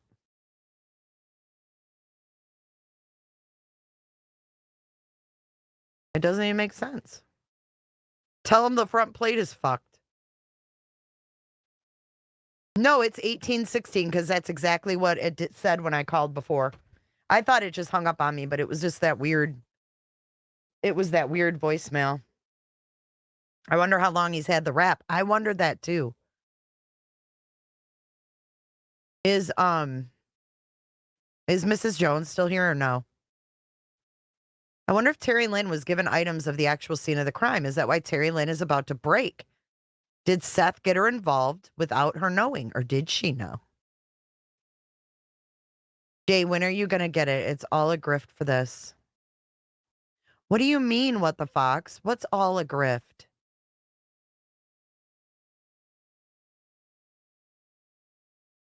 I don't know. I just think it's weird. I want to hear the end again.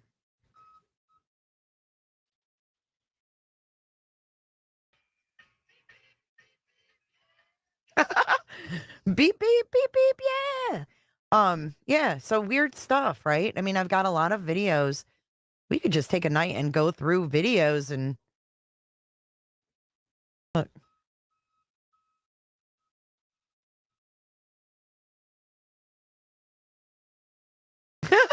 This is me live, 2 Jennifers. Thank you so much for your super drop. What? Just like the garbage truck. Yeah, maybe they do make you put that on there for the rap thing, because you can't have a rap and like drive like an asshole, right? Here, let's watch this one. The plan.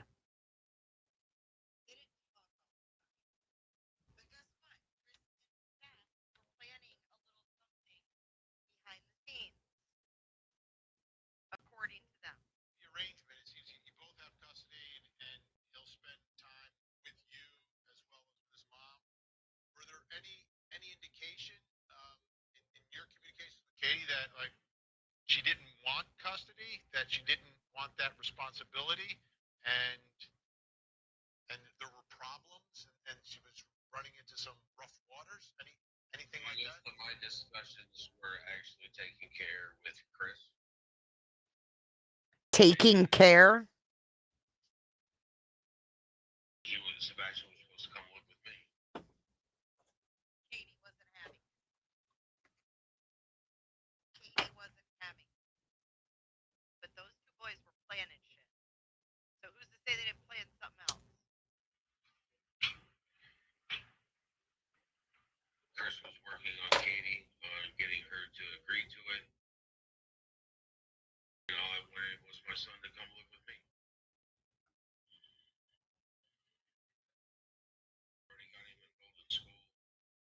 Had him enrolled in school. Is it low? Okay, hold on. It's probably because I'm not in Chrome. I'm in dumb Safari. Hold on. I can't turn it up in Safari. Quit. We'll open this baby up in Chrome so you guys can hear it.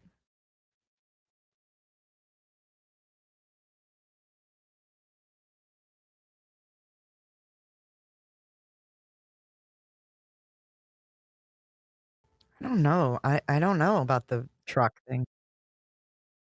Hold on.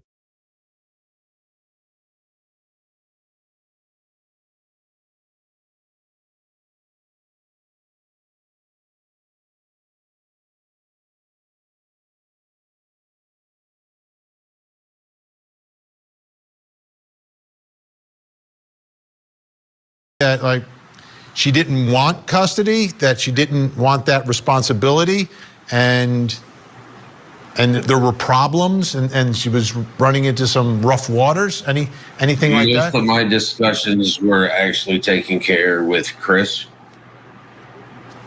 and Sebastian was supposed to come live with me. Katie wasn't having it. Katie wasn't having it.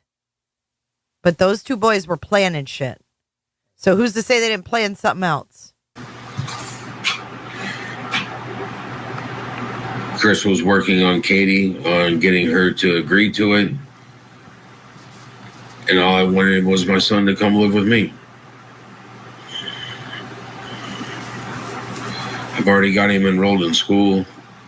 I've had him enrolled in school. I gotta find him. And then Seth starts collecting money. And Chris gets mad. We're not making money off this. What are you doing? Oh shit, hold on, guys. I just think there's some truth in that. Hold up, look at this. Look what I just found. Speaking of police impersonations, look at this. The fuck?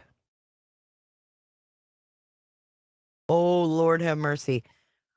Oh, this is 5 years ago. Never mind. Oh, fuck.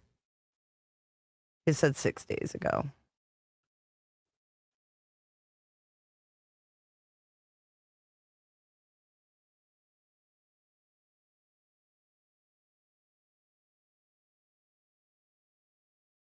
What is this? There are trucks, then there's the truck, GMC Sierra.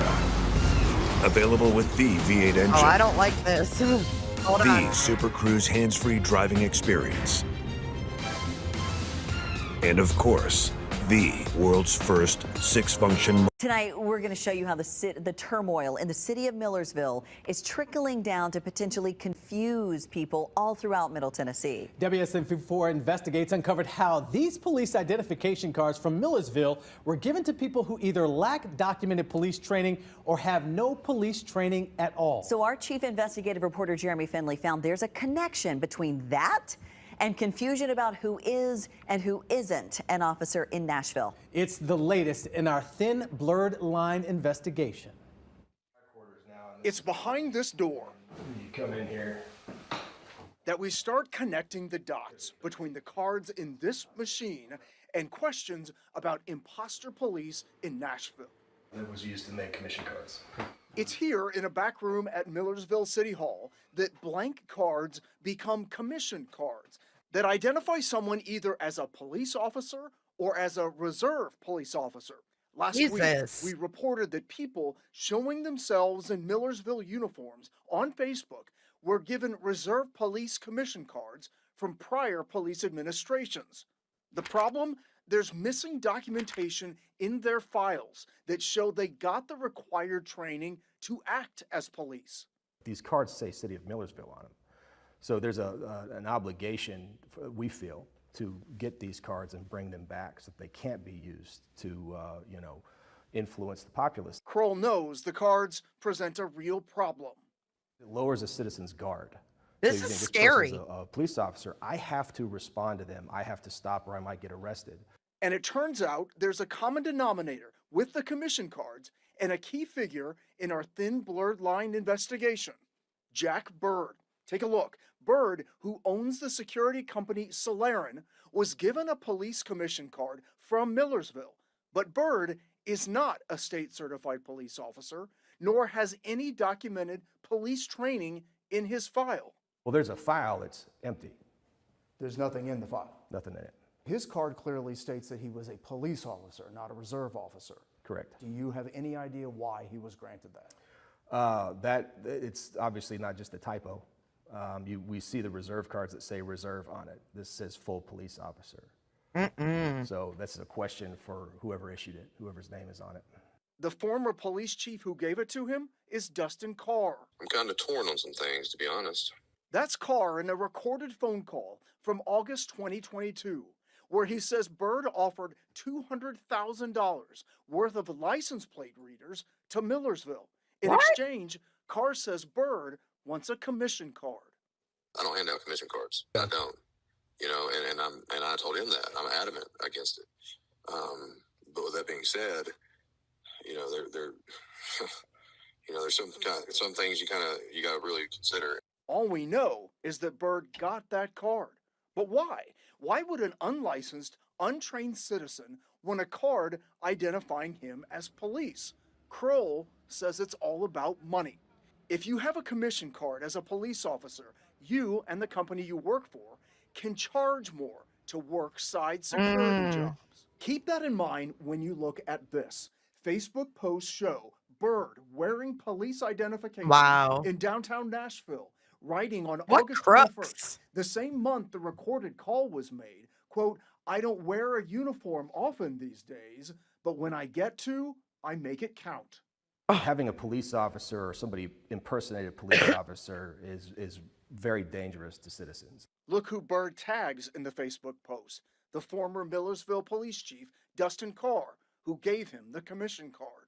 After Carr resigned from Millersville, his Facebook post shows he now works for Solaren. Oh And my speaking God. of Bird's company, our investigation found, in several cases, Solaren employs or employed men who are not certified police officers, but wore police identification, working downtown Nashville and the Opry Mills Mall. Okay, that's messed up. What the hell is going on in Tennessee, you guys? Right, Lucid, Terri Lynn's plates. Terri Lynn was questioned why her car was coming back to a Mercedes. This guy looks familiar. And the connections keep coming. Facebook posts show 2 of the 6 men who got reserve police cars from Millersville, whose files lack documentation for police training, also have ties to Solaren. Former Millersville City Attorney Scott Avery is seen in this Facebook photo with Jack Bird and Dustin Carr at Look a at this Solaren guy. event. Look at this clown. Jack Bird. Fuck out of here, Jack. I wondered if you ever worked security jobs identifying as a police officer outside of Millersville.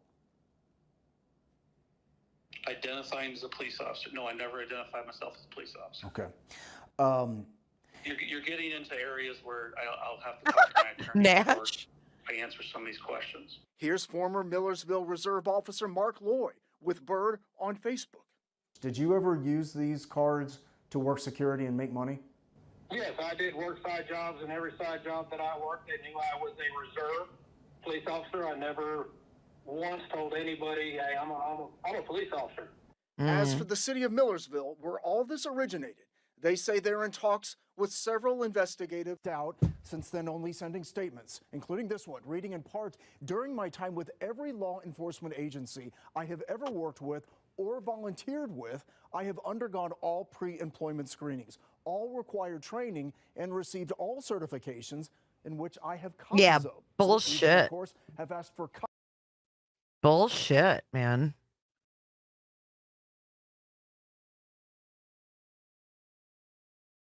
State issues 62 violations against company accused of allowing imposter cops on Nashville streets. Just help a brother out here. That is so scary. Imposter police officers working in Nashville. You guys, Nashville is scary too. There's a lot of bad things that are happening there. I mean, look at this guy got arrested for posing as a cop to get a faster oil change. Who does that?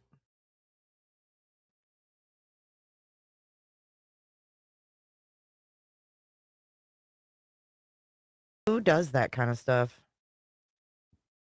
Look, there's a lot of them. There's been a lot of arrests. How small town turmoil. Millersville, that is crazy.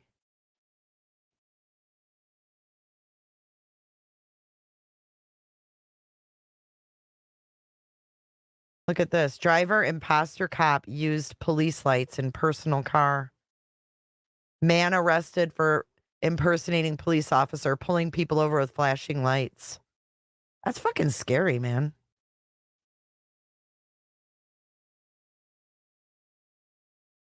Listen to this. A woman and her coworker were stopped at a traffic light in South Nashville when they heard a siren from an unmarked car behind them.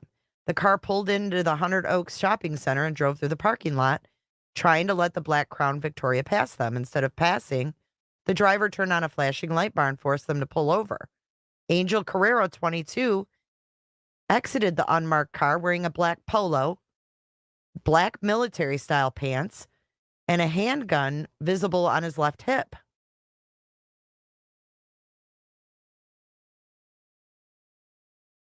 Weird. Carrera reportedly told the two, there are lines there for a reason. Don't do it again. And as he began to leave, the two asked if he was a Metro police officer, and he responded, "Oh, no, I'm a bail bondsman." It says here, so this is for my friends in Nashville.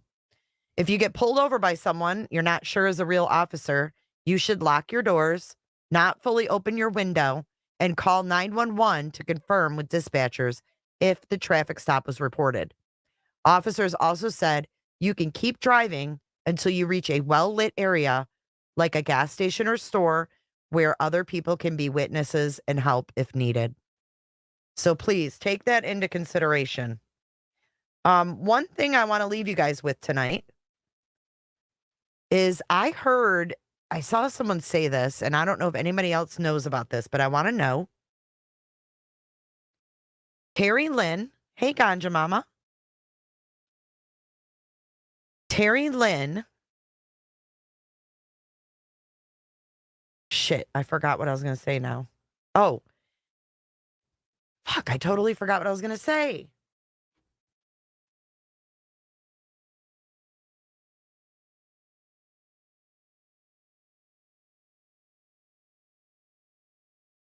Fuck, I totally forgot. Remember the commando during the warehouse search with Seth in his uniform and Mr. Jones? Yeah, that was from the United Cajun Navy. I was going to tell you guys something about that. Oh, Terri. Okay, so someone said that Terri named her child after the mayor, some guy named Tim. Now, I don't know if this is true because I don't know Terri Lynn's kids' names or anything like that. I don't even know if she has a son. But have you guys ever heard this? Has she ever said she named her son after a mayor? She doesn't have a son? She said it, Shell says. Was it Tim? Do you guys know?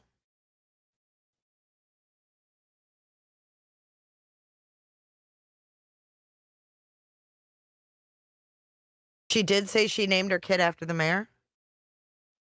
Her daughter? What do you mean I got played? How did I get played? I don't know. Look, how did I get played?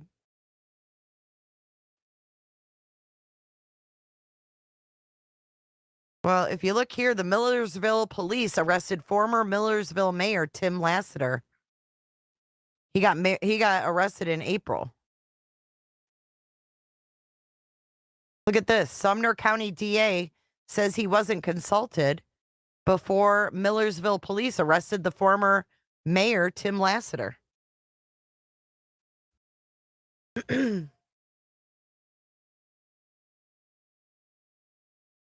No, I don't know if she has a kid that passed away. It was the one in Gallatin. Wouldn't it be funny if it was this mayor? I just thought that was funny because I'm like, whoa, they arrested the mayor in Millersville too? She said it wasn't the Hendersonville. She didn't give you the right information about what happened and if it tied back to her. About what? What the fox?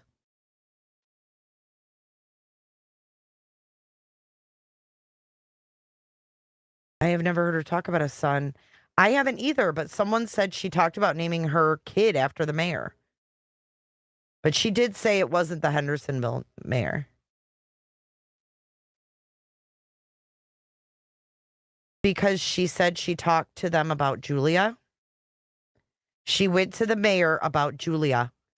And then this former Millersville police mayor was arrested. Rakin?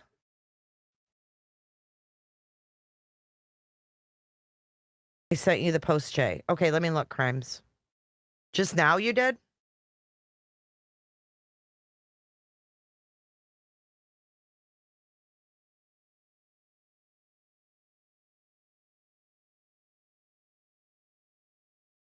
I don't see it.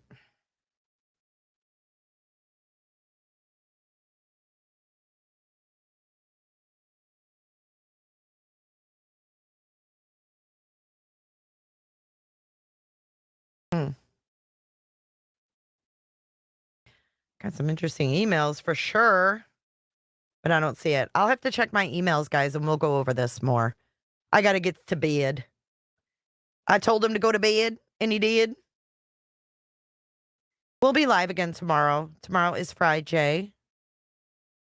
Was Kevin the cat the father? I don't know.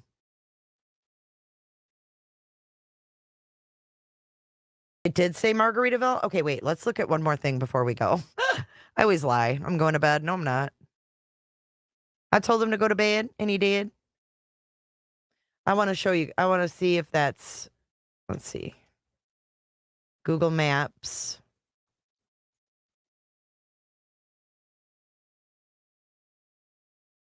We're going to go to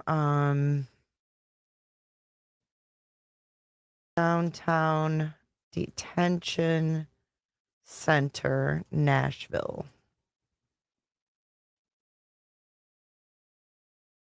Here's the detention center.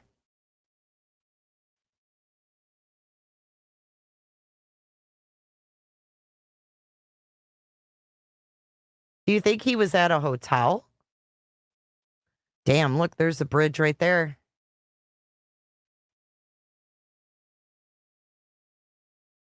Oh, that's the bridge. This is where, oh my God. I think this is where Crabtree was in his boat. That's the Cumberland right there. But I'm just wondering about SF's post. I don't know if we can even tell. Let's go stand down here and see. Yeah, I don't know. Is there a Margaritaville in Nashville? Does it really say Margaritaville, Kels? Margaritaville Hotel, Nashville. Oh, yeah.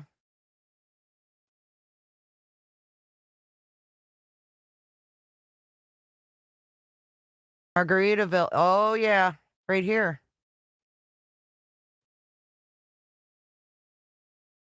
But where's the detention center from here? Oh, fuck. Right there. Yep. There you go. Bing bong. Bing bong. The Hotel Convention Center. Yeah. He's down there. He's down in downtown Nashville, right by the downtown detention center. Interesting. Bing to the bong. That's where Riley Strain was in that area. Oh, weird.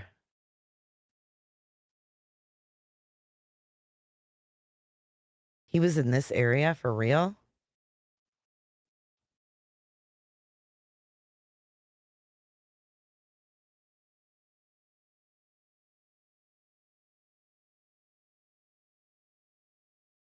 Pretty crazy, guys.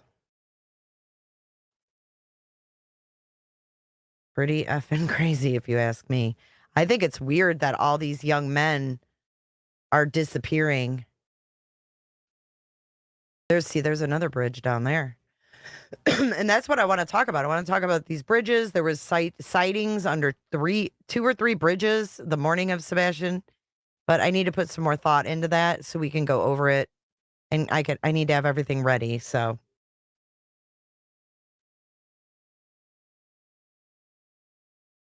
That looks like the same bridge that John Bon Jovi talked a woman off yesterday. I think it was.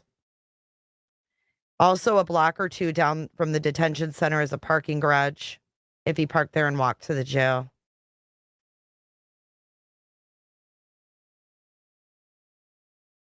It does seem kind of dangerous. It's so cool, though. I mean, but I've really been surprised at the amount of things that go on in Nashville. It seems like it's... I don't know if there's like someone... I don't know, man. Was Seth working there that night? Fuck, Woodbury. It is weird. Oh no, we're just Napa. We're just watching. SF Investigates posted a picture and he's right in downtown Nashville. It's very dangerous, by the way. Oh, you know what? I have something to show you guys. Hold on. Let me pull it up.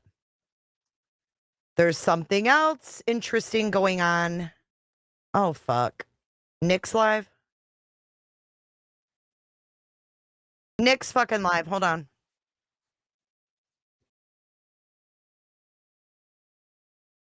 Happening. Like, for those of you Hold on. They're playing some kind of news thing. Let's watch this. Why are they live at 12:30 in the morning?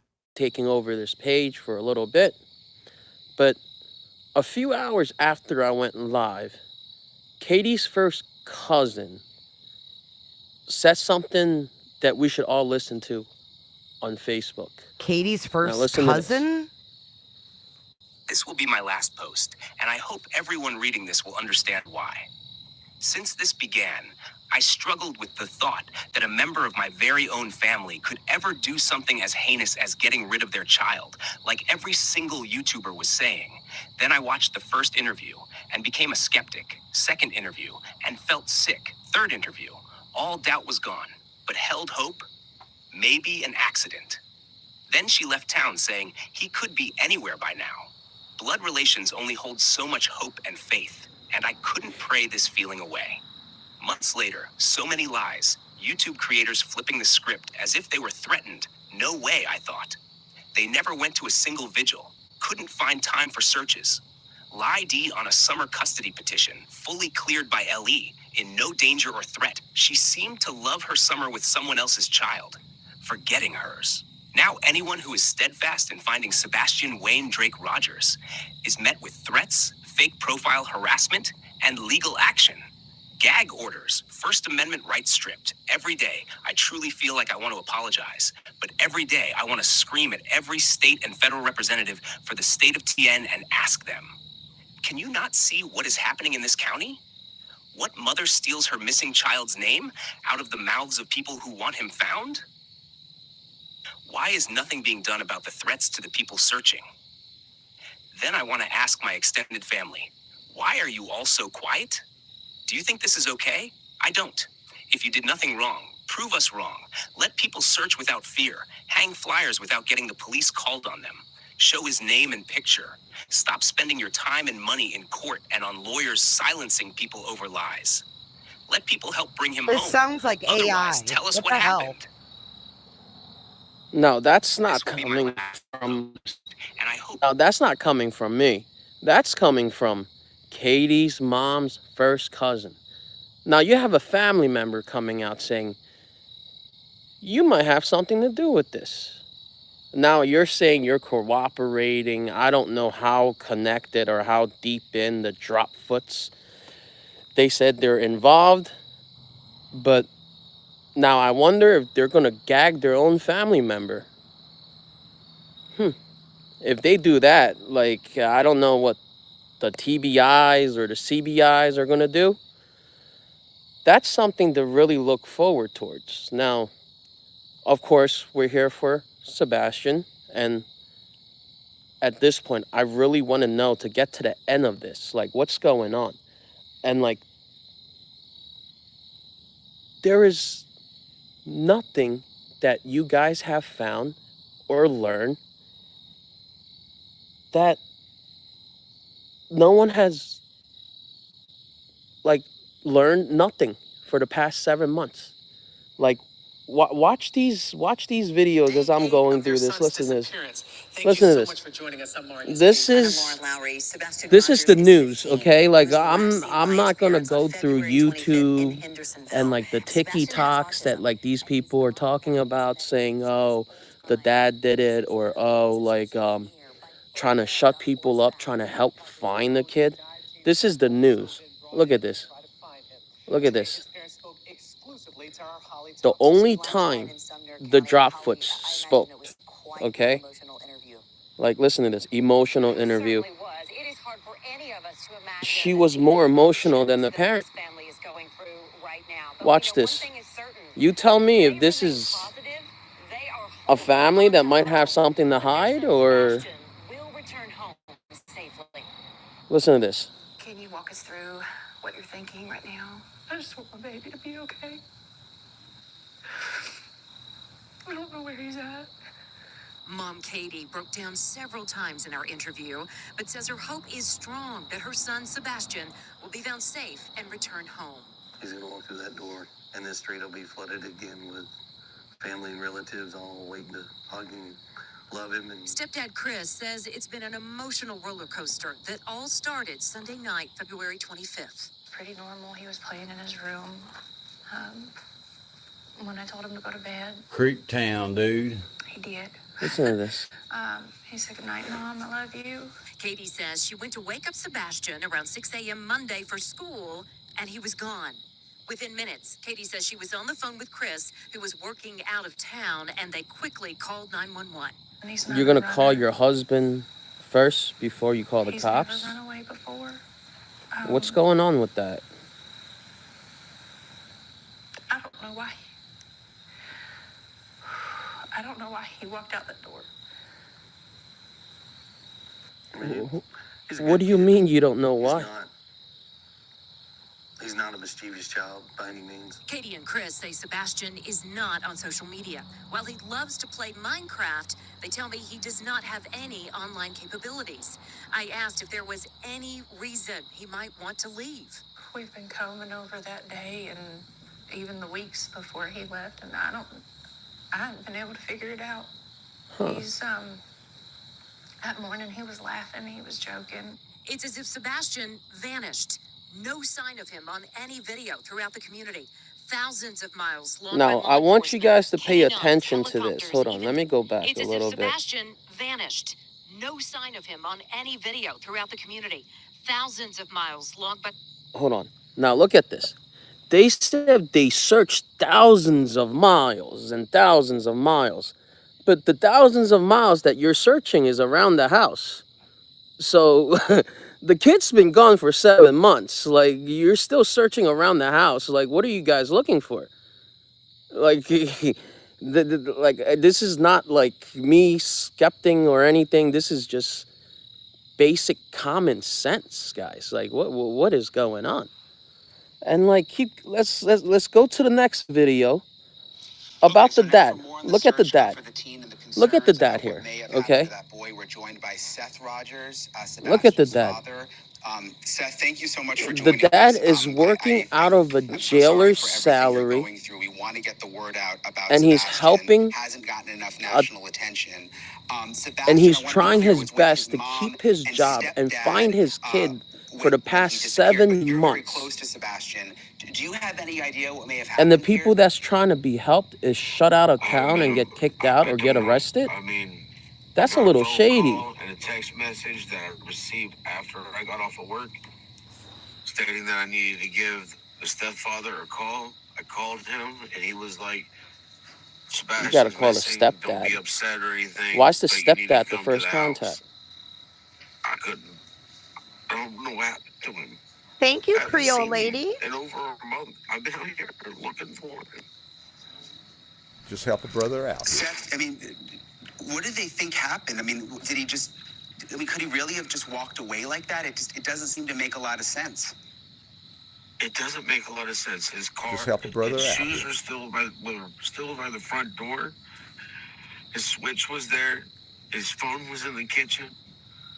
It just didn't make sense. It doesn't make sense, and I still can't Just help a figure it brother out. out here. I've been looking everywhere. Been handing out flyers. Been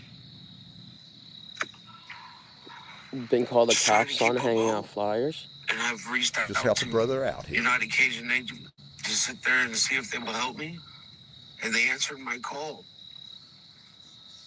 Look at this. Yeah, one thing I couldn't understand is why Just help they a were brother out here. telling people not to search at one point. I mean, the shift went Not to to the search. landfill. Listen to this one. It was this investigation, and they're Listen to telling this people one. not to search. I couldn't make sense of that. And I like, mean, for those of you that's saying I don't know what I'm talking about, this is based on the news. This is not based on your YouTuber, TikTokers, and all Marissa these Sulik other spoke to the stuff. group today, forced to take a break. Listen to this. This parking lot off Volunteer Drive is where about 50 people with the United Cajun Navy were supposed to meet today and look for Sebastian Rogers. But the nonprofit canceled the search this morning with this Facebook post citing security concerns. It's almost innumerable. Gavin LaFont with the United Cajun Navy says the concerns are death threats. They started after they switched searches from University of Missouri student Riley Strain to Sebastian. It's 180 degrees different than our search for Riley Strain. For the last week, the group did a ground search for the 15-year-old. They were about to switch to a water operation when they say countless death threats hit them online and in person. We even had folks on scene saying that 15 years of doing this, I've never had a threat during a search for a child. This is ridiculous. Why is this happening? The United Cajun Navy says the threats are so bad volunteers need security details. But they say this won't stop their search for Sebastian. They just need to press pause and go about this in a private way. There is still hope, and the United Cajun Navy is not abandoning anybody, but we do have to change tack. The United Cajun Navy tells me that they have been in talks with police about these death threats, but they tell me that they have not actually filed any police reports yet. In Hendersonville, Marissa Sulik, WSMV4. Okay, so now for more on the search for the teen and the concern. Now, you tell me what's happening. Like, for those of you that said, oh, like, you listen to your little supporters, those little, like, you know, piglets and stuff like that. I don't really care about that. Like, bring on the comments, like, bring on the death threats. Like, I've seen it all. And, like, trust me, buddy, like, the way these parents act is not how a parent with a lost child should act. Okay? Definitely. I mean, dude, like, I don't know what else to say. I'm speechless. It's like, you have a family member just hours today, just hours ago on Facebook, pointing fingers, saying the Dropfoots or Prowfoots have something to do with this child's disappearance. So, what are the police and the cops in that county doing? Searching the same area, like 2,000 miles a day or something like that. That 2,000 miles a day going in circles isn't going to help, okay? Like, it's been 7 months. Like, literally, I could ship myself in a container back to China by now, let alone, like, in America, and you can't find a child that went missing in America. Like, now, guys, this is not a third world country. Like, this shouldn't happen. And the only thing that's out of the way right now is communication and people sending death threats to try to people that's trying to help, even trying to come into the little area, trying to find clues where the child is. You're threatening to kill them. Like, what? Like, these are volunteers. These are church volunteers trying to do good and trying to help people, and you're threatening to kill people to stop them trying to find a missing kid. So you tell me where the justice in that? Like, this is getting out of hand, is getting weird. Like you could stop me, you could stop anyone, but like, this is gonna keep going because we're in America. America is freedom of speech, and you can say whatever. Like, you can't stop us to find Sebastian. Like, or at least leading us to know the truth behind this. This cannot be a cold case. This should not take like multiple years to crack this. Like, literally, like, if these police don't be on their Mojo Jojo measuring contest and have everyone come in to help, nothing would be wrong. Let's figure this out. Like, and all the haters,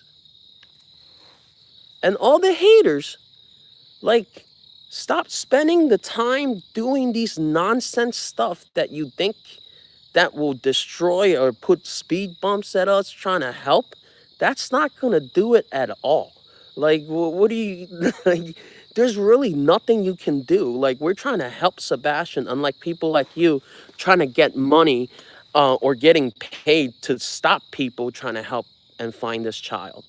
This is not right.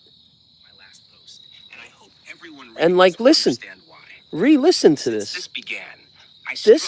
This is Katie's mom's first cousin. This will be my last post, and I hope everyone reading this will understand why. Listen to this. Since this began, I struggled with the thought that a member of my very own family could ever do something as heinous as getting rid of their child, like every single YouTuber was saying. Then I watched the first interview and became a skeptic. Second interview and felt sick. Third interview, all doubt was gone, but held hope. Maybe an accident. Then she left town saying he could be anywhere by now. Blood relations only hold so much hope and faith, and I couldn't pray this feeling away. Months later, so many lies, YouTube creators flipping the script as if they were threatened. No way, I thought. They never went to a single vigil, couldn't find time for searches. Lie D on a summer custody petition, fully cleared by LE, in no danger or threat. She seemed to love her summer with someone else's child, forgetting hers. Now anyone who is steadfast in finding Sebastian Wayne Drake Rogers is met with threats, fake profile harassment, and legal action. Gag orders, First Amendment rights stripped. Every day, I truly feel like I want to apologize. But every day, I want to scream at every state and federal representative for... Now, like, this is not her voice. Now, this is a replay on the text that, like, she put out on Facebook, okay? Like, I don't want people to say this is a real illustration, recreation, or all of that. This is not fake. This is coming from a family member's mouth. That the Katie, Proudfoot, Dropfoot, or whatever, I can't remember the name, have something to do with it. And I wonder what the cops are going to say that doesn't need anyone help, just the police in that area could find the child, and it's been 7 months.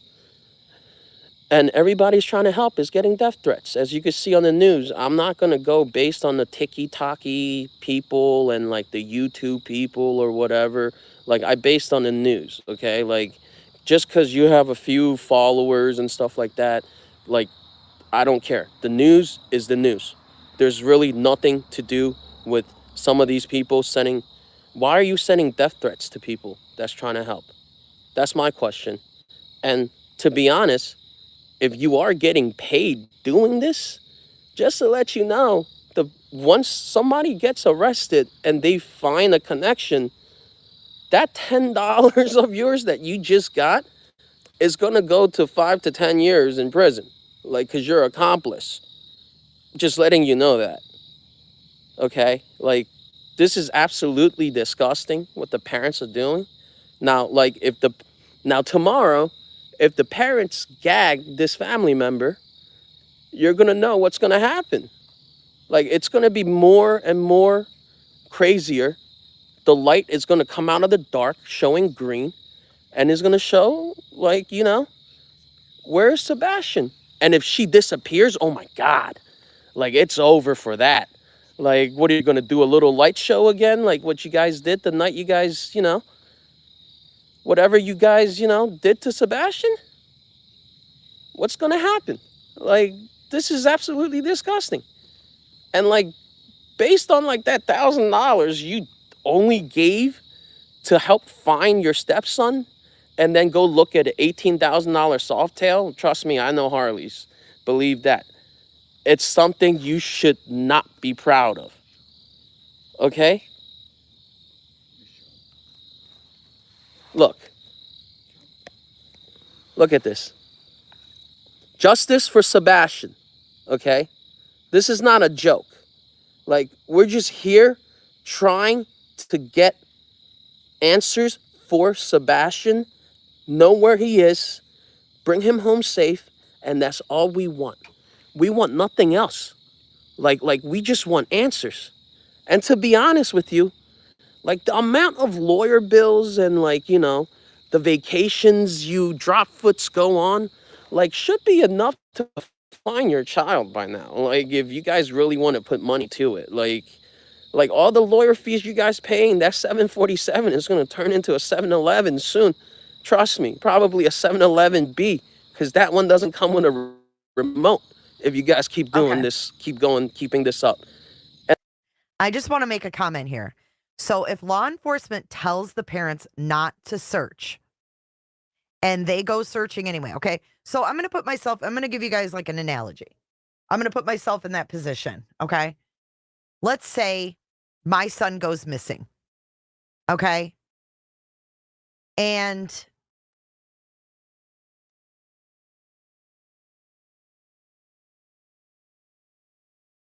hold on.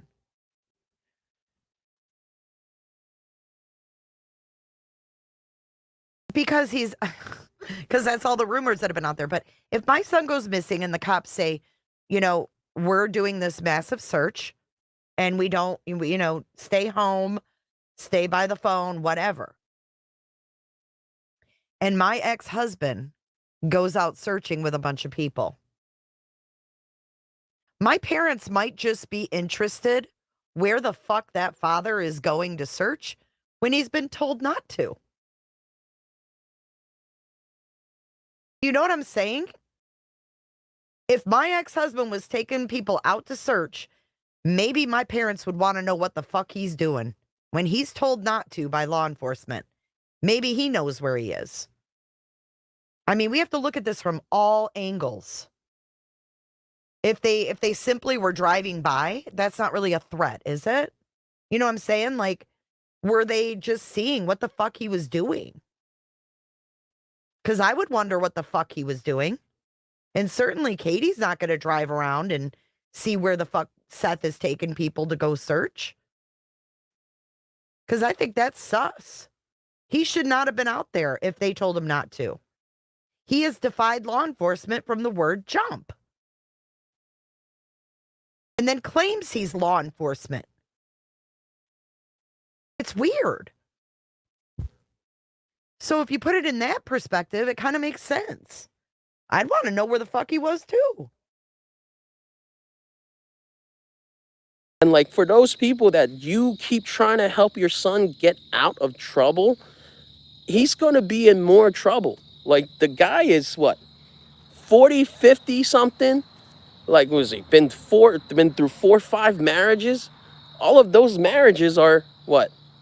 Abusive relationships. What, you beat your wife, you beat your kid. Like you actually knock the braces out of your kid's mouth. Like it flew in the air. Like what? Like, and you're pointing and you're paying people to point fingers at a dad about to lose his job, using his only savings, going to GoFundMe, all the money he has on GoFundMe, not going on vacations, or buying a bike, a Softail. Thank God you didn't go for a Street Glide. Like if you go for a Street Glide, I don't know if the cops are going to question that or not, because that's like a $50,000 bike. But like, uses the money to go on GoFundMe, use the money to go on to pay for search and rescues. And you're running behind, you're just basically following him while he's putting up posters. You're following him and ripping the posters off. Like, what is going on? I'm sorry, 5 wives. You beat them all. Like this is disgusting. So my opinion, you guys think that this guy's putting Katie in danger? The FBI, the TBI, the Secret Service, and the U.S. Marshals are involved.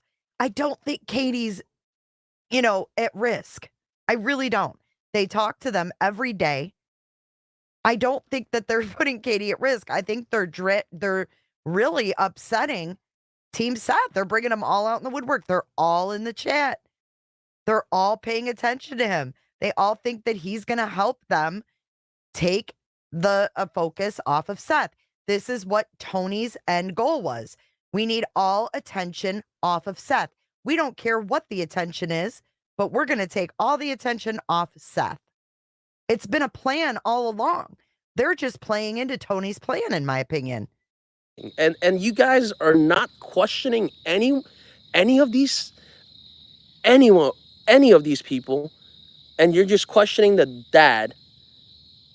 That's, again, you might be tired of hearing it. Like, this poor man is living out of a jail deputy's salary. Jail deputy's salary, and trying to find the kid. And when the dad goes on any website and say,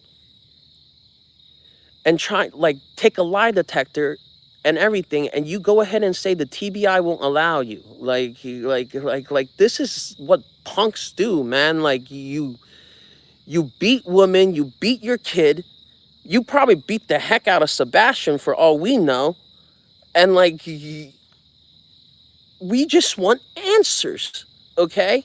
Like, we want answers. This should be done by now. Like, we're in America. We're not in a third world country where childs go missing and, like, the people that adopted your kid break their legs and arms and throw them out as beggars to get money for them, okay? Like, this is not how America is. And if America is like that, God forbid, I'll go back to China right now. Like, I'm not even this with you guys. Like, this is not, this is, I did not come to America and see something like this, man. Like a kid goes missing, you know, like, step parents would be like, oh, I'll kill you if you say something, or I'll freaking say it said to the stepdad saying to the dad, I'll kill you if you bring this out bigger. Well, this is going to start getting bigger and bigger, bud. Like, this is not going to be in your little town of Tennessee and the little 2,000 miles in a circle that you and your police buddies are looking in helicopters. Like, going 2,000 miles in circle is pretty easy. Like, Americans do this all the time. It's called NASCAR. Like, you could get it done in like a couple of hours. Is that the only thing that you guys done in 7 months, trying to find a kid? Literally 7 months. A 15-year-old's gone missing. You guys can't find nothing. No clues, no ring cameras that show something. The only thing a ring camera showed was the neighbor's ring camera. Can I say something about Nina? So I'm not sure I even believe her anymore. I'm not sure I believe her anymore because she had definitely motive. And personally, I don't think that it's right for an ex-wife to speak to the ex-husband. Right? Like, that's weird. Look at Harley Ryder. Who's going to be number 6? Look, Harley Ryder. Isn't that fucking Seth? Look, who's going to be number 6? He wants so badly for Chris and Katie to get divorced that he even put the narrative out there that there was trouble in paradise. Now, I'm going to tell you, when I saw court the other day, when I saw Chris and Mr. Bowersox protecting Katie as she walked out of that courtroom, I don't know. Yeah, who's going to be number 6? He wants so badly to ruin their fucking marriage. He's never had a girlfriend since he divorced her. He was walking around naked in front of their kid. She had to go inside and make sure he was decent before anybody could come in the house. I mean, all of this is shit. He's so jealous of their marriage, he wants to fucking ruin it.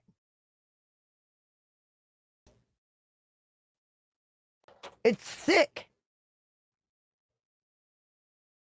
Who is still that upset 8 years later? I'll tell you why, because he groomed her. And when you groom someone, they take great pride in that. I'm just saying. You can't deny the age gap.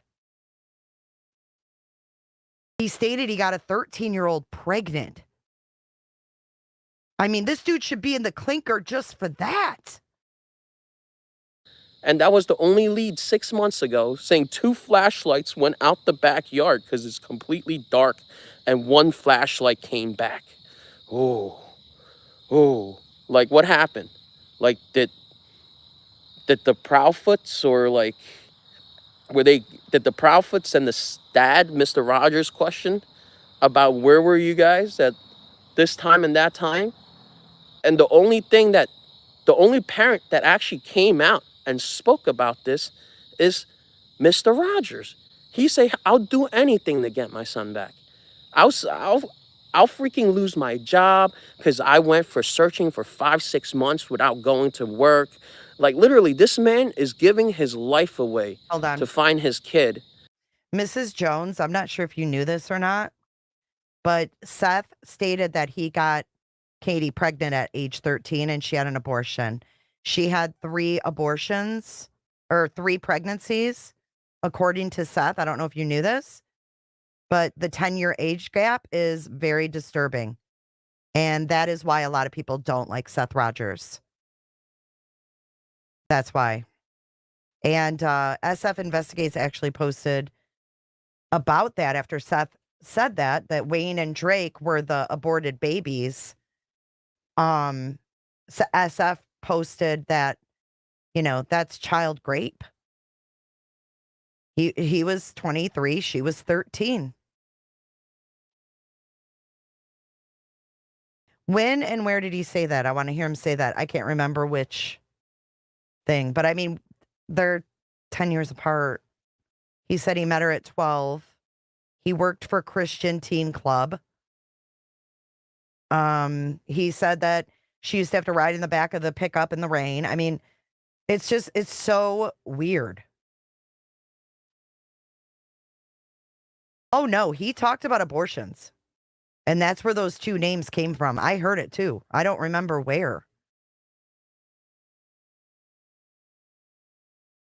He said Wayne and Drake were the babies that Katie got rid of, and she got pregnant at 18. So she had to be pregnant as a minor. I mean, I don't know when, but she had 2 pregnancies as a minor. Because she got pregnant with Sebastian when she was, 18? They got married at 18?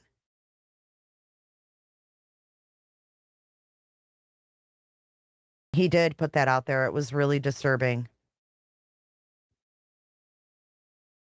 And he's really creeped out a lot of females that he's been around. He's made sexual comments like, Yeah, she was pregnant at 18 before they got married, but he did say she had 2 abortions before that. Exactly, Andy.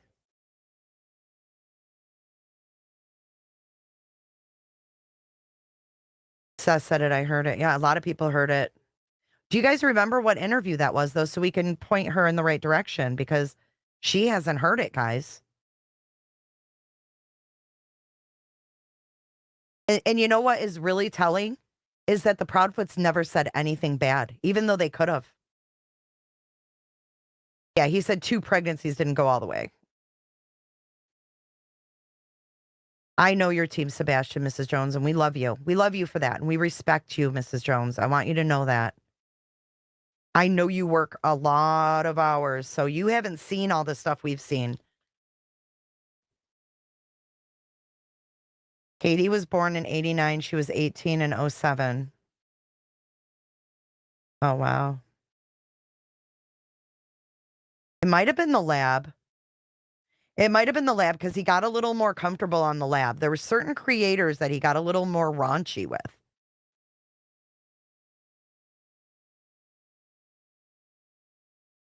Let's not forget, he also pretended to be masturbating while talking about his missing son on BJ. Yeah, he did. He's put a lot of really nasty things out there. It was a panel with 2 very loud women.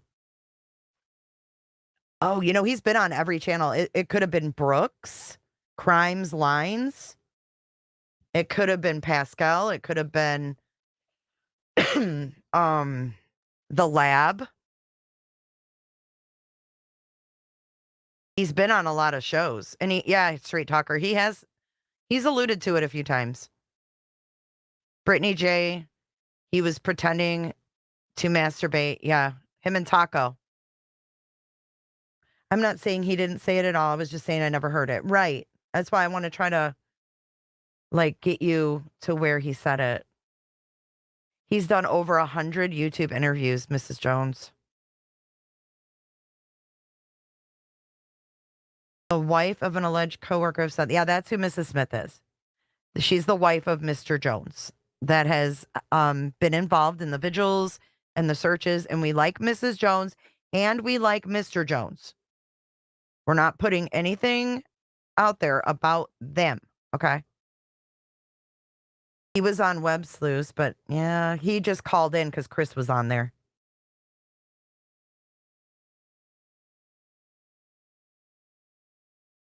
Oh no, crime on my mind. I heard that these billboards are causing some ruckus around the streets. Yeah, I just feel like, in all fairness, Mrs. Jones, I don't know how well they even know Seth. I mean, we're talking coworkers here, okay? And people can portray themselves as a certain way.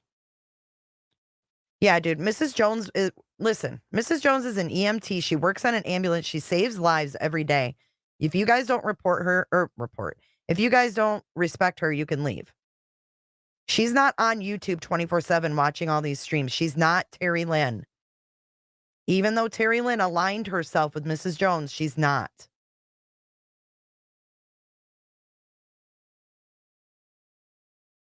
You never really know a person. And Seth is very manipulative. He's been doing it his whole life.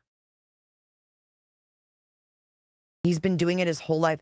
But when they sat, when him and Taco, and I don't know if you've ever heard of Uncle Taco, but him and Uncle Taco were on a panel here on YouTube, Mrs. Jones, and they were pretending and laughing. This was supposed to be about Sebastian, and they were pretending and laughing and talking about masturbating. It was absolutely disgusting. And I just think that Seth is a very good manipulator. And he shows what he wants to show. He had people convinced he was a cop. So, I mean, when people work, they're not on here all the time. Found it. Jennifer Coffindaffer, 14 minutes is one source. Thank you, Mimi. All right, we're going to go to Jennifer Coffindaffer. I don't even care what this hong has to say anymore. Because it's not directed to us, in my opinion. Seth Rogers. All right. 14 minutes, you said. May 13th. This is when he got all into their marriage and shit. He remembered all the details, started crying.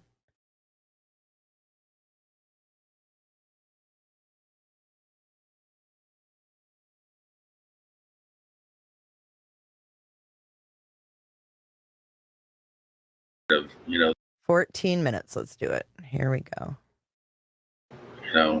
So. How was the pregnancy difficult? It was her first pregnancy that went all the way. I mean, she probably doesn't want me discussing certain things, but, woman things that it's, I do remember at one point in time, she was like, I'm going to have a natural birth. And after having contractions for days on end and the nurse going, well, you're not ready to deliver the baby. And it's like my mom having to sit there and be like, these are not Braxton Hicks. These are actual contractions. And she's been having them for days. And finally, they turned around and gave her something so she would dilate because she was not dilating. And then the epidural.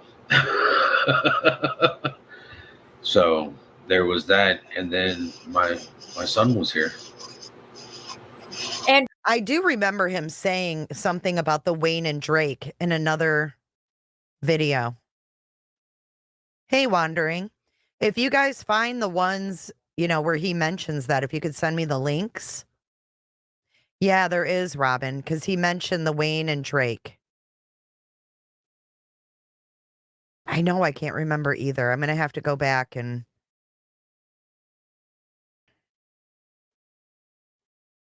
What, Captain? It was the lab? Hey, Truth. Uncle Taco was in a truthful channel I sometimes watch. I won't mention name, and I was shocked they all liked him. So I canceled my membership there. I refused to pay to see Uncle Taco. Ugh. I have it. I can email it to you, Jay. Thank you, Crime. You can send it to my email.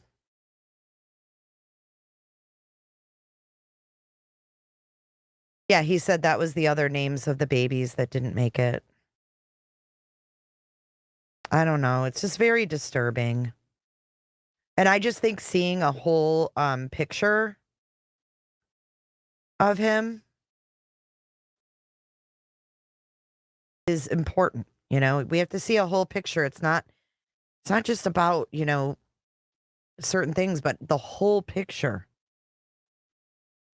All right, let's go like this. The lab, Seth Rogers. Is that, Darlin, is that for the lab? Timestamp 111, 411. This is something to see. Please play it. What video, Darlin? I don't know what video you're asking me to play. I'll play it.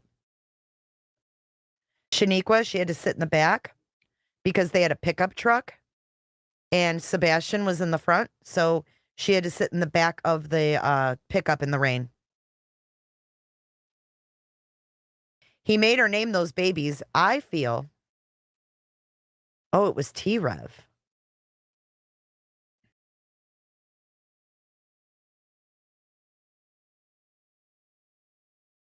Yeah, I'm not down with Mob Crew. Sorry.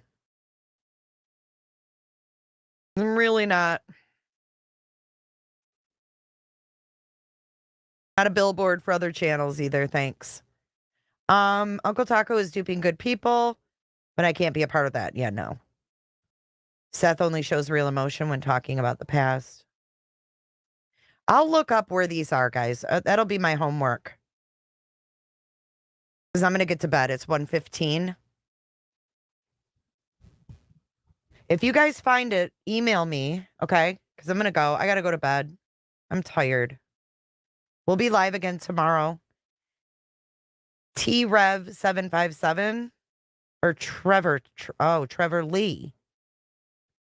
Okay, I'll find it, guys. You guys have a great night. Mrs. Jones, I just want to say thank you for being here. You have nothing but my full respect. We are Team Sebastian. We want Sebastian found. We're not here to rag on Seth, but we are here for the truth. And the truth matters, right? The truth matters. But yes, I'll find those clips of where he talks about the failed pregnancies and stuff. Thank you for your support. Thank you for being here. Good night, everybody. Have sweet dreams. And turn off your minds and take a deep breath and hug your kids. And that's it. I'll see you guys tomorrow. Bye, guys. I know I have homework.